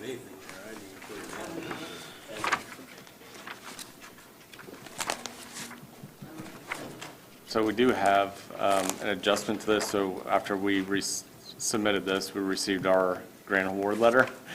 That is now accurate, so I can either, we can go through this, or I can fill you in on what the new number is that wasn't projected in this actual. For the revenue part? For the, sorry, for the total grant part, for the, so instead of 1,943,375, our actual grant is 1,658,913.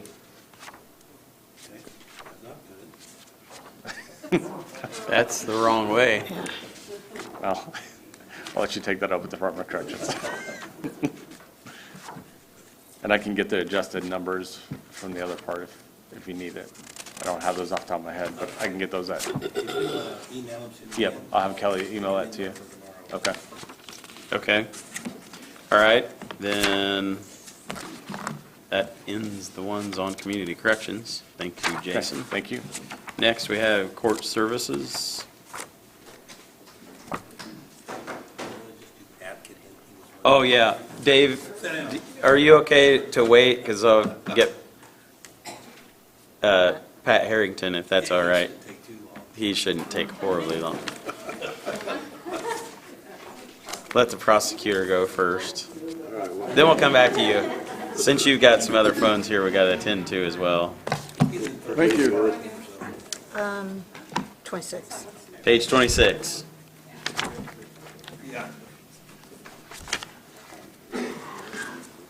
Good morning. Before we get to my budget, I'd like to advocate on behalf of the citizens of Tippecanoe County that we look to explore establishing or building pickleball courts. It's the #1 fastest growing sport in America, age 50 and above. We have 0.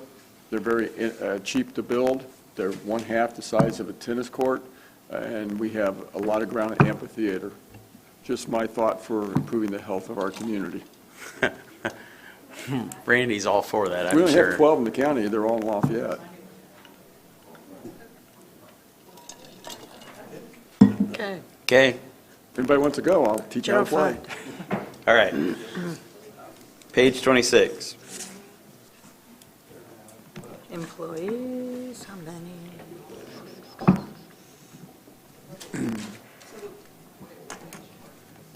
The one thing to note is that in 2022, when we did the budget for Pat, we took down his budget slightly because he has a lot of open positions historically with turnover.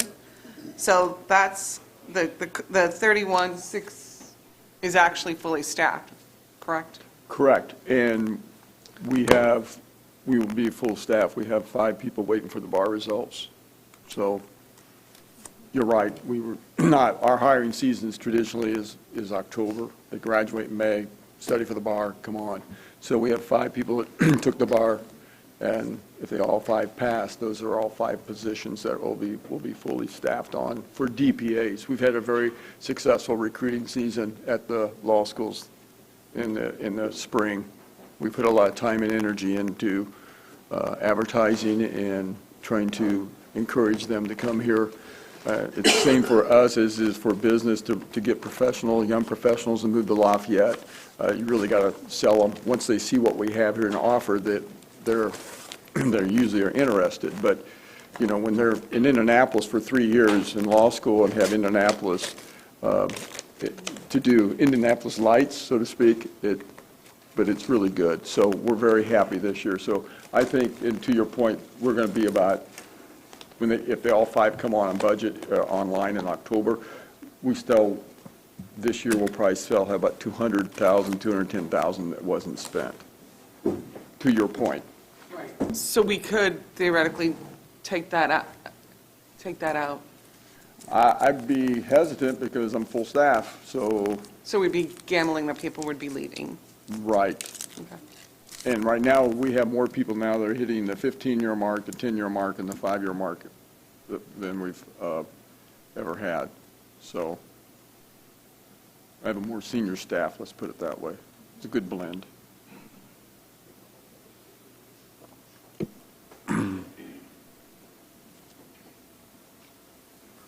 If you wanted to just take a little bit of a gamble, what if we lowered your part-time and then, like, say, 10,000? And that's a long ways from the 100,000 we did for this year. Right. And then that would be a little bit of opening. I mean, you have enough people that you're unlikely to be fully staffed for the entire year 23. I would agree with that. I just wouldn't cut it 200,000 if you wanted to knock off. To knock it from 20 to 10? Yeah, that would be fine, as long as you know I may come back next year and you don't ask me what happened. But on the 3.7, to at least your point, yeah, if you want to take 150 off, I could probably stay under that, because that would only be like 2 lawyers moving on. It takes me like maybe 90 days to reload, so to speak. So I'd be comfortable with 100 off that. And some off the part-timer instead of part-time. Yeah, part-timer, we need them. The problem is, everybody here will agree with me, when you try to interview them or get anybody to apply, it's very thin. It's hard to fill them. So we have the need, and we're always out there trying to hire and interview. So when do they hire? Do they start in January? Do they start in May? And then, I agree with you. It's kind of hard to project all that. Yeah. So 306. So I would take 100 off the 3160, because he can always move the money, he can always move money from there down to do part-time, right? And put this back to 20? Mm-hmm. Sure. And he can move it both ways, right, without? Right. Just fill out a form. Okay, we all satisfied with that? Do we want to do You would do 4D. 4D while we're right here? Yes. They don't really have anything to do there. Nothing, no change? Okay. Then, from there, we'll go on to 41. Public safety for prosecutor, page 41.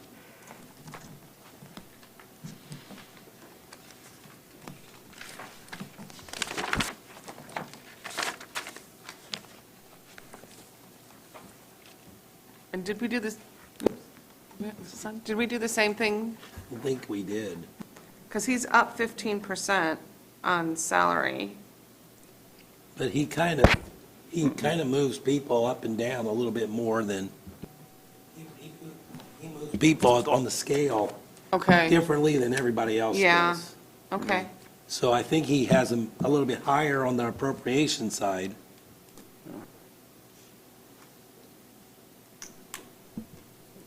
Pat, can you talk a little bit about your professional services and what you're seeing on the transcript side? Right, transcripts are an increased cost, they're going to continue to increase. Just, we have to pay for statements, right? So the police department, they interview 4 people, we get it on audio, video, but in order to go to trial, you have to have those transcribed so the jurors have ability to read along as they're listening to the audio, video. So that's expensive. You're looking at, anywhere from $5 to $6.50 a page transcribed. That's the current going rate for court reporters. In an hour-long interview, you're probably looking at, because of deposition costs, right? Hour-long interview, you're probably looking anywhere from $450 to $800. So our costs go up, and they're needed, and there's not anything we really can do about it. We're also running grand jurors, and all those have to be transcribed. Did you pay for that before out of, like, diversion funds? I tried, but I don't have that much money. Okay. I think that you put 50,000 in the lit for us, so we Yeah. appreciate that. And the law changes, But you know. before it was somewhere Yeah. else, because you had the expense before, Yeah. just not out of here. Yeah. And the law changed, the new law went into effect. It was Same. in 2560. That's going to go up for, I assume when Amy gets up for her transcriptions, it's going to go up too, so.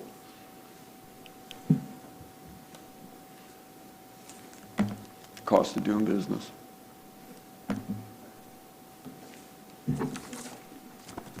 Okay, anything else?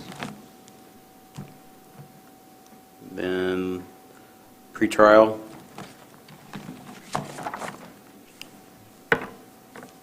Page 53.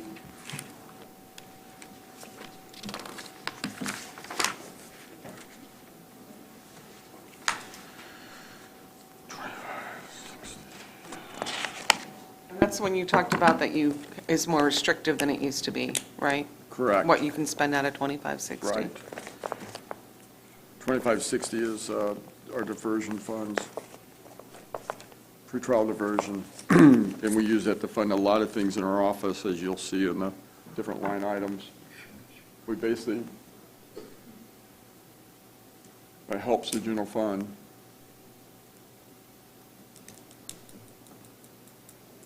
And then 2561 is fraction deferrals.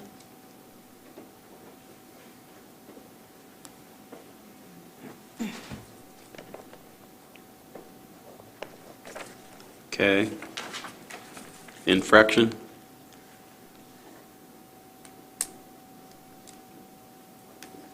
$2561 is infraction diversion, which are tickets. That goes down, as I explained to Lisa and Jody, that's been going down for the last 15 years because in 2007, there were almost 14,000 traffic tickets written in Tippecanoe County. Last year, there were barely 4,000. And to get a diversion, you got to get a ticket, and then you got to be eligible underneath the statute for being a good driver. So every year, this continues to drop.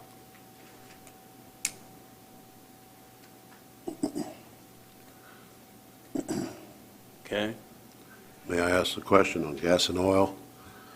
You're 9,700 and you budgeted 50,000, and you're halfway there. On which line item?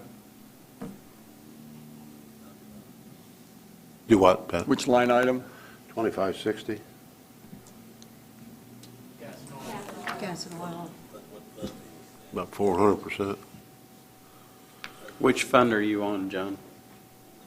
Pre-trial diversion. Pretrial diversion? We budgeted, I think, is that what he's on? Yes. no, we budgeted 252, didn't we? Yeah, we budgeted 252,000. I don't know, what have we spent year to date? Gas and oil, 50 versus 10 last You're 9,700 there now, and you're halfway. You only got a few more months left in the season, you got 50. Whatever. Just not like 20,000 off that? Well, I don't want to upset Pat, but 30,000, I don't care. Just trying to get to that bottom line. Well, this is not general fund money, these are Yeah, this diversion is not funds. These are general fund controlled by money. statute. Okay. If they don't spend them, they don't go back to the general fund or to the county, they stay in this fund group. So, doesn't make any difference what you're trying to do ultimately.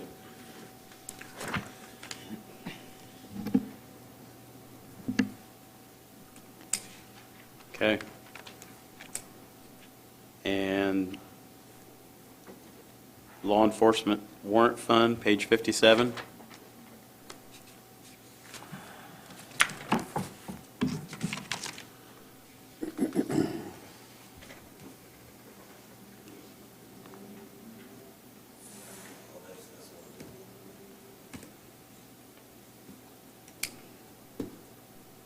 And this is This is the rodeo money. And so with this one, I put in here a projected potential end of the year cash of 58,000. And there's really no new money coming in, but they just need to be watching the cash balance too. My 58,000 assumes they're going to spend everything in their 22 budget, but this money is obviously dwindling down to nothing. So, I mean, he does have a lot less requests, so it's probably okay, but just to watch the cash, not just watch the appropriations.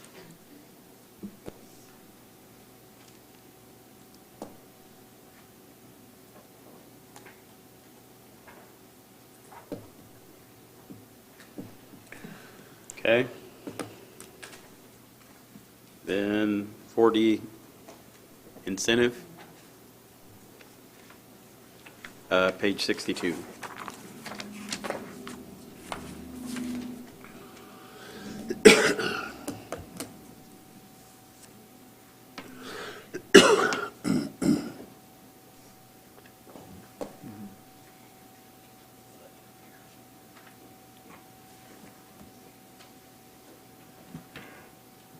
Now, if you can see my note there, Pat.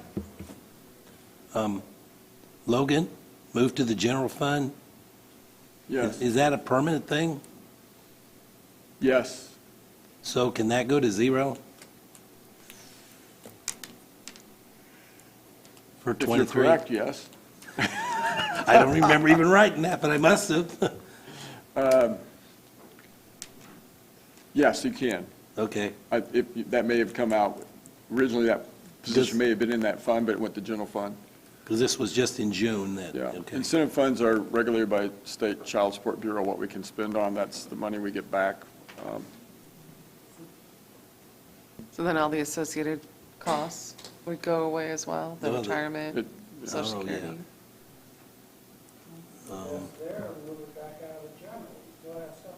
Yeah, that's true. You can't necessarily do that, because to spend incentive fund, you can't be to supplant, you can't use it to supplement, you can use it to supplant.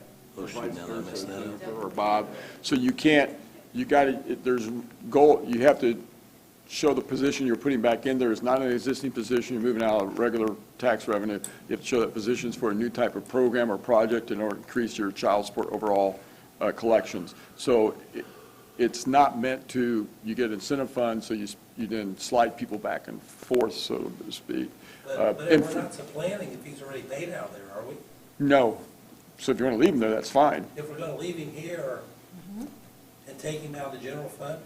as long as, now my question is, is he getting paid out of this fund right now or general fund? If he's in general fund, then you can't My little reverse. note's saying You can't He backwards. went to the general fund in June. So Nah, once he leaves. you're gone, then he's we're gone. supplanting, comes back. Can't come back. The rules affect. So why did he get switched to the general fund? I don't know. I don't know. I don't know. I don't know why. We can look into it. But yeah, so that's why historically, remember, we've always had a hard time spending incentive money. If you could look at this and see, unless they're borrowed. Yeah, I'll go back and try to figure that out, yeah. And we get audited every year by CSB on all these expenditures, as does Faith, it's juvenile court on incentive funds and clerks. We've asked for greater authority from the state to spend child support incentive money, because across the state, you have counties that legitimately you could use the money for something you're doing now, but the way the rules are, you can't. So there are a lot of counties, I mean, larger counties than us that are sitting on over 500,000, 800,000 in incentive funds.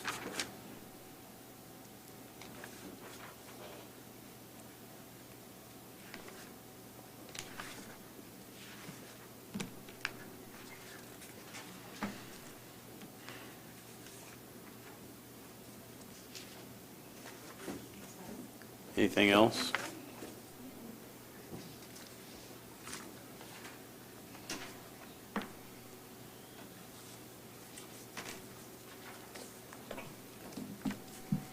All right.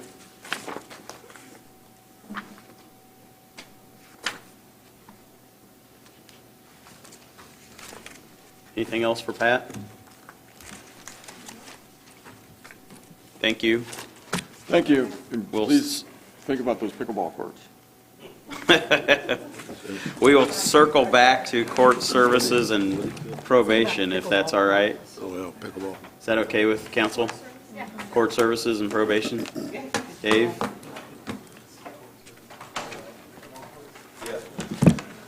Court services, Good afternoon. 54. 54.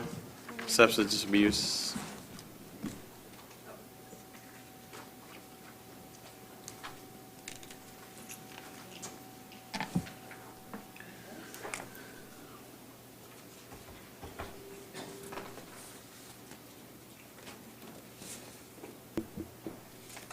The only note I have is spending more than what's coming in.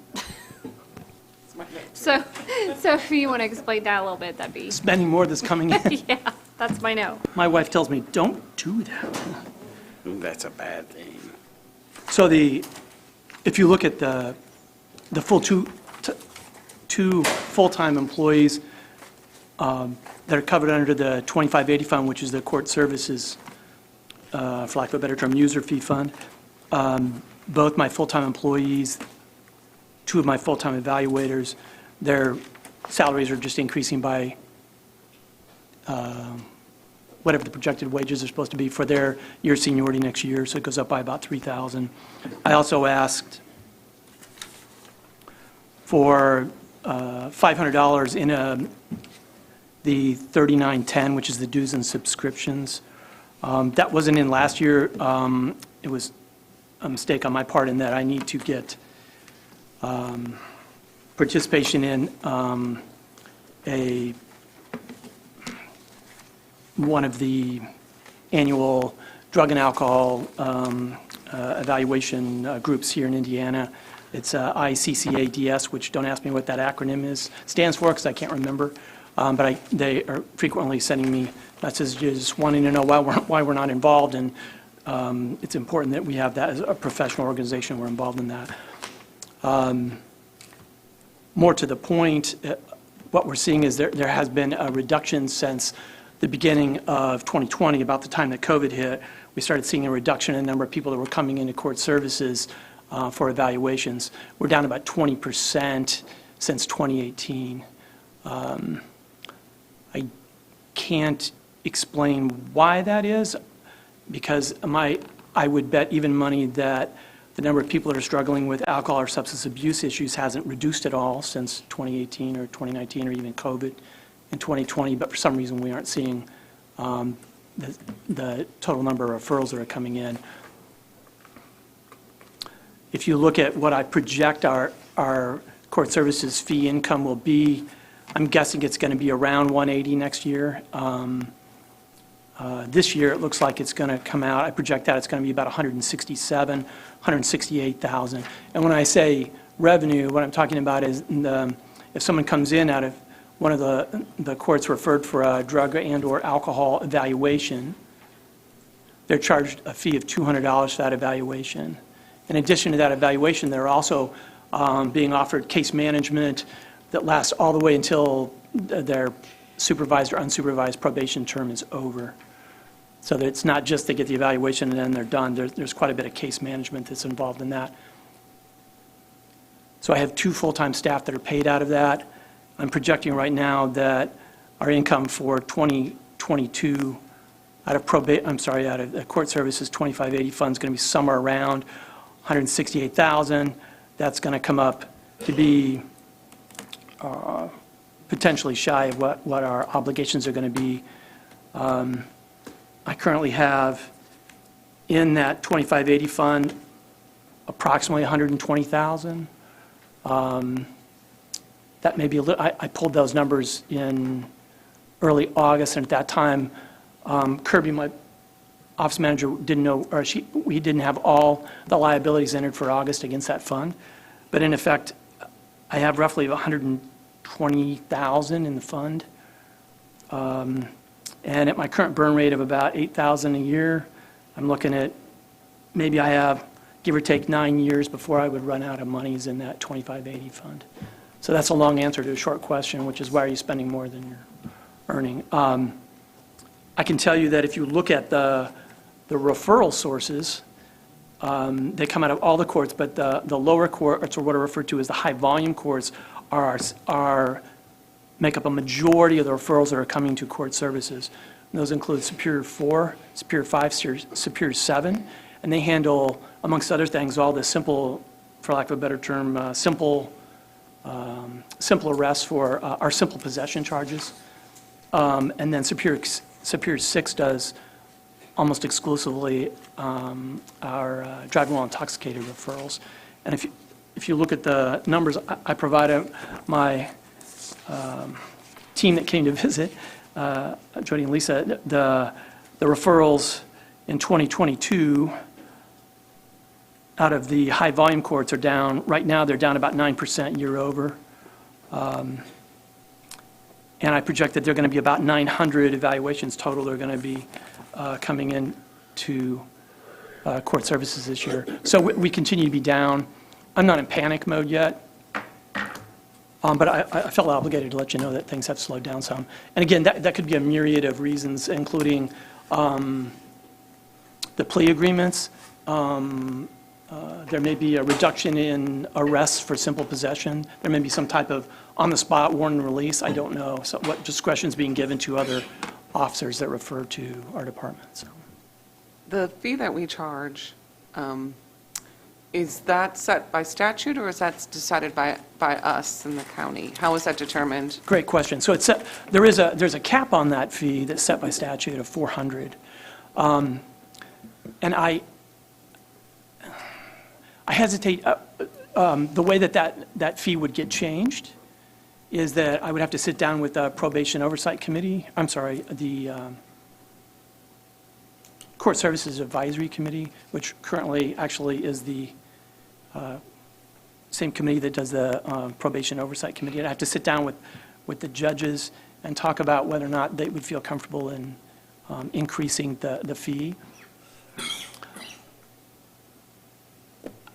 I hesitate to do that because it's not only is it a long and drawn-out process, but also many of the people we work with, it's really tough for them to come up with the fee we're charging.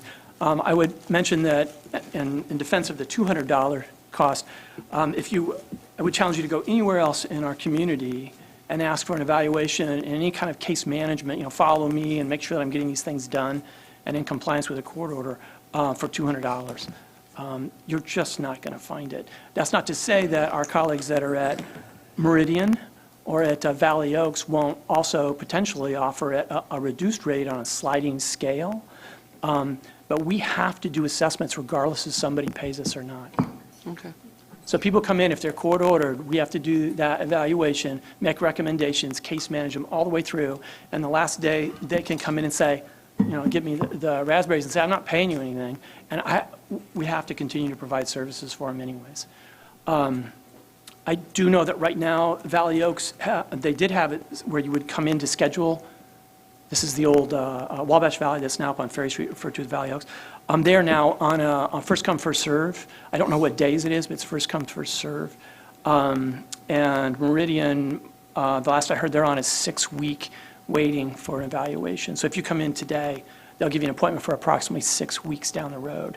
Whereas, right as of this morning, if you came in out of court and said, I have to complete an assessment evaluation with court services, they can get you scheduled next week, which I think is a great place to be, especially if you're in need. So anyways, that's my defense of my 2 colleagues that are currently being paid out of the 2580 fund.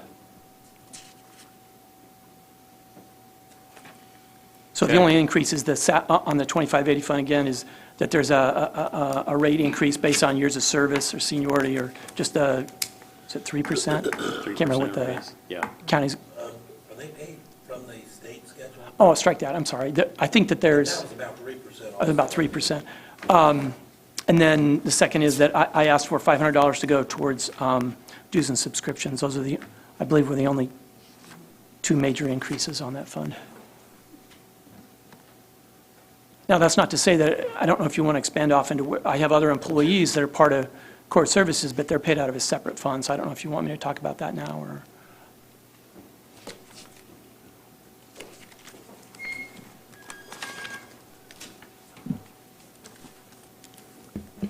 Now, in here, I think we could probably cut the health insurance back to the 42. I don't think we're going to have a rate change. And I think on the paperwork I sent out, I told them to increase it by 5%, so that's probably what they did do there. And we do also, there's like 109,000. And now, Dave, is this my recollection that at some point in time that VIC fund, we could transfer that money up to the court services fund, to the substance abuse? Is that my recollection right or wrong? You know, the old fund that victims and community we used to have? And we're still getting a little trickle of money that comes in there. I'm happy to receive any of that. Would you? Yes. Okay. Because I thought we could move it from there up, but not from there down. I'll go with that. But, I'm sorry. until that money like quits coming in, the victims and community, there's no need to do it, and then, well, now we got another $6 next month to transfer, so.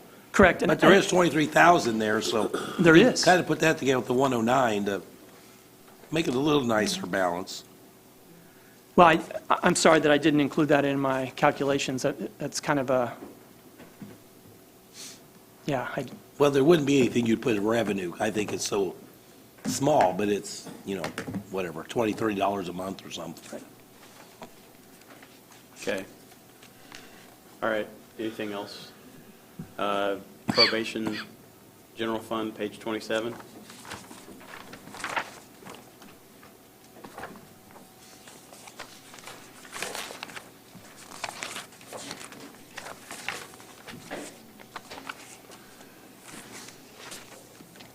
Anything there? I'm seeing no.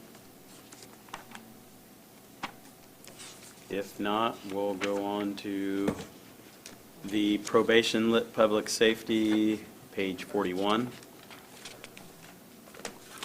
Can I back up for a minute to the general fund? Yes.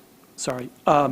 With respect to the general fund, I just wanted to point out, highlighting, I guess, the biggest changes in my 2023 request. Under part-time, so it'd be under the 1130 part-time, it is worth noting that if you look at the 2022 request for part-time versus the 2023 request for part-time, it appears as though it's a big jump. But I was back here in March of 2022 asking for consideration of raising the hourly rate part-time from $13.50, which I learned doesn't even get you a job at McDonald's anymore, to $16 to $18 an hour. So that's where you see that larger jump in the request. I reached all the way to $18 an hour and calculated 3 at 29 an hour, or I'm sorry, 29 hours per week at 52 weeks, and I came out with 81,432. I don't anticipate actually reaching 81,432. I imagine it'll be slightly below that, but that's why you see that large jump there. Could we go down on that a little bit with the assumption you'll have a little bit of money you could just transfer from full-time down to that part-time line? I knew I shouldn't have brought that up. So. Yeah, you shouldn't have. We were done with general fund. Yeah. Thanks, Dave. No, thanks for letting me Yes. return. Yeah. 75,000, or is that too low? I'm sorry? Like 75,000 part-time? Let me do some quick calculations here. Well, I think Bob's point is that you'll almost assuredly have some other funds from your full-time line that you could transfer down if need be. Like for 22, right now, there's, I mean, if I double the 800,000, that's obviously 1.6, so there's 22,000 this year, the first half has been generated. I don't know if there's any unusual vacancies you had. There have been part-time and full-time, actually, because we've had some staff changes or promotions within, and we haven't, some of those positions we haven't filled yet. I would note that, and this is more on the part-time side, on that 1130 part-time side, we had, as of August 8th of this year, we'd spent 43% of what we had budgeted for. So we'd spent 26, almost 26.2 against the 61 for the full year.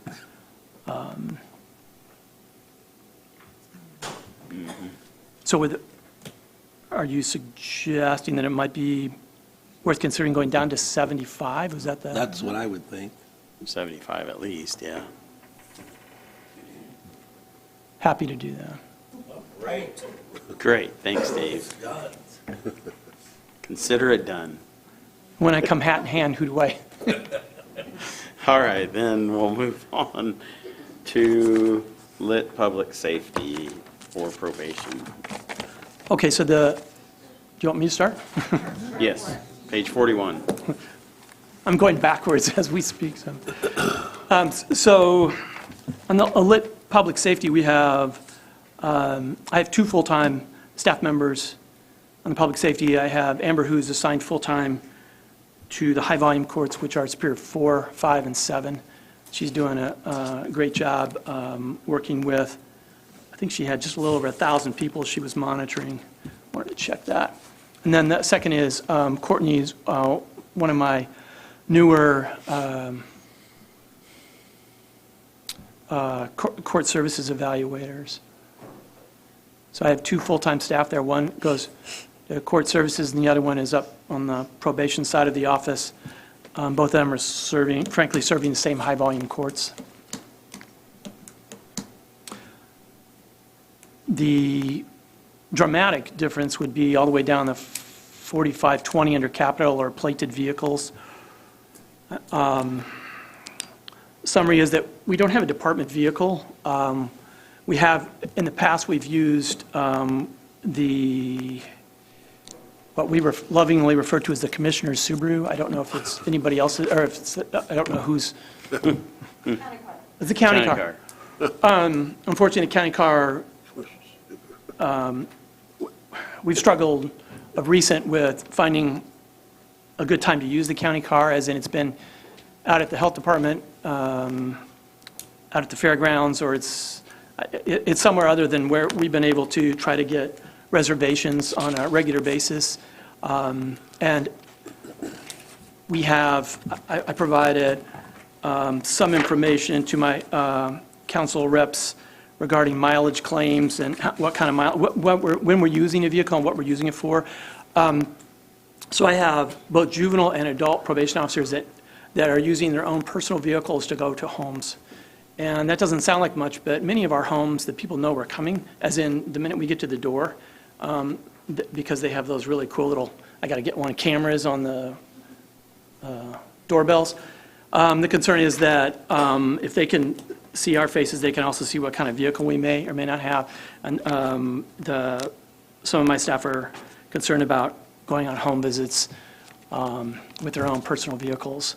There is also, in addition to that, my adult officers also go to training outside of town, typically it's Indianapolis. My juvenile officers put mini miles on. They have to, on a monthly basis, go eye to eye with any juvenile that's in an out-of-county placement. I don't know, Rebecca left, I don't know if they have to do that out at Cary Home, but they have to drive, if they have a child in placement at White's Institute or somewhere in Clark County down in the Ohio, they have to go there once a year, once a month to make contact with them. And even if they're getting together and they're carpooling, they're generating a lot of miles. In 2018, I calculated out that we did almost 21,000 miles. The year after that, in 19, we did 18.5. 2020, we were down to 5,800 miles. 2021, we did almost 7,100 miles, and right now we're projected to do about 9,600 miles through the end of this year. I also gave just kind of a summary of when talking about department officer safety.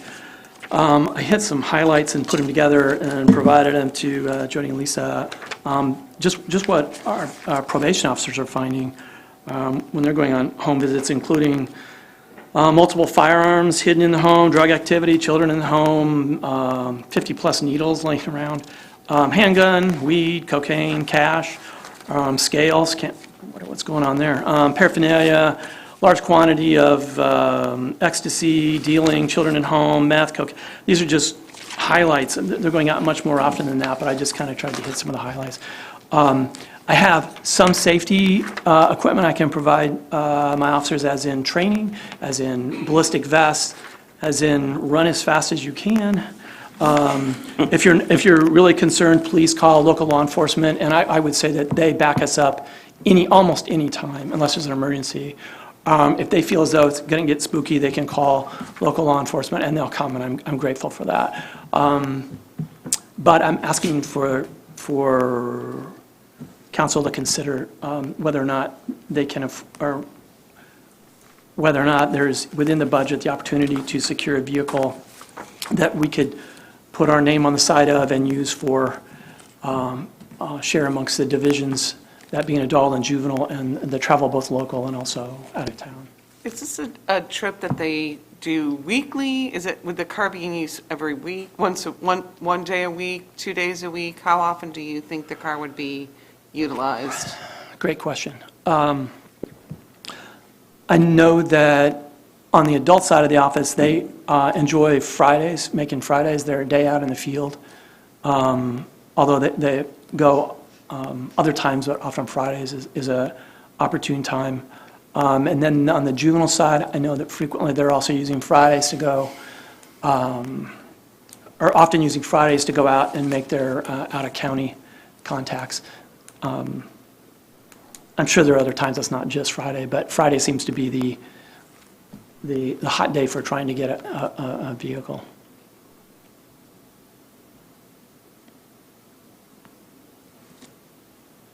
Thoughts?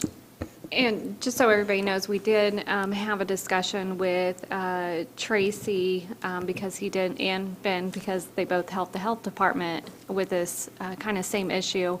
And so we're trying to find another solution as well. But definitely, I think there is a need for them to have a vehicle. But I know the sheriff is also looking to see what they might have available. There may be some vehicles coming available in the future, and if so, if we might have an opportunity to utilize one of those. But right now, that's up in the air. And the county car, the Subaru, has been used quite a bit by others, which makes it difficult for them to check it out. Well, without drawing out the conversation too much more, I do know that years ago, I don't remember, it's been 7 or 8 years ago, we purchased the then chief deputy's really nice Crown Vic from LPD for like $1. It was a great deal. And we had, yeah, until it wasn't, that's right. And then when you buy a vehicle that is already kind of long in the tooth, it gets expenses. We have built in our budget, we already have, we kind of anticipated that we would have insurance, fuel, repair in the event we get fortunate enough to have a vehicle. I would also add that in the event we don't, I have 429 gallons of fuel I bought at a really cheap price about 3 years ago that I'd be happy to auction off to the highest bidder, so. Jody, just a clarifying question. So are you speaking to, we bought 3 vehicles for the health department, or 2 vehicles for the health department. So are you saying that potentially that they could use one of those vehicles? Okay. No. Okay. No. Okay. All right. Unless one's not being utilized, then. Right. I think the difference too, from a financial standpoint, is the health department vehicles came from the vaccine reimbursement fund, and all future expenses are paid for through grants, whereas this is funded through taxes. Granted, the public safety tax, but still through a tax. I would just ask, working commissioners, do you guys have any other options to get creative, to use vehicles a couple days a week that you guys are aware of? The county car is back here now. It was at the health department. But it is, during election cycle, it's tied up virtually every day. It does sit there a lot unused when it's here. It is, especially on Fridays. If the utilization is going to be Friday, then I would say it's almost always going to be available until we get to election cycle, and then it's never going to be available. Yeah, because ultimately they'd be insured under you guys, correct? Or plated under you, under the Yeah, commissioners? all of them are. Well, and just to be, thank you, I'm not trying to turn away someone sharing their vehicle. I'm not suggesting that anyone's withholding opportunity to use. It's just timing is everything, and it's not just Fridays, but that is typically when we get the most time out of the office in the field, but there are other times where we have to go. Or if I have an officer that has to go to mandatory training down in Indianapolis, it would be nice to be able to utilize a department vehicle. So, Is it important that it be marked probation? I would like that. Prefer that? Yes, or require that? The safety equipment, specifically the ballistic vests that our team's wearing, they also are labeled that way, so it's really clear who they are. But on the side of the car, you would like for it to say Tippecanoe County Probation? I would, yes. Yeah. I'd even Which spray obviously paint it that's on. not how it would be in this situation. I'm sorry? That's not obviously how it would be if you used the county car. Oh. And if that would be. Yeah, we could get a magnet, I guess. Yeah. Or temporary spray Yeah, paint the on it. assessor used to have a magnet, I think. And I know that Tracy had, yeah. Big Bill Laro put it on top there. All right. I think I'm done. That's what happens at the end of the day. Right. 2 minutes before. I like that. I'm going to have to work on that. A magnet, yeah, for the demo. So if we were to get a car that that the sheriff's department no longer needed, would that be adequate for what you needed? Oh, certainly, yeah, And Bob, is that going to happen? Is there going to be one available, or what's the? Yeah, I got a text out. I think we have a silver Pontiac Grand Am that's there. It's just sitting there. Once the health department's done, the only thing we'd need is one of the Crown Vics when the guys go to the police academy. And these all come with no damage from rear end crashes, by the way. And initially. I'm documented. But they're on sale for $25,000, we think. Well, and I think that the challenge is that as a department head, if you have a used vehicle and somebody says, hey, will you give it to us for $1 or $10, I don't know that they can do that when they can be off, or it's a challenge for them when they can be offered much more by way of trade-in. So, at some point, I understand some of the concerns about giving me a car for almost nothing compared to what they can get if they try to trade it in. So that's why I decided to approach it a different way. So. Yeah, and for us on the trade, and I guess the way I look at it, it ends up being the county's money.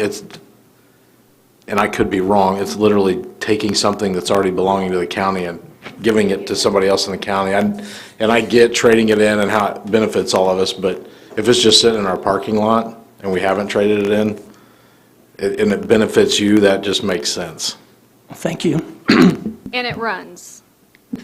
Oh, they all run. I mean, we have plenty of tow trucks. We could just take turns hauling you wherever you want to go. Okay, we gonna leave it in or not? What, are we leaving the 30 in or not? I think I think if there's a vehicle available and David is comfortable with that, I am. I think we could take it out. All right, But we need to leave the other, the gas and the maintenance in, right? well, yeah. Yes. Okay. Thank you. Sheriff, we're counting on you now. Maybe. Thank you, Bob. Okay. All right, we have one Yes. other quick one. Aye. User fee fund, Second. page 55 52. or 52. Is it 52 or 55? 55. Where's it 50? Probation user fee. It's 52. 52. It is 52. Your index isn't very good, Bob. It's the same one I used last year. That's probably why it's off. Probably is. Page 52.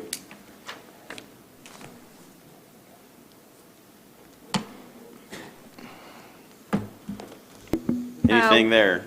One of the comments I would make is maintenance vehicle equipment, the 3,000 is on the lit fund as well, or expense, as well as the, hold on. Vehicles and equipment, 3,000. So So we could take take those 'em- down to zero because they're in they're in lit. That is, you're talking about the same thing. Right, I'm happy to pick that up on the probation user fee side, the liabilities as far so as take the 3,000 out of lit public safety then? Yes, Okay. sorry, So I leave didn't it- catch that. Leave it there and take it out of public safety.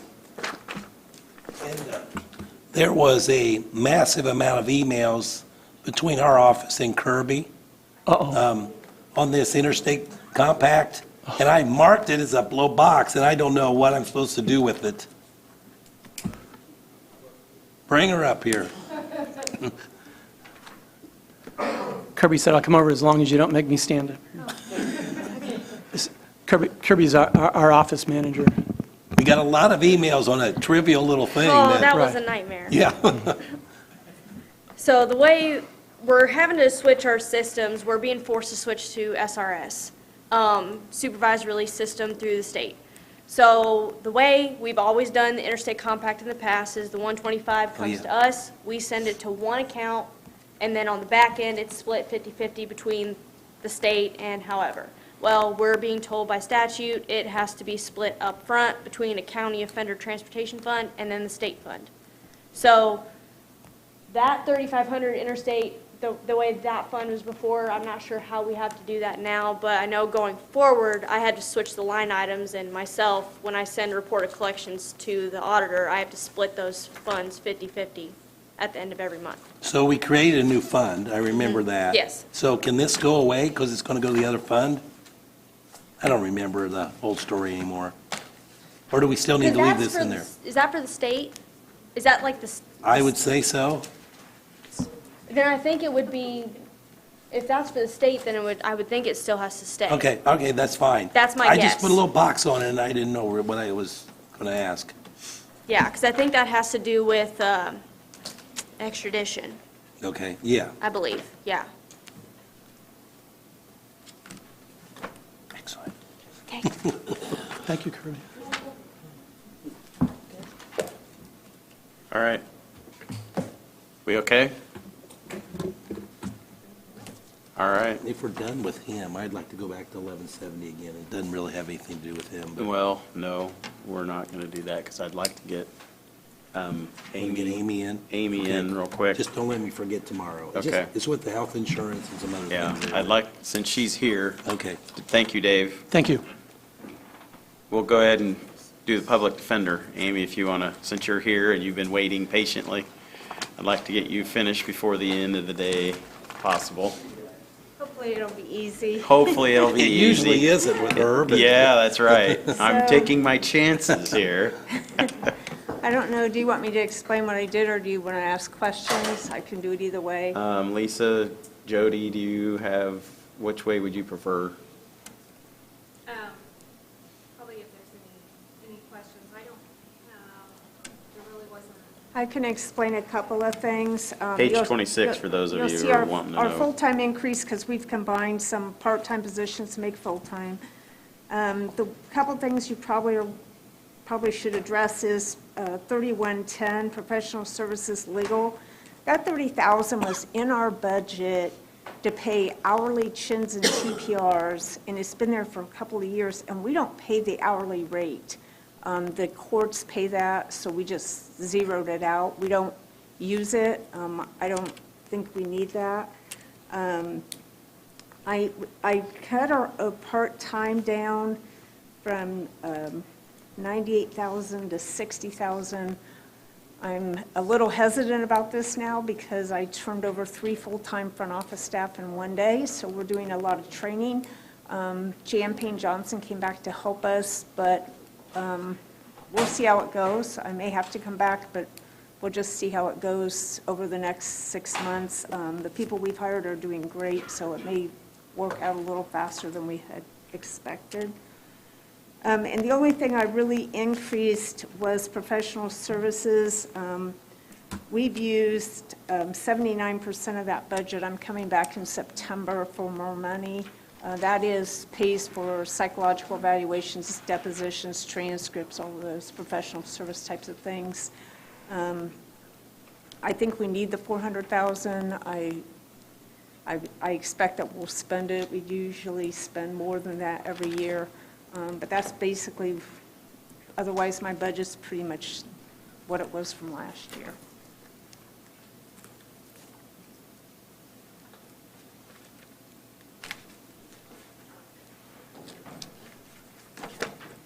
Okay, anything else on that one? Okay. Bob, a question. Bob, did you have that with the ones that, your 2 employees that were switched out, they had more longevity? Was the budget turned in before or after that happened? When was the longevity done? Well, It was turned in before. yeah, because she had one at 7 years and one at least 1 year, I believe. So the 2 that came in are brand new, so you would have a, Well, longevity next year every year. right, but they're not going to have it at the 7-year rate. Right. So you've got a little wiggle room there.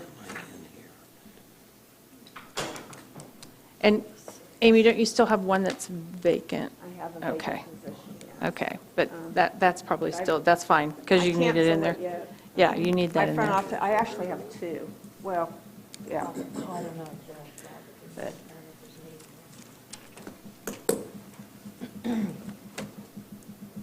Do you know who we're talking about here? Helm and Bolton. Who? Helm and Bolton. Helm was turned in down here. She'd be at the 7-year rate. And she's new or she's gone? No longer here. Yeah, but she's been here for 22 years. Yeah, but it's only, it stops at the 7-year rate. Oh, okay. Yeah. Helm and Bolton are Oh, the both rate gone? would go down. I Correct. mean, we could maybe have a little adjustment there. Yeah. And they were replaced by new people? Yes. Yes. Yeah, we can.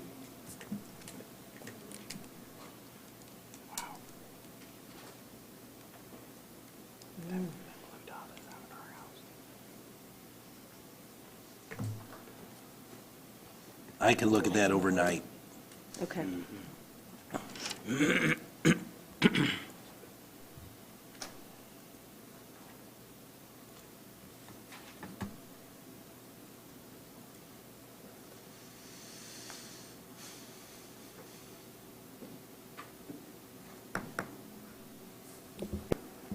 Now, Shirley, they were both 7-year people? No, No, just Helm was 7, Bolton would have been at the 1-year level. correct. Okay, so we only just have one that would be changing, just the Yeah. 1/7 to a 1. Right. Okay. Correct.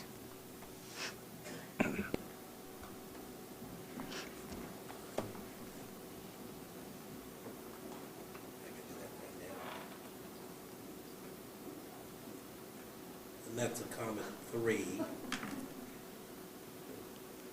So it'd be 47,806 minus 45,002, 2785.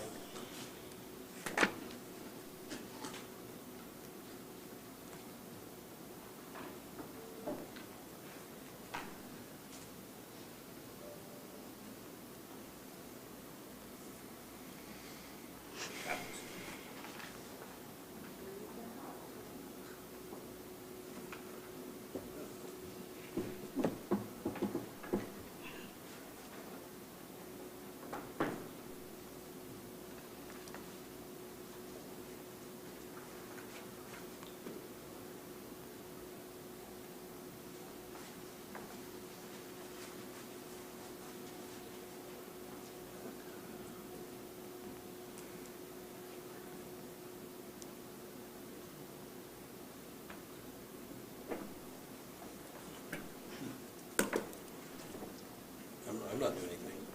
Okay. Wait for me. No, well, I thought you were all done. I wasn't sure if you were done. You are done, okay. User fee, All right, well then, user fee fund, user fee fund, page 52. 46. Don't be looking at my index. Here's, 46. here's the issue, here's the issue on the user fee fund. We used to just kind of use it freely. They are now, you're supposed to use it for emergency situations, and they are now auditing us on our reimbursement. We had to submit, I believe it was the end of '20 through the second quarter of '22. What's an emergency? It really depends. Like, it's things that you couldn't plan for. I honestly think if Jan has to train into next year, that we could use that for that, because we could not have planned to lose 3 people, and it takes more than 5 months to train somebody in the front office, especially since one of them is the financial individual who does all my budgeting, my reimbursement. So it did change, and unfortunately, there's quite a bit of money in that account. But they are auditing us now with how we're spending that money. It's really meant to be a fund for like a rainy day fund. So if something would happen and the county didn't have money to fund a public defender office, they would use that money. That's kind of what it's for.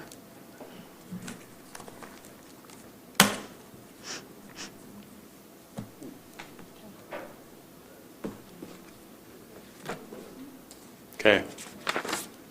Anything else? All right. Okay. Thank you, Amy. Thank you.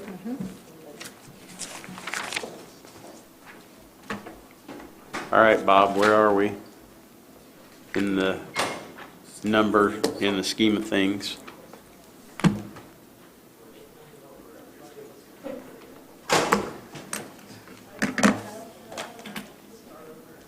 So we're almost there on that top part, the way the DLGF method of 11,000 left. 3.5 million. Yes, and I'm not sure how far up the echelon I doubt we're going to make it to 96%. If you got the lit public safety money, you want to put that, or the lit rainy day income tax money, you could maybe knock $1 million or $1.5 million or 1.75 million off of those numbers. But that's your wild card for next year, but we can't. The idea was to get us through the pandemic, and so, and we've cut $911,000 out of the general fund. And now we're getting down to the end of the departments. We don't have the big ticket items left. Right. Right. So, we made progress, but Not, yeah. I think we need to come back tomorrow. Really? Yeah. Man, I was thinking I was just going to forget it. Because we don't know what Paul is going to bring in to eat, so. Oh. Yeah. Bringing us money, Wait. bags of money. Bags of money? Yeah. Well, Bob was just wondering what kind of goodies you were going to have. My getaway car, without backing it up and wrecking it. We don't have a report on him. I hope the cattle prices increase. All right. Bob? Thank you, everyone. Tomorrow, 8:30. Tomorrow at 8:30. 96. Bob, what do we normally budget to, 96? Okay. What's that? We normally budget to 96.